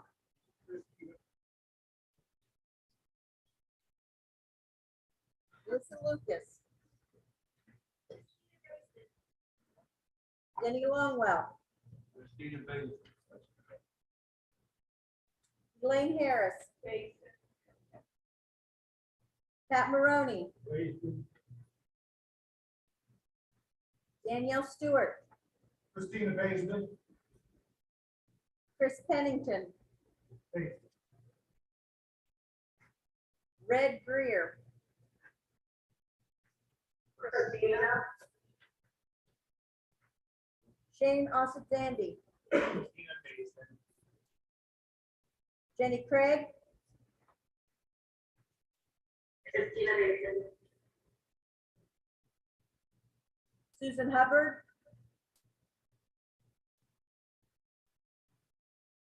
Oh, she's decided she's gone. Jerry Brookover.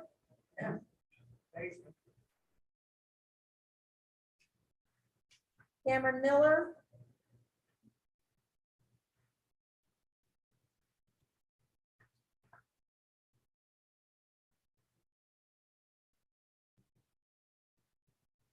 Lee Coons. Selena Vickers.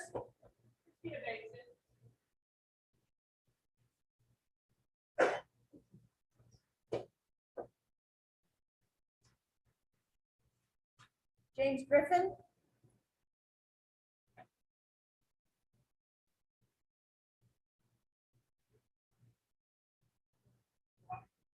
Yeah. Thank you. Ariana Islam?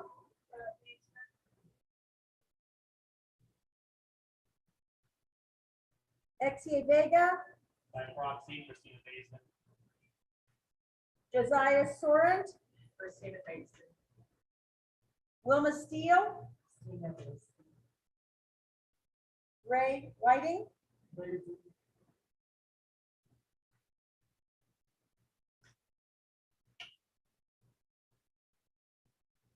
Anna Gillespie?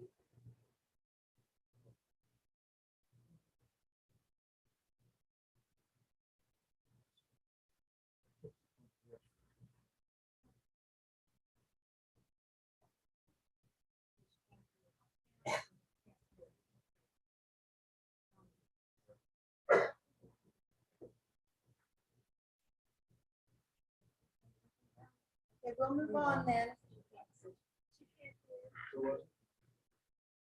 I'm not, so, some,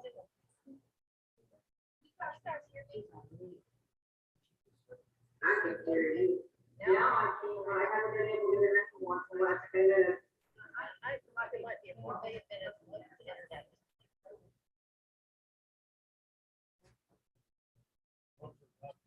so is she voting? Are you voting? It's, for associate secretary? I'm sorry? Anna. Okay. Thank you. Laura Walker?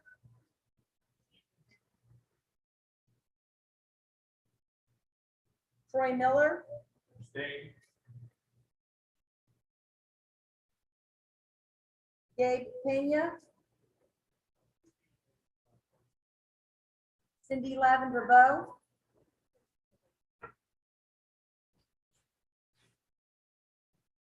Doug Scaff? Natalie Klein? Kathy Link?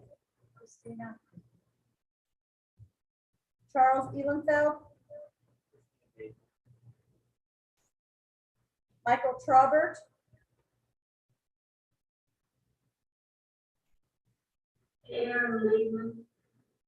Thank you. Jennifer Beach? Christina Basin. Kim From? Basin. Ronald McCoy? Sunny Oakland? Christina Basin.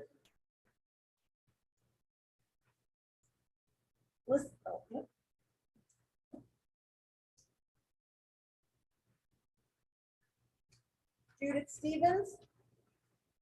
Christina Basin. Simon Hargis? Christina Basin. Bonnie Fruth? Tess Jackson? Ben Barkey? Lloyd Sayre? Basin.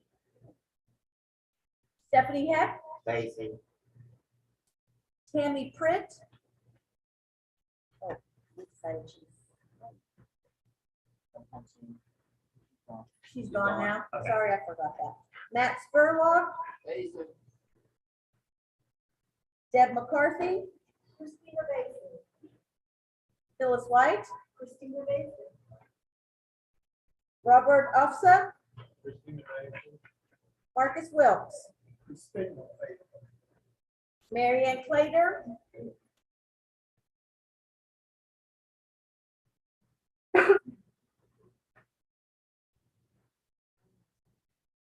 Mary Ann, are you still on here?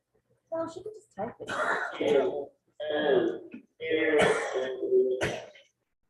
Aaron Lehman, thank you. Heather Hayes? Christina Basin. Darren Williamson? Christina Basin. Amanda Estep Burton? Christina Basin.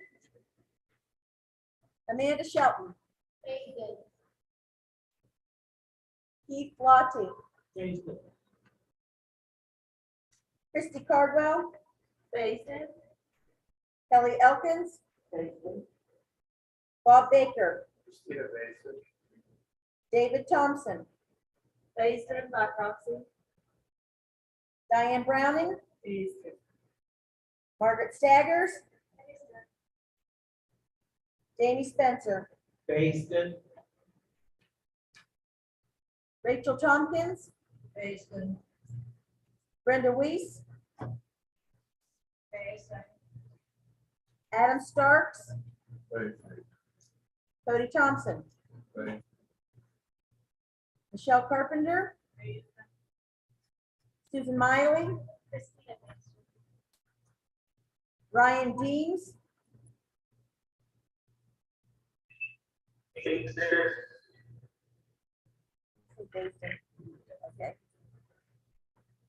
Joey Garcia, Mark Music, Deanna Armentrout, Candy Sisler, Jason Armentrout, Christina Basin. Randy Titchnell, Dorothy Kengla, Virginia Sign,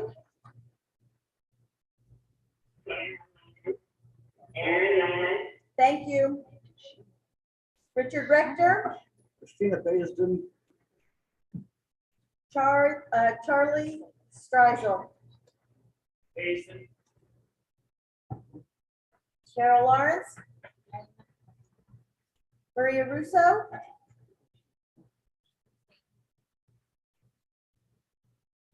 Ken Collinson, Matt Halterman, Bonnie Brown, Patty Hamilton, Richie Robb, and David Tucker. Layman.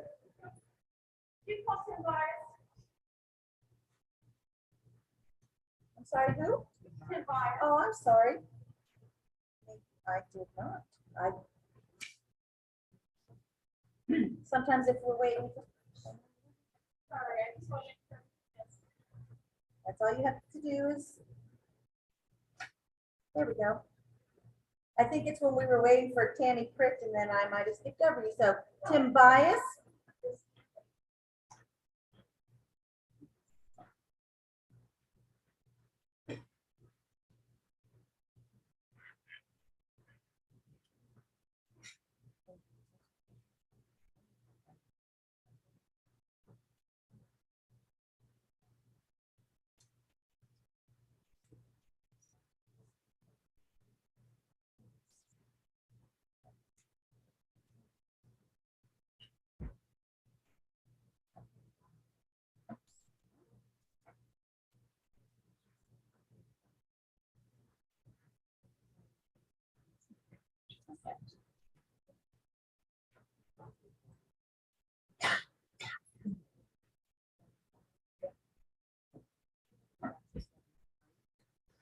Because the two associate chairs do not vote.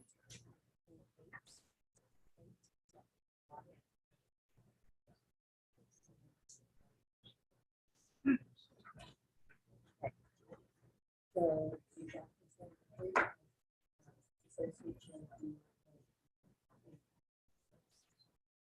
That's 75. Yeah.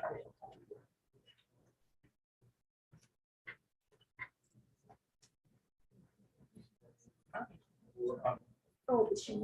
Yes. Yeah. You. Yeah. Right. Yeah. Okay.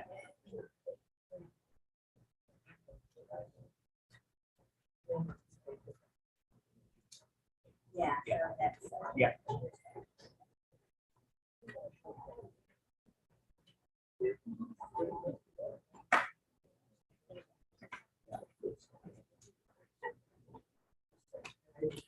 Our election for associate secretary, Christina Basin, 74 votes, Aaron Lehman, 8, 2 abstentions, Christina Basin. Associate secretary.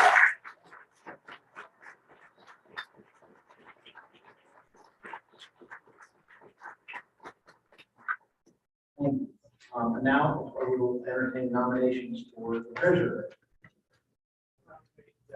Big case.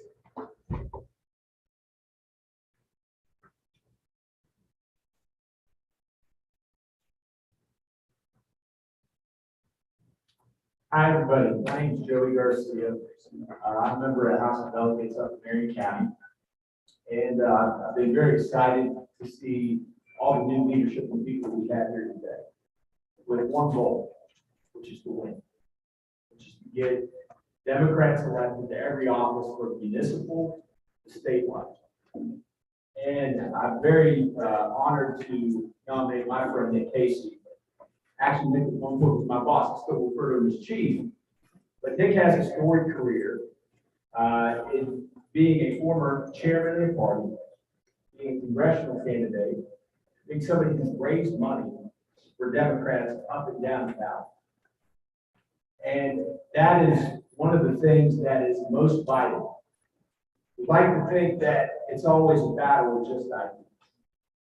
And that our ideas will win if we work hard. And I believe that they can. But in order to make that happen, we need a team of people, this team that's been built today, to have somebody there who, in reality, I was going to say he's probably forgotten more people than I've ever known, but he remembers them.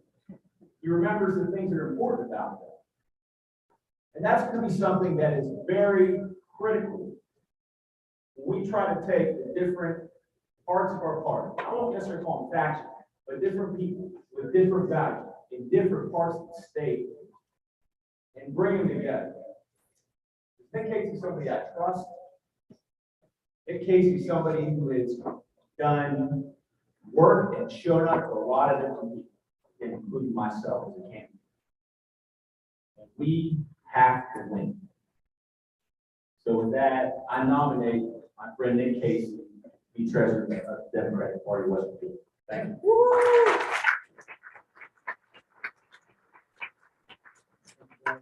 I'll second that nomination. Actually, Shane Asseldown, seconded the nomination.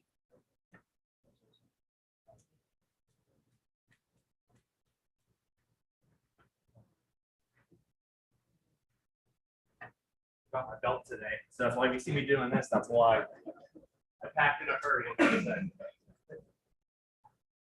Well, the last couple of rounds have been kind of quiet, so that's something y'all are like, what's going on?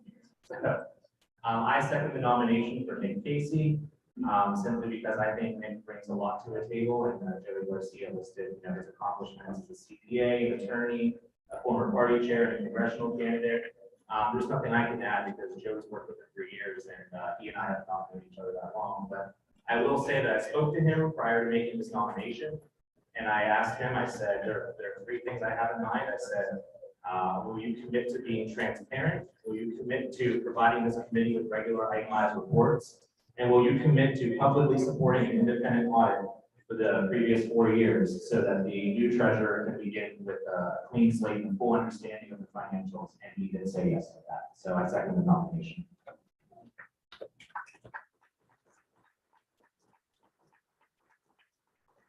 Yes, I'm Thornton Cooper, proxy for Richie Robb, nominating Richie Robb to be treasurer of the State Democratic Party. Well, are you speaking for the nomination or are you speaking for the candidate for the nomination? Which I want. I mean, he obviously can't be here. Is there a second nomination? There's a second nomination for Richie Robb for treasurer. Or would you like to speak for Mr. Robb? Thank you. My name is Thornton Cooper. Some of y'all know me, and more people know Richie Robb than know me. But Richie and I've known each other for 50 years. He currently has long COVID, and that's why he's not here. That's why he was his proxy.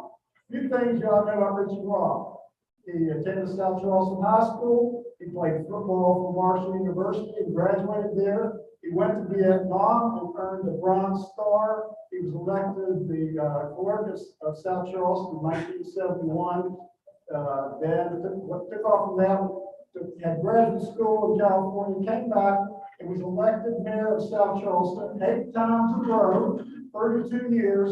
And if you think a person who has been presiding over the municipality with a multi-million-dollar budget for 32 years is not capable of being treasurer, I would say that there are very few people who are more qualified to be treasurer. Richie was a Republican till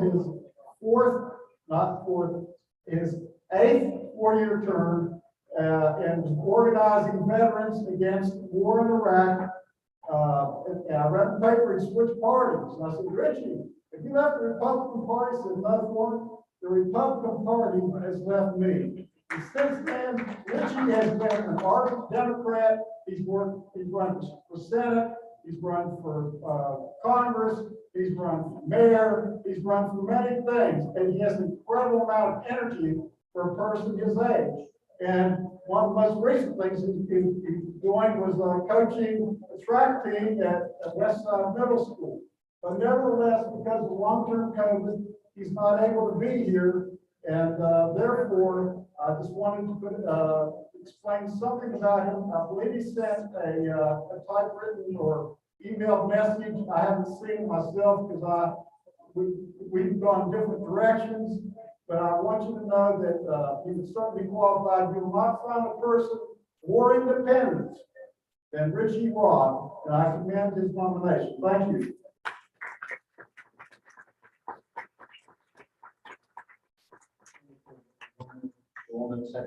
Seconding speech.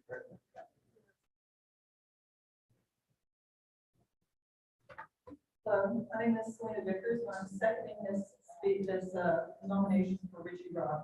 I want to be very clear, I really have not intended to get involved with this race.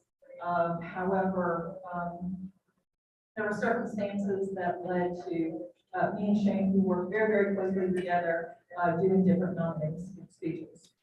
I really don't know Mr. Robb very well. I'll be honest with that. For those, and I really don't want, I want us moving forward, not focusing on the past. However, this particular vote, I think is significant. Over the last several years, most of you know that I have done an enormous amount of work focusing on forming a party through holding people accountable and the party accountable to rules.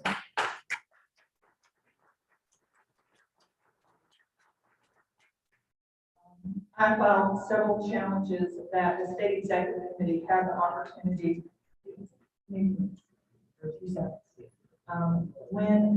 these challenges went before the state executive committee has not had to either uphold those challenges or they can dismiss them.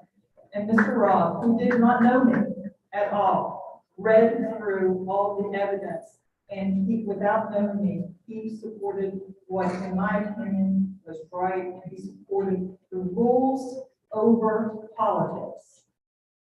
Rules over politics, which creates a fair playing field for everybody. Mr. Robb was one of 3 people on a 100-member state executive committee who did the right thing. So my support is for Rich Robb based on the fact that he will follow the rules and over politics. Thank you.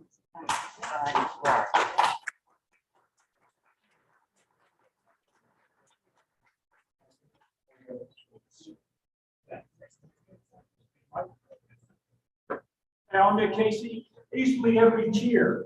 It's a great day to be a Democrat in Harrison County. It's a great day to be a Democrat in West Virginia. And we can bring all this back. But let me talk about treasurer. That's my bump speech. The treasurer gives 2 lines in the bylaws and 3 duties: receipt, disperse, and report. Receipt, money, disperse, money, report money.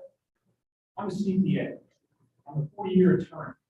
I sit on as the treasurer of the American Bar Association of some 400,000 people. I have sat on the audit committee of publicly traded companies, banks, all of which are federally regulated, all of which I tell you for one reason. Financial information from the treasurer is about transparency. It's about reporting. And I talked with Shane, and Shane, I greatly appreciate the second. Joey, thank you very, very much for the first. And here's the way to see it. When you have just good business practices, good CPA practices, when a new person steps in, you audit the old person, so you have the baseline. Shane said, can I agree? Well, of course, that's what you do. Nothing to agree to. So that was quite easy. Then do you do regular reports? I'm a CPA. Do you want them monthly? Do you want them quarterly? Do you want them annually? But I want to say you do it every meeting. But that information is so easily available on that. There's very little issue about my competency to be the treasurer and to do it correctly. It's not a policy position. I regret that somebody holds a vote made against you, and somehow that becomes the acid test of whether or not you're capable to be the treasurer of this organization. If that means something to folks, so be it. But let me tell you why I'm passionate about being treasurer. It's hard to put passion in a treasurer race, isn't it? When I became chair, we had a majority. You know, we didn't have any money. I personally went to the bank and signed my personal credit up so that the party could get funds from the bank to operate. Okay? I do know the financial passion I had. When Don Blanchard tried to flip this state, I've had a majority in the legislature, I personally went around the state for 6 weeks and did all I could to beat him. We beat him. He sued me. 3 years later, and all the legal fees after that, I won. I didn't get my fees back, but I won. That's financial passion. I raised for one candidate over $2 million to run for Congress. That candidate was me. I raised $2 million, not counting other candidates that I raised money for. I raised $2 million for me. Now, when I apologize to you, out of 153,000 votes, I was 4,100 votes short, and you've got Mooney, not me. I know, it's just, I'm so embarrassed. I'm so embarrassed. But that brings back to what we heard a little earlier is competency has a word to it called cash. I can account for the cash. That's the 3 duties: receipt, disperse, account, report. Let me give you a 4th duty. You can't run a party under a tree. You've got to be able to raise funds. I've chatted with Mike, our new chair, and other people in the street know me because I helped them raise some money. One thing I have some competency at is finding money and raising money. Can we raise as much as we used to? No, because we're out of power. There are the people out there that will help us. If God bless the $5 donor, because they're going to vote for you. God bless the $5,000 donor too. They're going to vote for you, and they give you resources to get more voters to vote for you. So here's my 4th duty that I will tell you I will fulfill. I will raise money for the party. I'll help the candidates, the founders, the elected, and turn it all over so we can, I really want to show Tom Blank. And my last role, I give you passion, my last job, I was the Democratic Chief of Staff for the current governor of the state of West Virginia. And he fired me because why? Because I'm a Democrat. Make me treasurer, I got some paybacks other places. Yeah.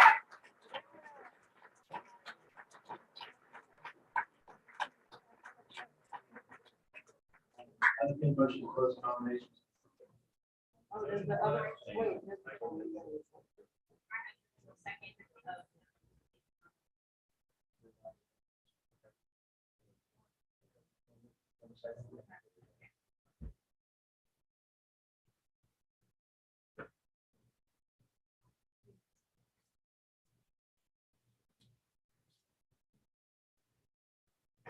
Chair, Mr. Casey for stepping up and running this position. Thank you to the other candidates as well, because there's actually not a very easy job. It's really not very fun. I have a math disability. You really don't want me anywhere near numbers, nor would I offer. I was going to speak these remarks for, a personal point of privilege of closing, but here's why I'm accepting the nomination. I look at this room and I see not only taught me everything I know, who I want to get to know, and who I want to work with. And if we're the party of people, I want to speak for these people in this room too. And I hope that each of us can learn to see a person for a person. We're each our own selves, we make our own decisions. But there's no reason why that means we can't move forward together as a party. Please. The last thing we need is more division. And I think Mr. Casey, submitting his ability and his skill. Each of us in this room has a skill to offer. And our time, exceeding the time briefly, each of us in this room has a skill to offer. And what we need right now as a party is to come together and bring the skills together, guys. Each person in this room has something different to offer this party. And I think that's a beautiful thing. And I hope that we can all learn to recognize that and support each other.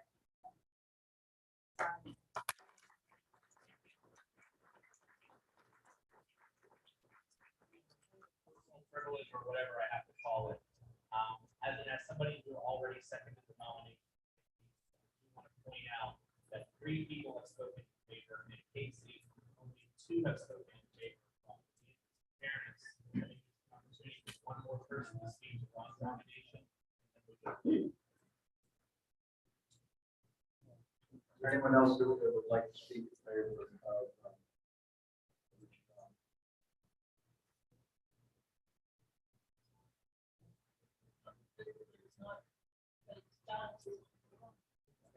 I'll entertain a motion to close nominations and ask the clerk to roll call. Who moved? I'm sorry. You are.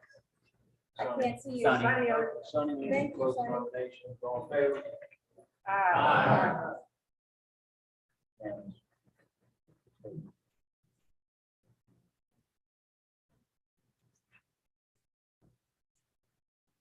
Danielle Walker. Nick Casey.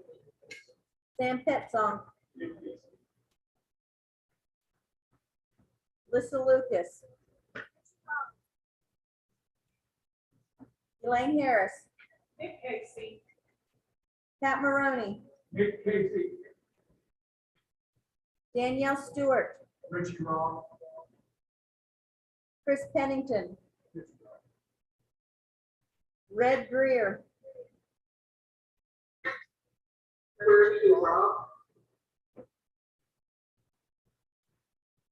Shane Osadandi. Nick Casey. Jenny Craig. Okay.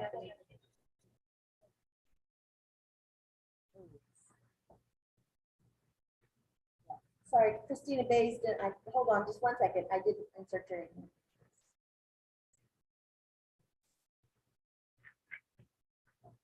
Christina Baisden. Jerry Brookover. Nick Casey. Cameron Miller. Lee Coons. Richie Rock. Selena Vickers. Richie Roll, said I think, I did not, Mr. Longwell is not a voting member. I was not aware of that the first time I called roll, so his number was removed. But in our bylaws, the associate chairs do not have a vote at this time, so that's something the next committee will have to take up to change. I believe the associate chair. We didn't take one vote for her, but we never got one from her because I kept forgetting, but no one ever voted. And I assure you, no one voted when I called Ivan's name. You should actually be addressing your questions to the chair, not the secretary. I shouldn't actually be making. And you're absolutely right. I shouldn't be making rulings. This is a little complicated issue that has to do with the bylaw changes. When the bylaws were changed in March of 2021, they made every officer a voting member. It was an accident that they left in the associate chairs were non-voting positions. I had a conversation with our former chair Theodore last night about that. She might speak to that, but it was an intention for every member to have a vote. That was just a problem with bylaws that didn't include that. Normally, I got the bylaws, this, I can only do with the bylaws in front of me right now. Let me address the next meeting in bylaws. I can only go about what I have. I've lost my place.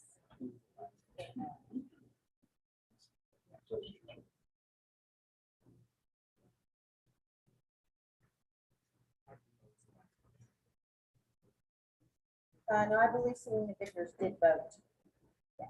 I voted for British or Ross. Yes, yes. Yeah, 'cause we already have to-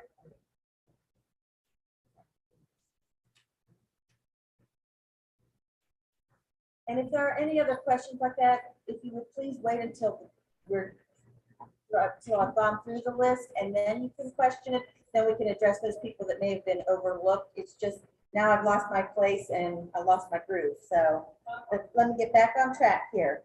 James Griffin.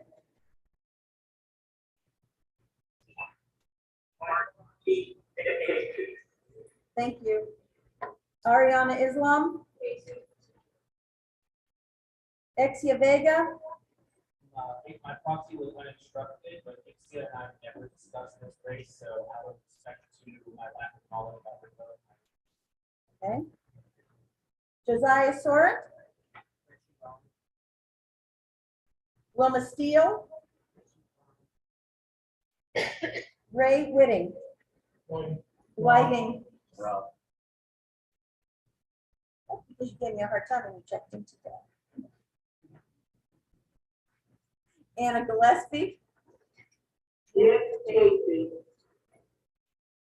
Laura Walker. Nick Casey. Troy Miller.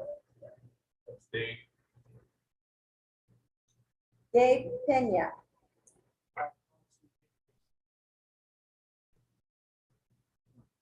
Cindy Lavender Bowe. Doug Scaff. Natalie Klein. Patricia Rowe. Kathy Link. Charles Ehlenfeld. Nick Casey. Michael Trobert.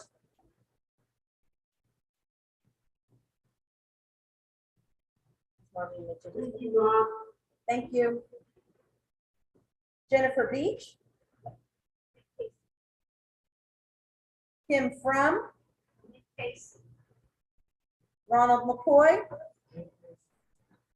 Sunny Oakland. Nick Casey.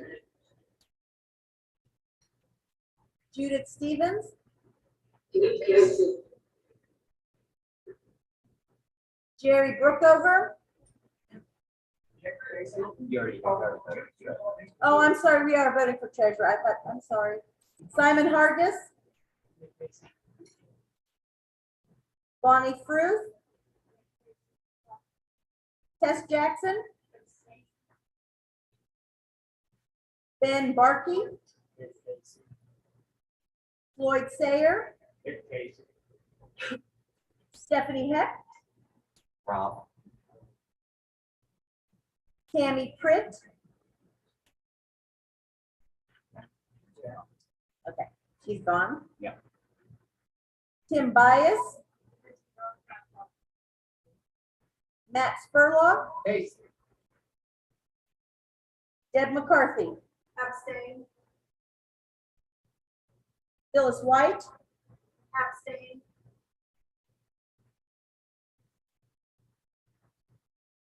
Robert Ofsa. Marcus Wilkes.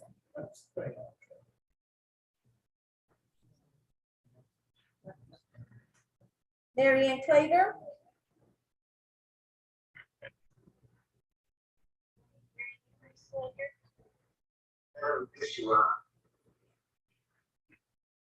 Thank you. Heather Hayes. Casey.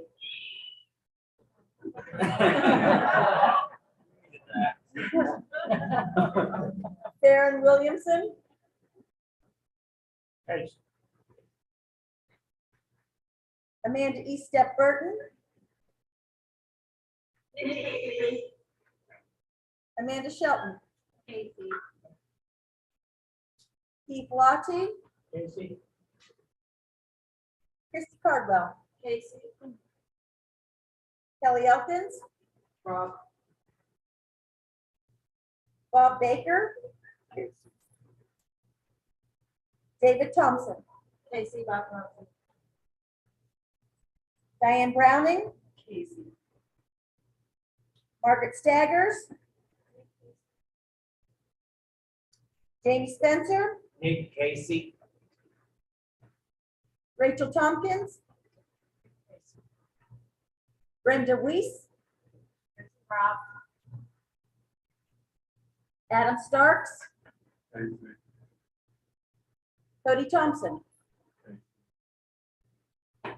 Michelle Carpenter. Susan Miley. Ryan Deans. Thank you. Joey Garcia.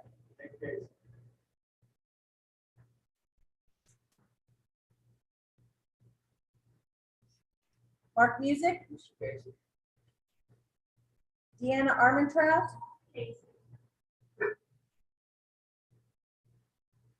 Candy Sisler. Jason Armentrout. Randy Titchnell. Dorothy Kangla. Virginia Sign.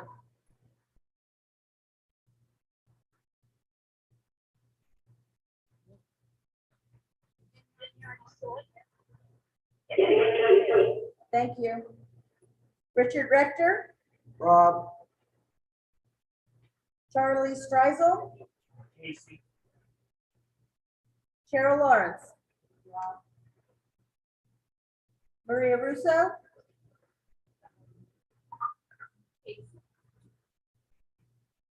Ken Collinson. Casey. Matt Halterman. Bonnie Brown. Casey. Patty Hamilton. Nick Casey. Richie Robb. Richie Rob. David Tucker. Richie Rob. And Bob Stoltz, did I call your name to vote? Casey. Thank you. As I went down the list, I thought, did I miss anybody?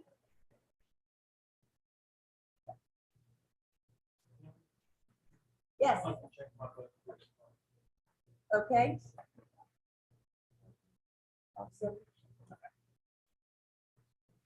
Oh, that's right, you abstained, correct?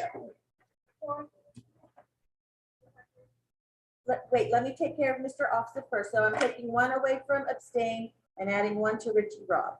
Yes. I would like to change my vote to Richie Rob.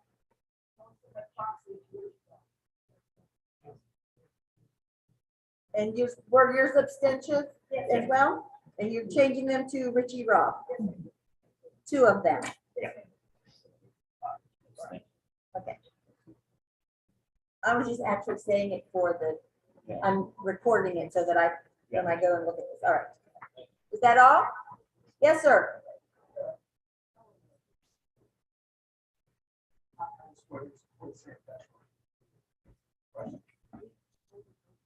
You voted both for Nick Casey? Yes. Yeah. Yes. Well, one is as the proxy and one is.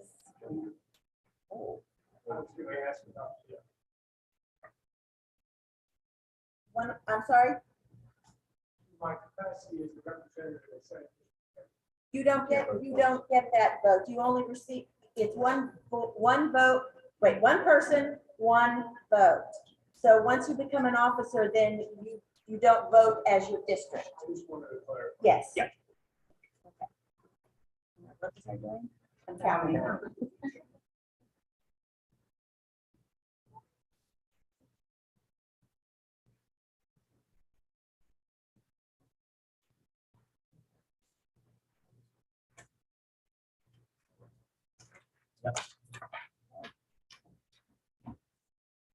Thank you. For the office of treasurer, Nick Casey, 56, Richie Rob, 25, 5 abstentions.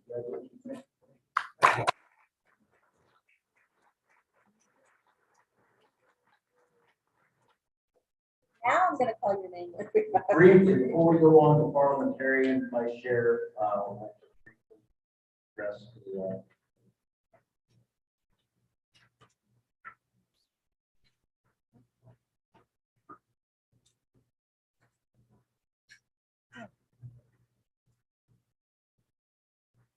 Good afternoon, everyone. I appreciate each and every one of you being here and the support and the work that we have ahead of us.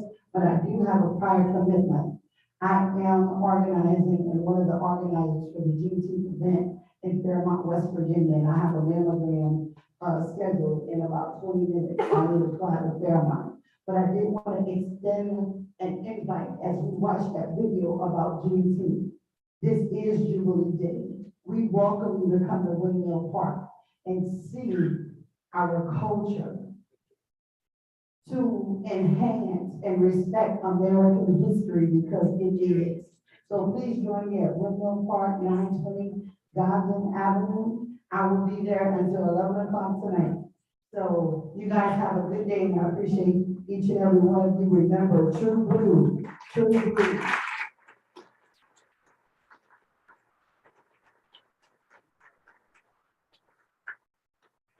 And we also want to thank Mary Ann Clayton, the chair, the female chair of the Black Caucus, and the Black Caucus support on the video that we had for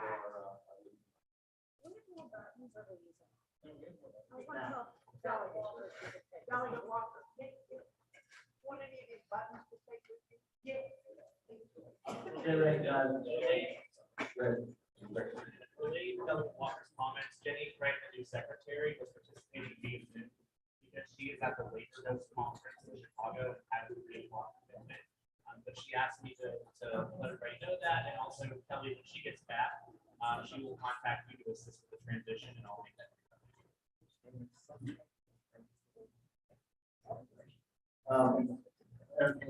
Open nominations for the office of parliamentarian. Mr. Chair, please move it forward and I nominate Nikki Lauer. Is there a second? Matt Holton from the 15th district. Seconds the nomination for Nikki Lauer.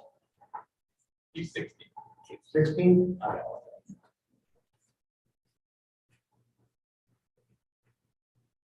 For further nominations?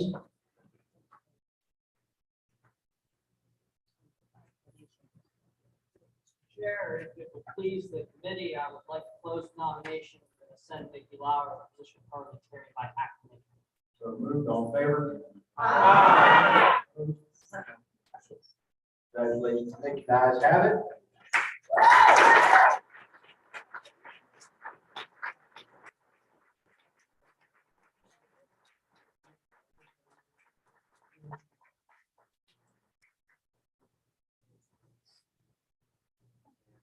Operating without parliamentarian and so forth, so that's what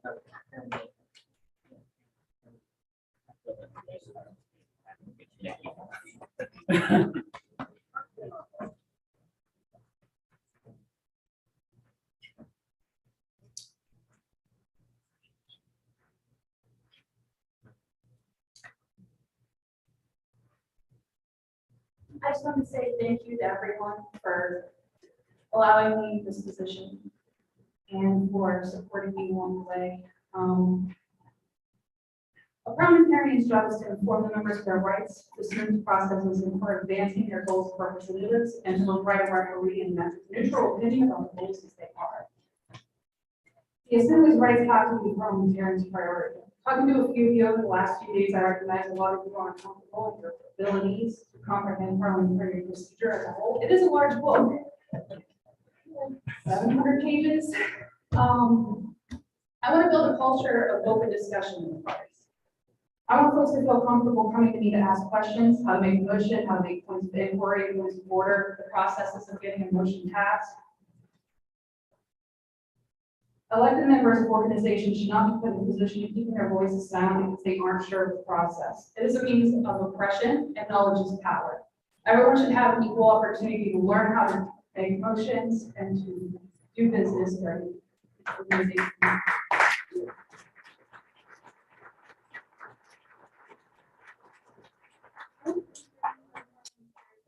County executive committees, ensuring access to resources, including guides that were created by myself that explain things explicitly and to the point. There's no more 600-page rules. You guys have jobs and families that you need to take care of. there needs to be at least some kind of access to terms that someone just starting out can understand. Otherwise, you're just throwing things at a wall and hoping that stick. It took me 8 years to learn parliamentary procedure, and I'm still learning. The only way I learned parliamentary procedure, the best ability that I have, is by training the high schoolers I have for the last 6 years who won on the national competition. That is the only reason why I'm able to do what I am comfortable. I want to bring the parliamentary world to the digital realm, creating a space accessible to all to discuss lapses of knowledge and just to create a more informative assembly. Thank you all for the opportunity. I look forward to working with you guys.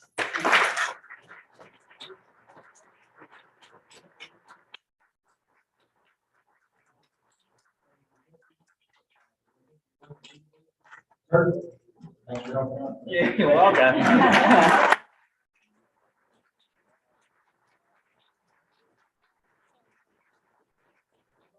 I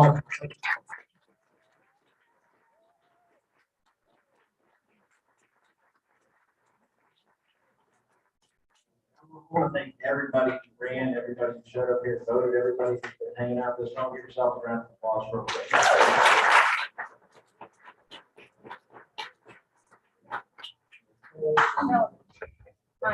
Delegates here, a couple resolutions. I know that's what I'm sorry. Yeah, I got the order of business.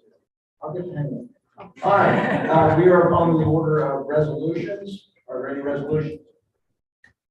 Here's one. Yeah, order resolution. Oh, I don't have it. If you want to start on that one. We'll go ahead and start with those. I did 3 resolutions. One is each of 3 proposed constitutional amendments of ballot November. Excuse me, can you repeat that? I prepared 3 separate resolutions, one against each of 3 of the 4 proposed amendments to the state constitution on the November general election ballot. They've been numbered 1, 2, 3, and 4.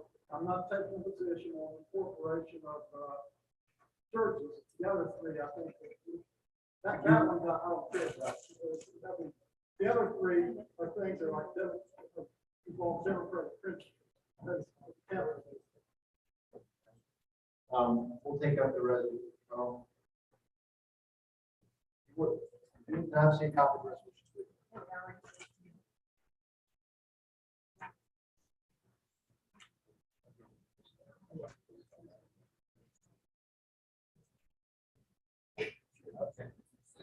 These are dealing with 3 separate issues. I think we're getting both on each of them separately. The first amendment, the first resolution would be against the First Amendment 1 on the November 8th ballot, and that is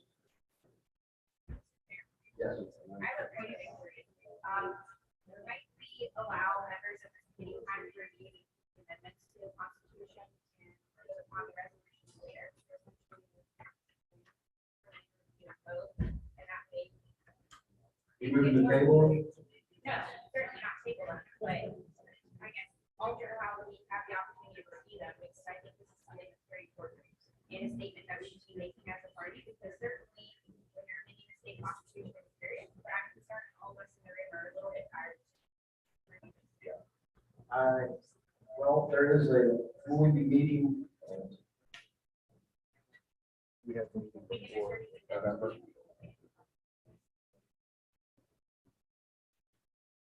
Will they get the form of a motion? It will sound very poorly worded, I'm sure. The secretary just told, the secretary didn't want to hear that. Okay, the parliamentary will have part of me, but I would move to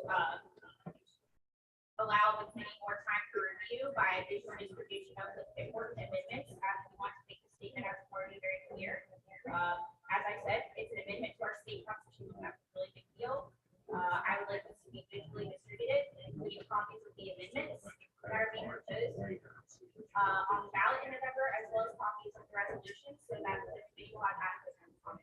The motion is to lay over the resolutions until it can be electronically disseminated to the committee and we can go over them properly. There will be, and we will get back together and vote up or down the resolutions before the time of manner for the November election, which is when these are on the ballot.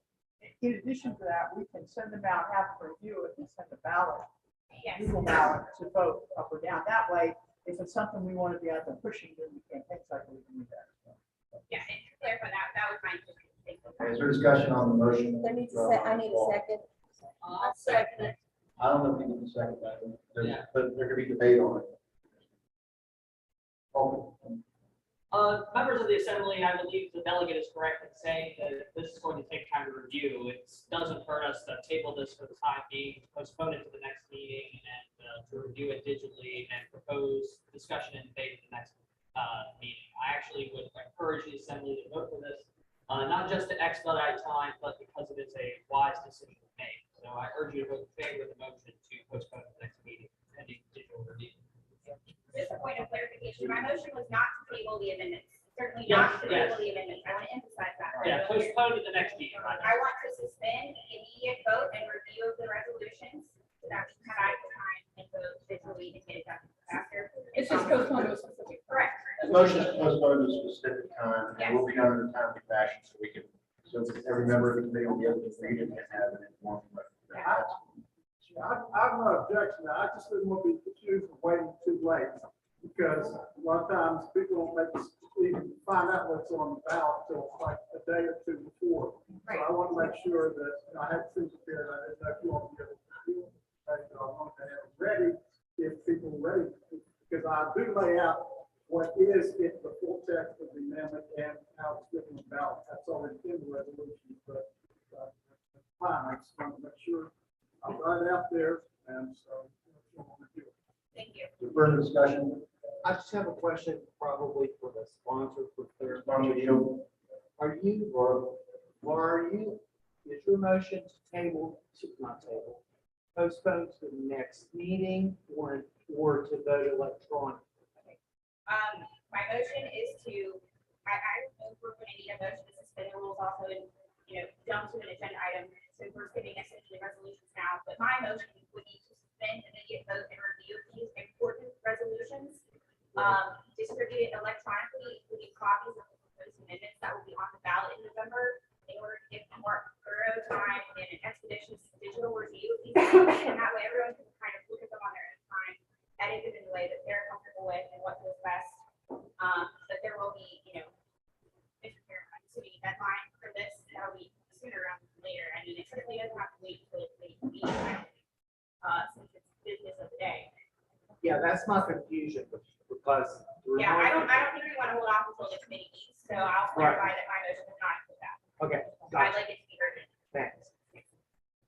I understand what people are trying to do here. There's nothing in the bylaws that provides for us to table such an event later. And it's my hope that we'll have another meeting in 60 days. I'll clarify once more, my motion is not to table.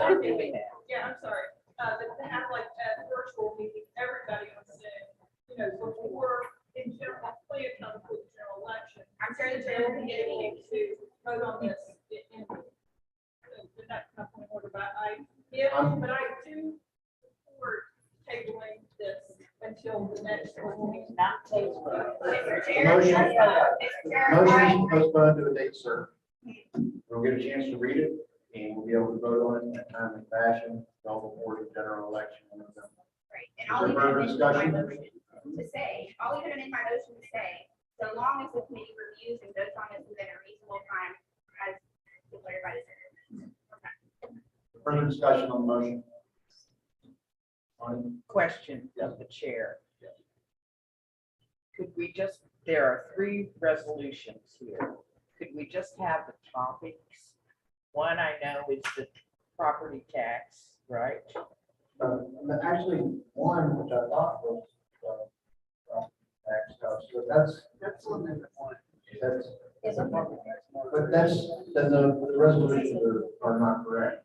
No, resolutions are, the first one, I'm going by the numbering system of the Secretary of State's office. So when the legislature put these things out to go on the ballot, they all were numbered. Amendment number 1. So it's the Secretary of State's office that decides which one's one, which one's two, which one's four. So I've got that information emailed to me earlier this week, so that's how those numbers are on there. So yes, the property tax, council member is one of the three. One has to do with the power of the judiciary, one has to do with the power of the state board. Those are the three. One that has to do with incorporating churches, I do not agree. There we go. The three resolutions are, the first one that is listed is about clarifying the procedure and the impeachment proceedings, which I'm way too familiar with judiciary. And the second one is the property tax modernization amendment. That one allows the legislature to certain property taxes. And the fourth one is one that would have a legislative oversight of the board, state board of education. Correct? Those are the three amendments. The motion is to postpone to a date certain, which we're meeting on Zoom to get these out and on an timely fashion. If it is the will of the committee to take some time and read them themselves. So further discussion. Just to make sure, so that's gonna be online, in our email, we'll have a way to comment, edit, and vote up or down? Is that what the plan is? Now, you have a chance to read it, and then as stated that we can have a Zoom meeting. There's nothing in the bylaws for this type of value. I will check that. If there isn't any, if there's truly nothing in the bylaws to allow us to do that, then we can convene the proper notice. Okay, so further discussion. All in favor of the motion? Aye. Opposed? Aye. Okay. So the resolution will be postponed to a date certain, and we'll have do they have an electronic version of it they can send out for you? We've got it. Yeah, I emailed it on the pan, and so I'm at paper copies. So. Yeah, there's paper copies. Yeah. All right, I don't know if Jenny's still on here, but she has her first job.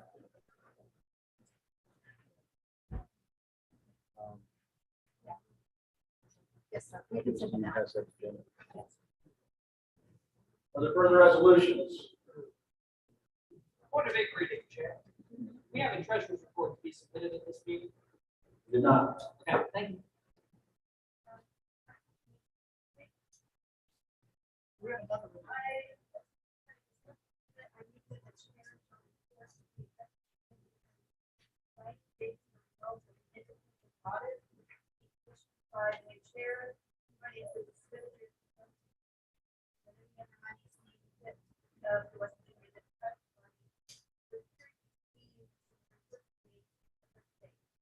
People should use the microphone. Another microphone.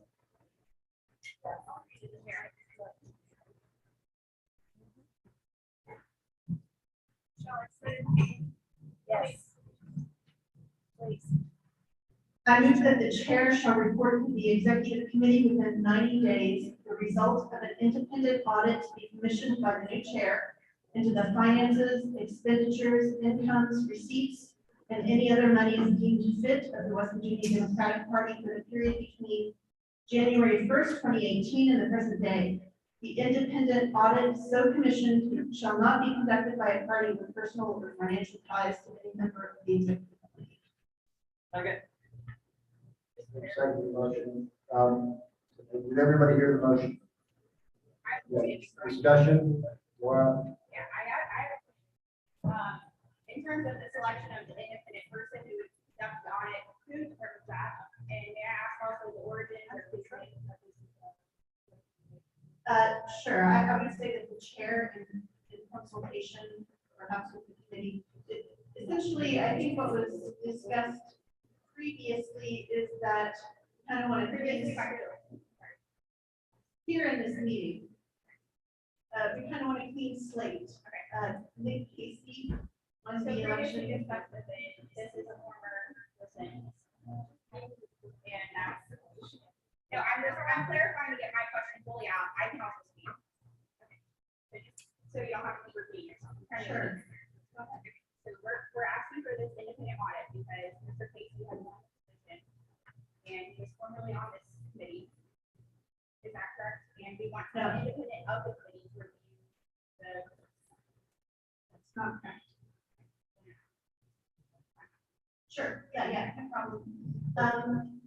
I think there was a discussion and perhaps, as we discuss this, maybe, the new treasurer can also add his thoughts, but there was a discussion that we kind of want to see what's happened so far so that we can move forward and know what to do. I think Shane mentioned that in his nominating speech, or was it the second speech? I just wanted to confirm. Thank you. Yeah. My other follow-up. One at a time, she has the floor. Yeah, but I'm I just have asking. to, I have to ask you where she has the floor. My question is great.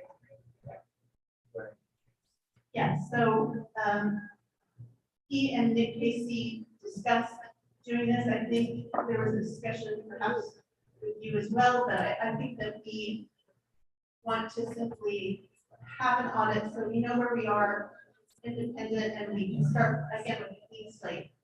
You made the motion, correct? I made the motion. Okay, you explained the motion. Does everybody understand? Can I just say I'm sorry. something Yes. really quickly that I don't know if people don't know, which is fine, or have forgotten. But every single thing that we have to disperse or receive is always reported on the Secretary of State's website and monthly with the FEC that is online for view. I don't know what you guys think or are questioning, but you can go on the FEC website and the Secretary of State at all times and see everything we've received and everything that has went out. I don't know if you forgot or didn't know that, but just throwing it out there. Thank you. Chair recognizes the treasurer. Only just a point of clarification is you that don't do it. An audit is required to be done by an independent CPA. So the independence issue playing on an issue because if you get an audit, it's an independent enterprise that has to do it. In fact, one of the requirements is they have to demonstrate their independence. So the independence is independent. I'd also just, maybe for the body, there's an audit, there's a review, there's a compilation, and there are what they call special procedures. And without trying to recommend one, I think we want whoever was asked to look at this to make the independent CPA, to make their recommendation about do we want an audit, or do we really want to review the special considerations or special inquiries on it, because there's a distinction there, including a substantial amount of cost that goes with it. So I think I would speak in support of it. Yeah, I would speak in support of it. I would maybe ask if there could be a friendly amendment to it to say that a review, an audit review or compilation with, after consultation with a selected independent CPA is the right way to go forward on it. Okay, the author of the motion, sponsor of the motion, and accepts the amendment.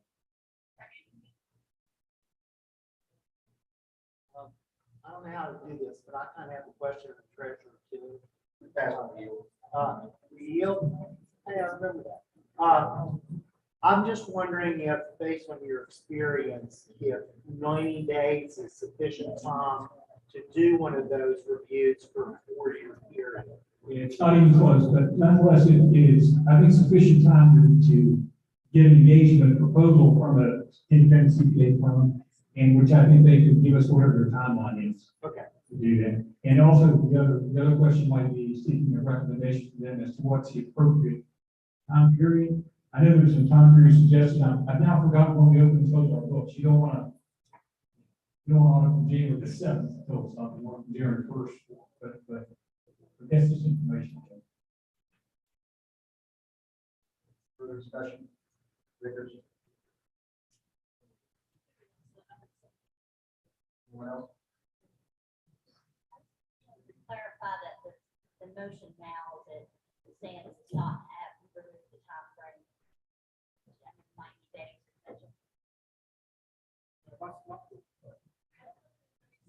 Yeah, my suggestion is we once we engage or we seek information from the independent CPA, that whether they can do it 90 days or not is kind of what they tell us. They may or may not be able to do it, they didn't have a cost, but that was something that I don't know how it affects the motion, but We certainly implement it on a Tuesday morning. Try to find it out. And one more question, is there, and this may be in the bylaws, is there a procedure that we would get like a minimum of 3 bids to provide the audit? Well, yeah, I always did 2 bids. And given what I would anticipate the cost, we might want to get more than 2 bids.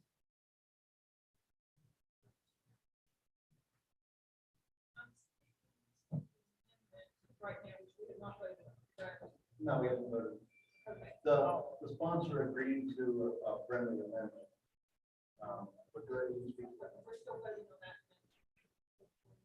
Bridget, did you be recognized? I can't hear. Go ahead, get the floor. Anyway, so, I commented that there were a lot of questions, yes, about what was the bylaws. This is the only thing that's in the bylaws. The treasurer shall receive all these funds and shall disperse same on order of the board chair, which will make report on receipts and disbursement at each regularly scheduled committee meeting. And to speak to what the staff said, and I agree, I don't want to look at the Secretary of State and FTC. However, it only gives you, like, it doesn't give you everything. And so it is the responsibility of this state executive committee to know the finances of that as well as the treasurer to make their reports. Even though this is my first meeting as a voting member, I've been to every meeting the last, I don't know, 6 or 8 years, and I think I've seen one. Or maybe did them separately, I don't know, but just in terms of our accountability, I think this is a good idea to start out with a fresh slate, and I agree with the amendment, and as well as just deferring to the chair in terms of the. Well, I think what happened was the sponsored motion agreed to reform a motion. That's what we're dealing with right now is the reform motion. Is there further discussion on the motion? For treasurer, how much would an audit cost for a review? And do we have enough money to pay for it? Because I have no clue. The last one I engaged some folks was about $5,800 for $5,800 for a 1-year audit. You know, but you just have to see, I don't know, we have a lot of transactions and there's, you pointed out, a lot of this stuff, information is already on, kind of online, it's a third party way to identify. So if I were going to tell you the budget before you're on it, I'd say budget 15 grand with the expectation will be less than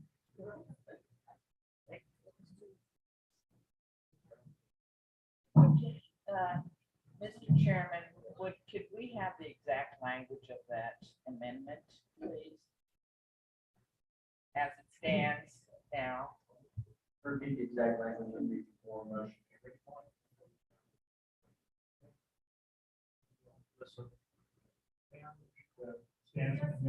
watch me be sure my. Somebody's taking notes. Within 90 days of this meeting, a engagement for independent auditors, as independence is decided by the general set of accounting principles, will be done.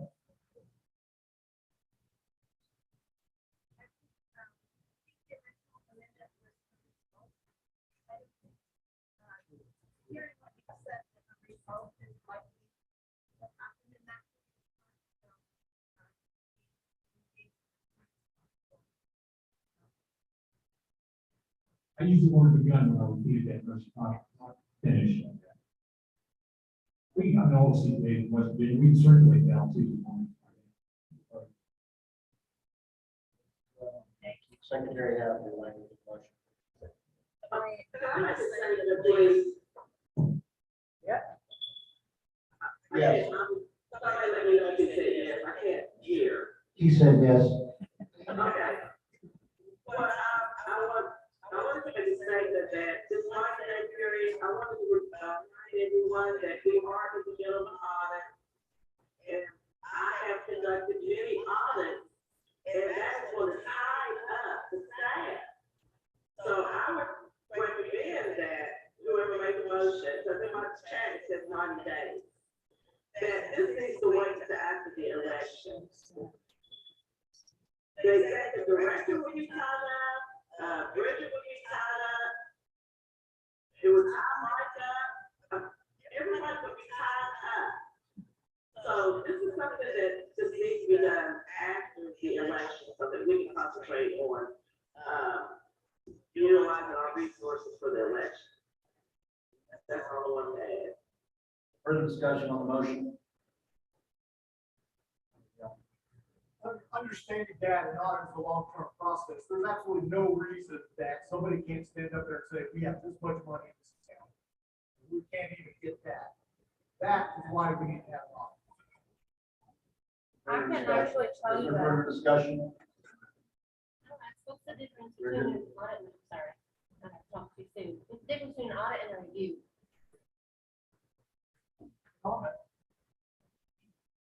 It all independently. In an audit, you do statistical analysis, and they have these ratios, and they say, we're going to test every so many transactions. They will then write a letter to the power company and say, did you in fact send a bill to the state bar for X number of dollars, and did they in fact pay you? So they do these independent inquiries based on statistical analysis of your things, and that's why an audit becomes more expensive than a review. A review is the same thing, except the auditors say, we're not going to do all the independent testing. They may recommend independent testing on something like travel expenses of employees, not saying that that's an issue now, but things like that which are more interesting, so to speak, than working with a third party, like did you pay acolytes on electric power or not, that sort of thing. And that's why the review is in my opinion, the review is equally as good for an organization like ours as an audit is. Audit just has more expense. In my experience, most people get an audit because there's some regulatory requirement that they have an audit. I'm on a bank board, they're required that by the OCC. I'm on another body, which is a HVAC air conditioning company, and they are only required to get, they get an audit because they're bank required. If they're bank required, they get an audit. So when we get the information we're asking for in one thing, with a review and a cheaper cost than an audit. They will not opine on certain things as an independent auditor, will not say they independently verified, again, third party vendors. But if you're looking for something particular, you ask them to do a special procedures, they really want you to check and see it anyway. And that's why they gain their input once they look at what we have is the most interesting. Well, yes, Chairman. One thing I think that's important, that you have to establish some guidelines around this. Whether or not there needs to be a pre-audit, whether or not we come together to look at what do we intend specific, is there a specific direction you need to go within this. So, looking at guidelines, establishing those guidelines to determine. I've heard discussions about things being placed on the website of Secretary of State's office. So, it's going to be part of the guidelines to ascertain what information that can be acquired through the various entities that already got there. So, I'm just saying, maybe we ought to begin to establish some guidelines as what direction we need to go. Sir?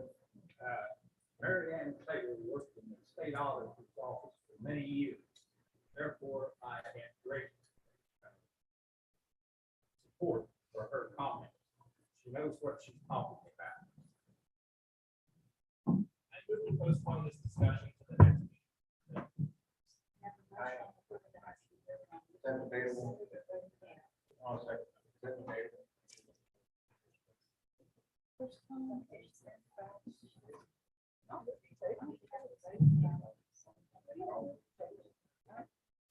I move the motion we table. It's already motion. Okay. I have to postpone this discussion to the next meeting. Is that debate?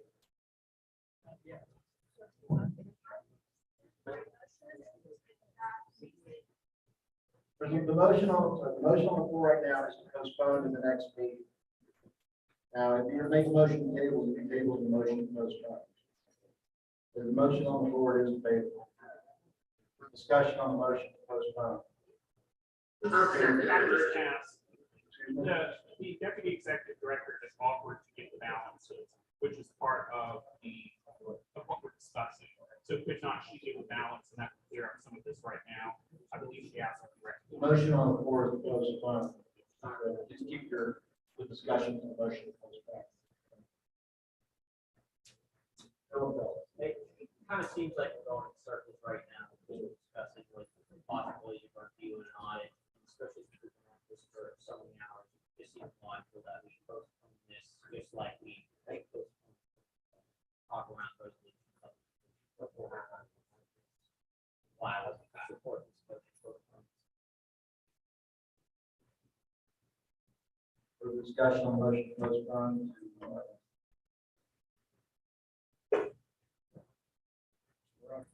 Sure, I think the motion to postpone is very well played. The reason for that, it gives the new treasurer, who is a CPA, and knows auditing backwards and forwards. This way, with motion to postpone, the new treasurer can then make a report to the entire committee as to whether or not an audit or review is necessary to spend thousands of dollars. So let's leave it up to the new treasurer, that we all have great confidence in. We'll review, report back at the next meeting, and whether or not we need to go forward with a complete audit or review. Further discussion on the motion. It's my understanding that meeting will be pretty soon and virtual, so we can all get out of this room and. Further discussion on the motion. Yes. Further discussion? All in favor? Opposed? Motion postponed, carried. Take it as people. We're back at the next meeting. Business.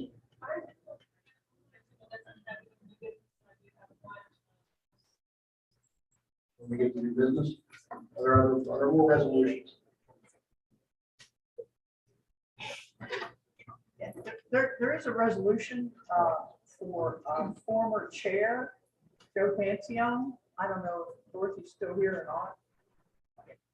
I didn't see him, sorry.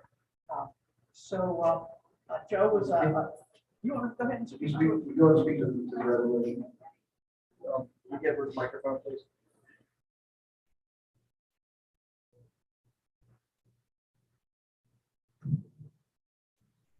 So. Okay, I'm Dorothy Campbell from Hampshire County, West Virginia. I'm current chair of our Democratic Executive Committee there. And unfortunately, one of our former chairs, Joe Pancione, which maybe some people in this meeting know, he passed away last Saturday at the age of 85. And I just wanted to make a resolution that we recognize his life. He spent many years in service in our county. He was a corporal in the U.S. Army Reserve, the West Virginia Military District. He was a lifetime member of the Augusta Volunteer Fire Department and the Hampshire County Democratic Club. He's the past chairman of the Hampshire County Democratic Executive Committee. And he was also involved in Word 10 National.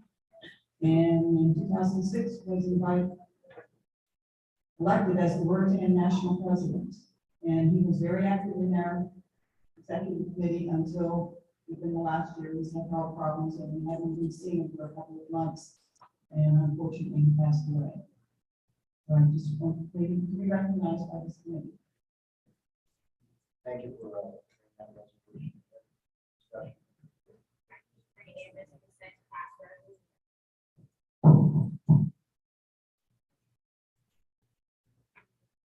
All in favor of the resolution? Aye. Opposed? passed unanimously. It will be posted so everybody can read the resolution. Correct, and I brought Dorothy a copy to take back to her committee. The blue, yeah.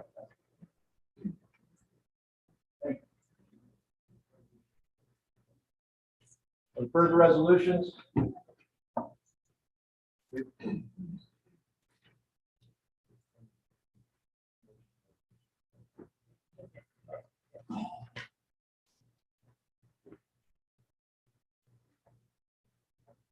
Okay, good of the order. Members? Motion and I'd like to speak to it. I move the creation of a special school rules and bylaws committee in charge of ensuring that the bylaws adhere to all state laws and national party rules and provide clarity and structure to the organization in the form of edits and new provisions for back at the next meeting of the General Executive Committee. Will elect their chair and consist of 8 total members, 4 from each congressional district, and shall be equally divided by gender, decided by election at 60 days. Second, everybody hear the motion? Discussion on the motion?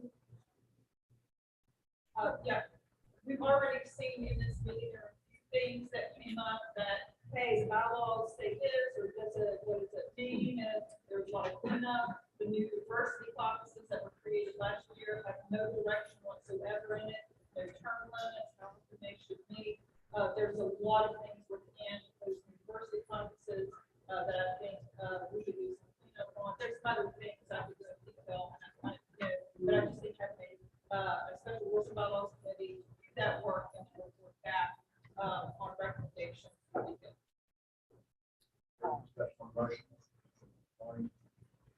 Would these members be appointed by the chair, or what would be the structure?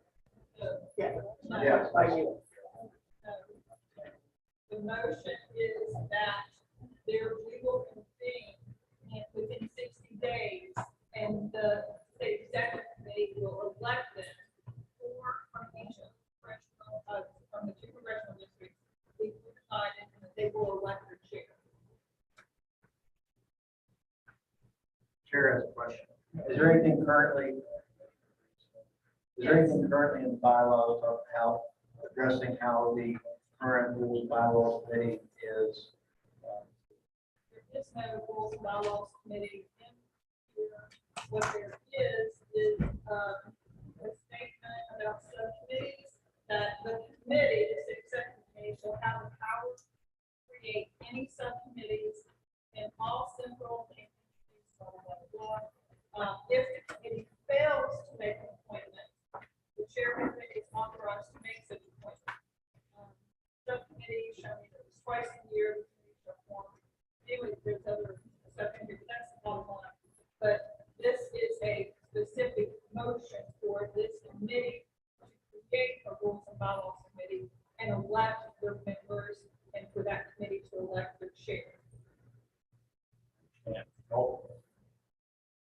As a parliamentarian of 10 years, I have to say these are some of the weakest bylaws for an organization I've ever had the privilege to review. But this committee could be charged and is charged with this motion to reform those bylaws and make them stronger. I've never served in an organization of 40 I've served with where the bylaws are not considered a permanent standing committee and explicitly mentioned. This is some pretty basic housekeeping to move forward. I would encourage the Assembly to vote for this motion. It does include our democratic principles, yes, in the election process. However, there is a lot of cleanup that needs to happen in these bylaws, and having a committee specifically tasked and charged with conducting that cleanup and coming back with a recommendation on changes to our bylaws will make us stronger as an organization. It will make us more effective as an executive committee, and it will allow us to lead the state by example. So I would encourage the committee to vote in favor of this motion. Discussion on the motion, Patty. Yes, I just want to add, I ran a small organization for 20 years. need my school teacher voice. Yes, I just want, as a reminder, Never done karaoke, have you? that would not be good. What, slide?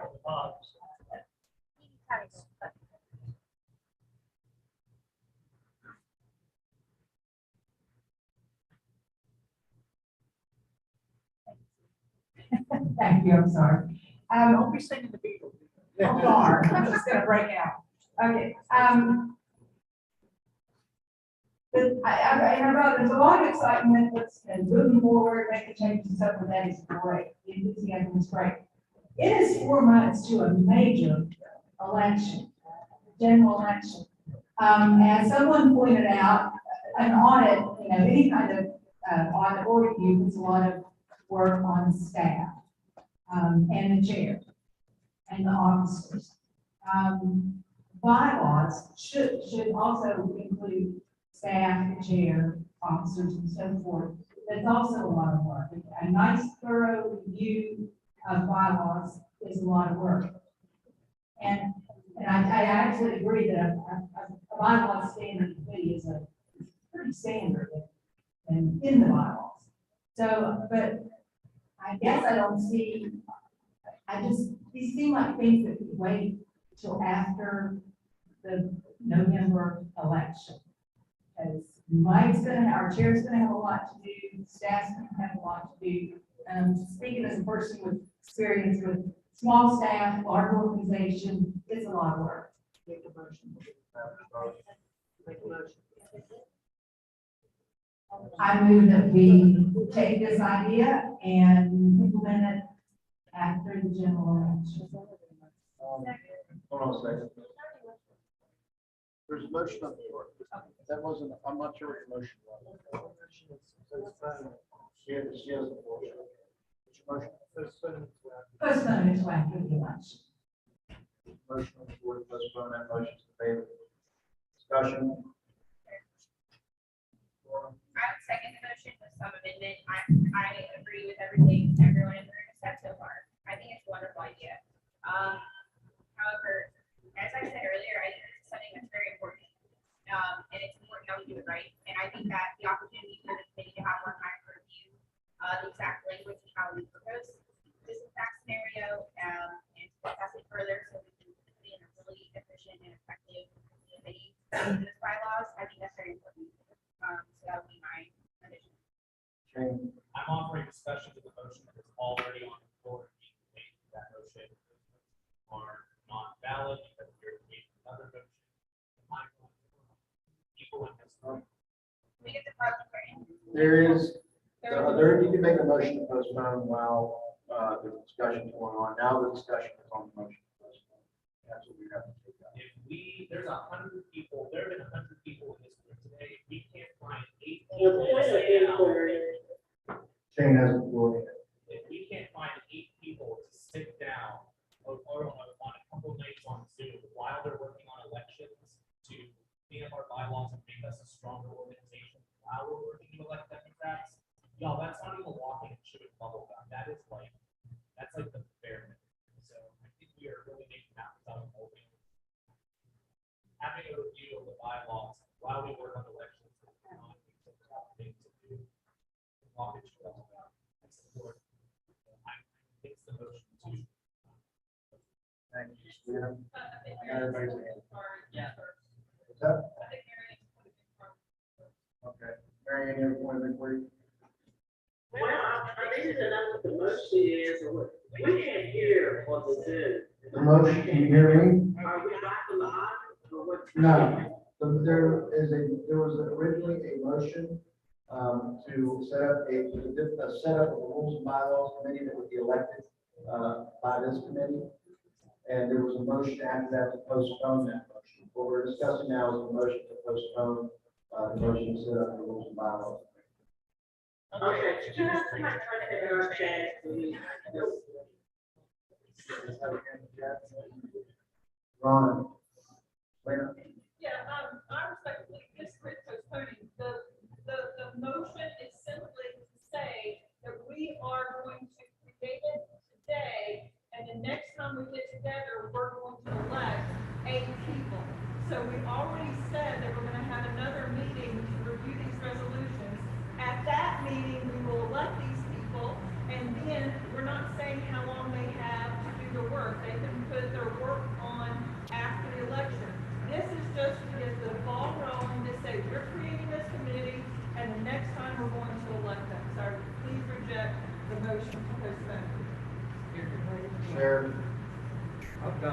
objection, I'm on the affirmative action committee. And my concern is that the rules will be amended so that certain people on the affirmative action committee will get appointed and end up on a voting member of this committee. When they weren't elected, they were appointed by 4 or 5 or 6 people, and I have an objection to that. Well, it's already happened, That's in fine. my opinion. Somebody may have gotten on this committee without being voted for by the majority of the people in their area. They were put on here by the affirmative action committee, which they belong to. That's the backdoor way of getting onto this committee. Okay, I don't see how that relates to the motion. The motion right now is to postpone. Point taken, but the motion is to postpone, and that was already changed last time. I'd like to call the question on the motion to postpone. That means you have to do this. And so then we're voting if you vote in favor of moving the question, you're voting to vote right now. All in favor of moving the previous question? Which way is it going? Okay, an affirmative vote would be to vote, the next vote would be to vote on the motion to postpone. The vote right now is whether or not we vote on that vote. Get it? No. So he's moving the previous question. The question is whether or not we vote on the previous question. Yes. So all in favor of moving the previous question? Aye. Opposed? No. The ayes have it. Previous question is on the motion to postpone. Okay. The motion to postpone to the next, of setting up the rules by law committee to the next meeting. Yes. So if we do not want to postpone, we would vote no. That is correct. Question was moved. We can't, there's no more debate unless there's a point.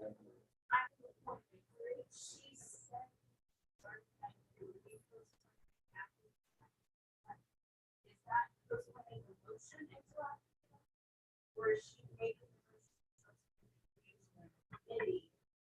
that's not a. Move to postpone the motion until after the election. That's what the question is called. So, you have a point of inquiry? I was just gonna ask, did anyone in here even bother to run the launch commission computer? Because it's been bylaws, bylaws. And they, the committee has been doing this for 4 years. That's just already. Had them marked up every time. So we redid, and there's some things that were added, deleted. See, did anybody bother to print those off? And put them in the notebook? Because what they could do in the meantime for postponing is to mark the sections or to make notes on where they think things are needed or things to add. And by the way, the DNC was very pleased with the bylaws that were created. The question was called. Yes. There's no more discussion. All in favor of postponing the motion until after the election, say aye. Aye. No. Those appear to have it. Those have it. Go back to the original motion of, can you repeat the original motion?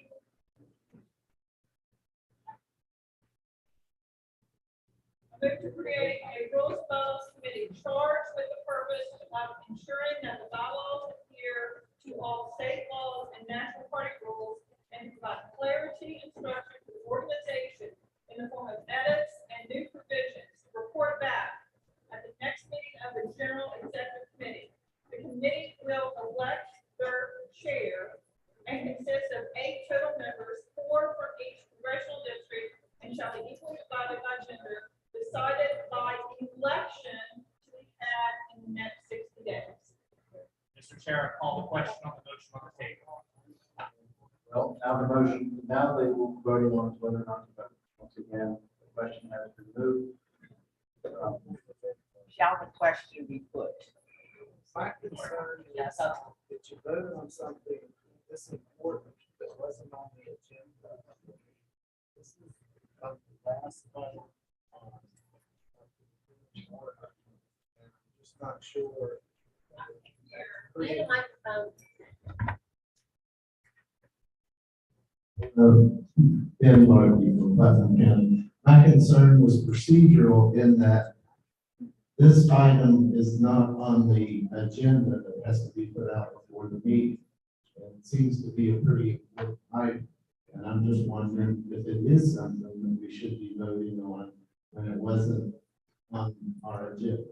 That's my point of inquiry. Thank you. Question was called. So I don't understand that, but the question was called. So we didn't vote. First we voted on that. So what we're voting on right now is whether or not the previous question. Second previous question will be out. Point of order, the second previous question motion is out of order because we're still operating under the general principles of the first previous question order, which would clear out in order the, you would vote on the previous question, postpone to the main motion. We had cleared the previous question, the postponement, we still need to clear the main motion. The vote now should be on the main motion. Point of order, Mr. President.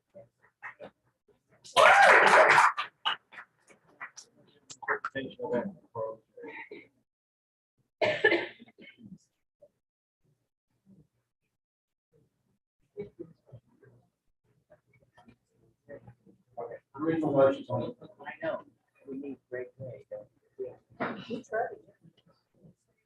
The original motion that was on. Committee. Further discussion. I'm totally confused. Are we debating the motion? It's the original motion that was on. All right. I think that it's imperative that we do have a bylaws committee. I've served on many bylaws committees. I've worked on bylaws for a long time, and I would be happy to serve on it. I do not think it is the purview of this entire body to elect a bylaws committee and having people vying for it, and having people making it political. It should be upon appointment by the chair. And that's the way it's done in every other organization that I'm aware of. So that's my only, it's the process. I think that I'd be happy to serve. I'd be happy to help with it. And if it's necessary, and I think it is, most organizations have that, but I do not see the value in having this body elect people to serve on the bylaws committee. Point of order, Mr. Chair. The question was called, which means all previous motions were off. I didn't make a motion, I'm debating. The motion on the floor was called, which means the All right, the question was called. That was the point of inquiry, so that was in order. Motion, but the question had been called.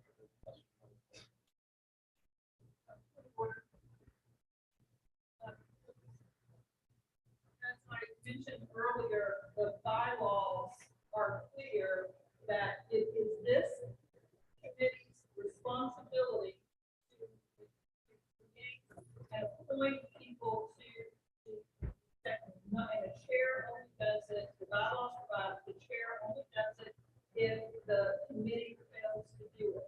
Point of order, Mr. President. Members are using point of order to be dilatory and to draw out debate. We are due for a vote. I call for the vote. The vote has been moved.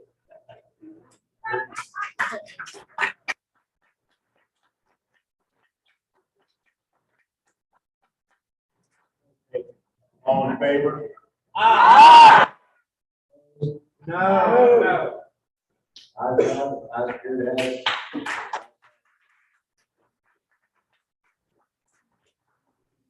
Any other business for the good of the Yes. order? How much money do we have? That's why we're moving on. Right here today, tell me, what we got. Well, Bridget had a report, but I'm not sure where she went, but we'll send it. There was no treasurer's report given during the. I will send She you offered, she offered, somewhere around. she offered, no one to take her up on that. There's several different accounts. but Okay. I will send you that. Get started. Is there any other business? State? I just want to point out, I don't think this takes a motion, I hope.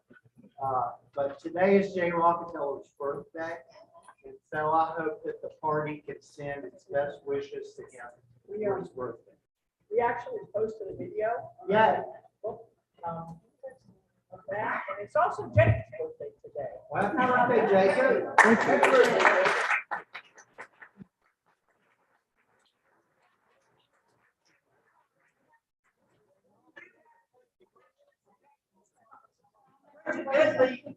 I do have a treasurer's report. I'll read the treasurer's.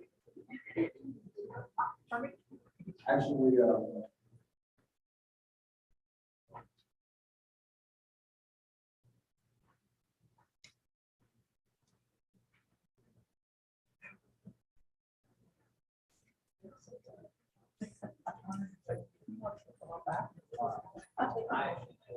treasurer's report will be made available on adjournment. Any other business to the board? I second.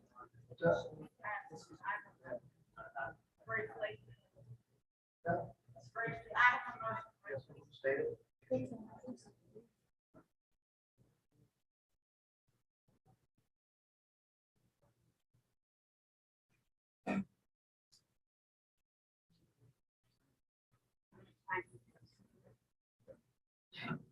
I would like to make a motion to submit a proposal to be discussed at our next meeting to create a subcommittee that would address outreach, education, growth, and recruitment. It would be a significant committee, but the motion is to make this proposal to all of you all so that you all have an idea what it would be, and we'll discuss it then. Seconded. Does everybody understand the motion? Just at the next meeting, basically set up a subcommittee to work on outreach. Giving the second, time that it reduces, we do have an election. Any discussion on the motion? I'm sorry. All I have heard all day are voices. I have not seen faces. I'm sorry, I don't know. Brenda Weeks. Thank you, Brenda. Brenda. You have the motion. I don't, I have the email. Any discussion on the motion? All in favor? Aye. One thing. Chase, who joined the, he was on the call for the youth caucus the other night, and found out why he wasn't yet a registered Democrat. He's 14 years old. Okay.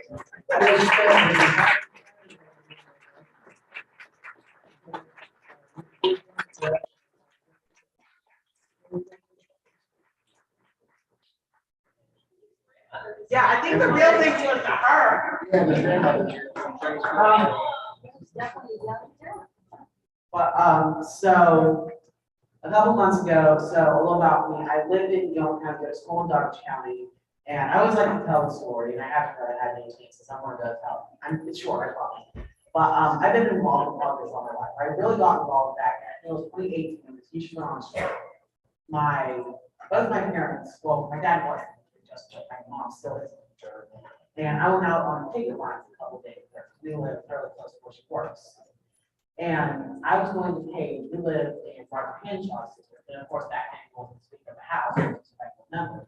But I was paid for him that day. And that was the day that all the teachers were down there for that huge rally.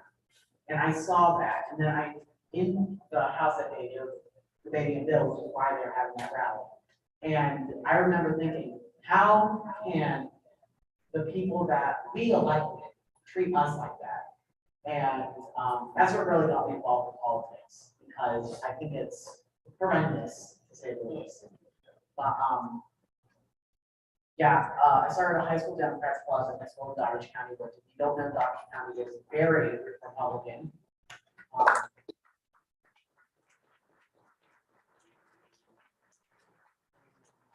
I'll speak to some of you before today, some of you I've talked to today, some of you I haven't got a chance to talk to yet. Like Mike, I've only got to talk to them on Zoom call, so it's nice to see some faces for once, instead of just online. But if any of you have any questions, if you want to start or work on starting a club in your county or in another county, you know, wherever, then I'll be here as long as my grandma doesn't drag me out.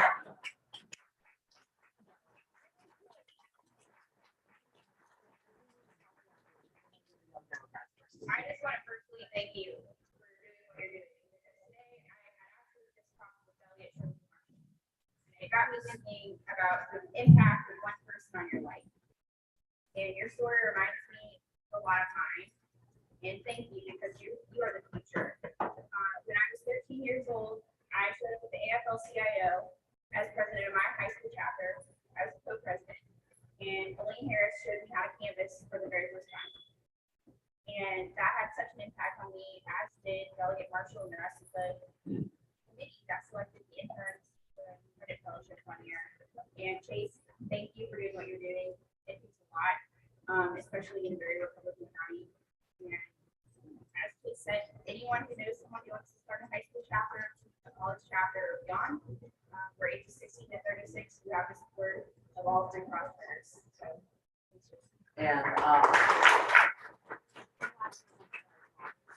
not sure if Delegate Stack is still here, but as you said, we need to get into the high schools yesterday. And here I am getting into the high schools, getting into all the high schools in West Virginia. And thank you all for hearing me out, because I know you all want to go home and you all want to, and I talk a lot. So thanks for bearing with me.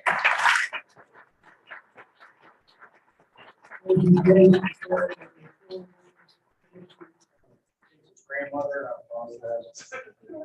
grandmother.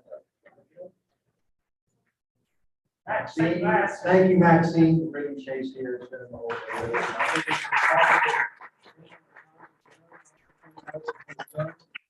So moved. I'll second that. All in favor? Aye.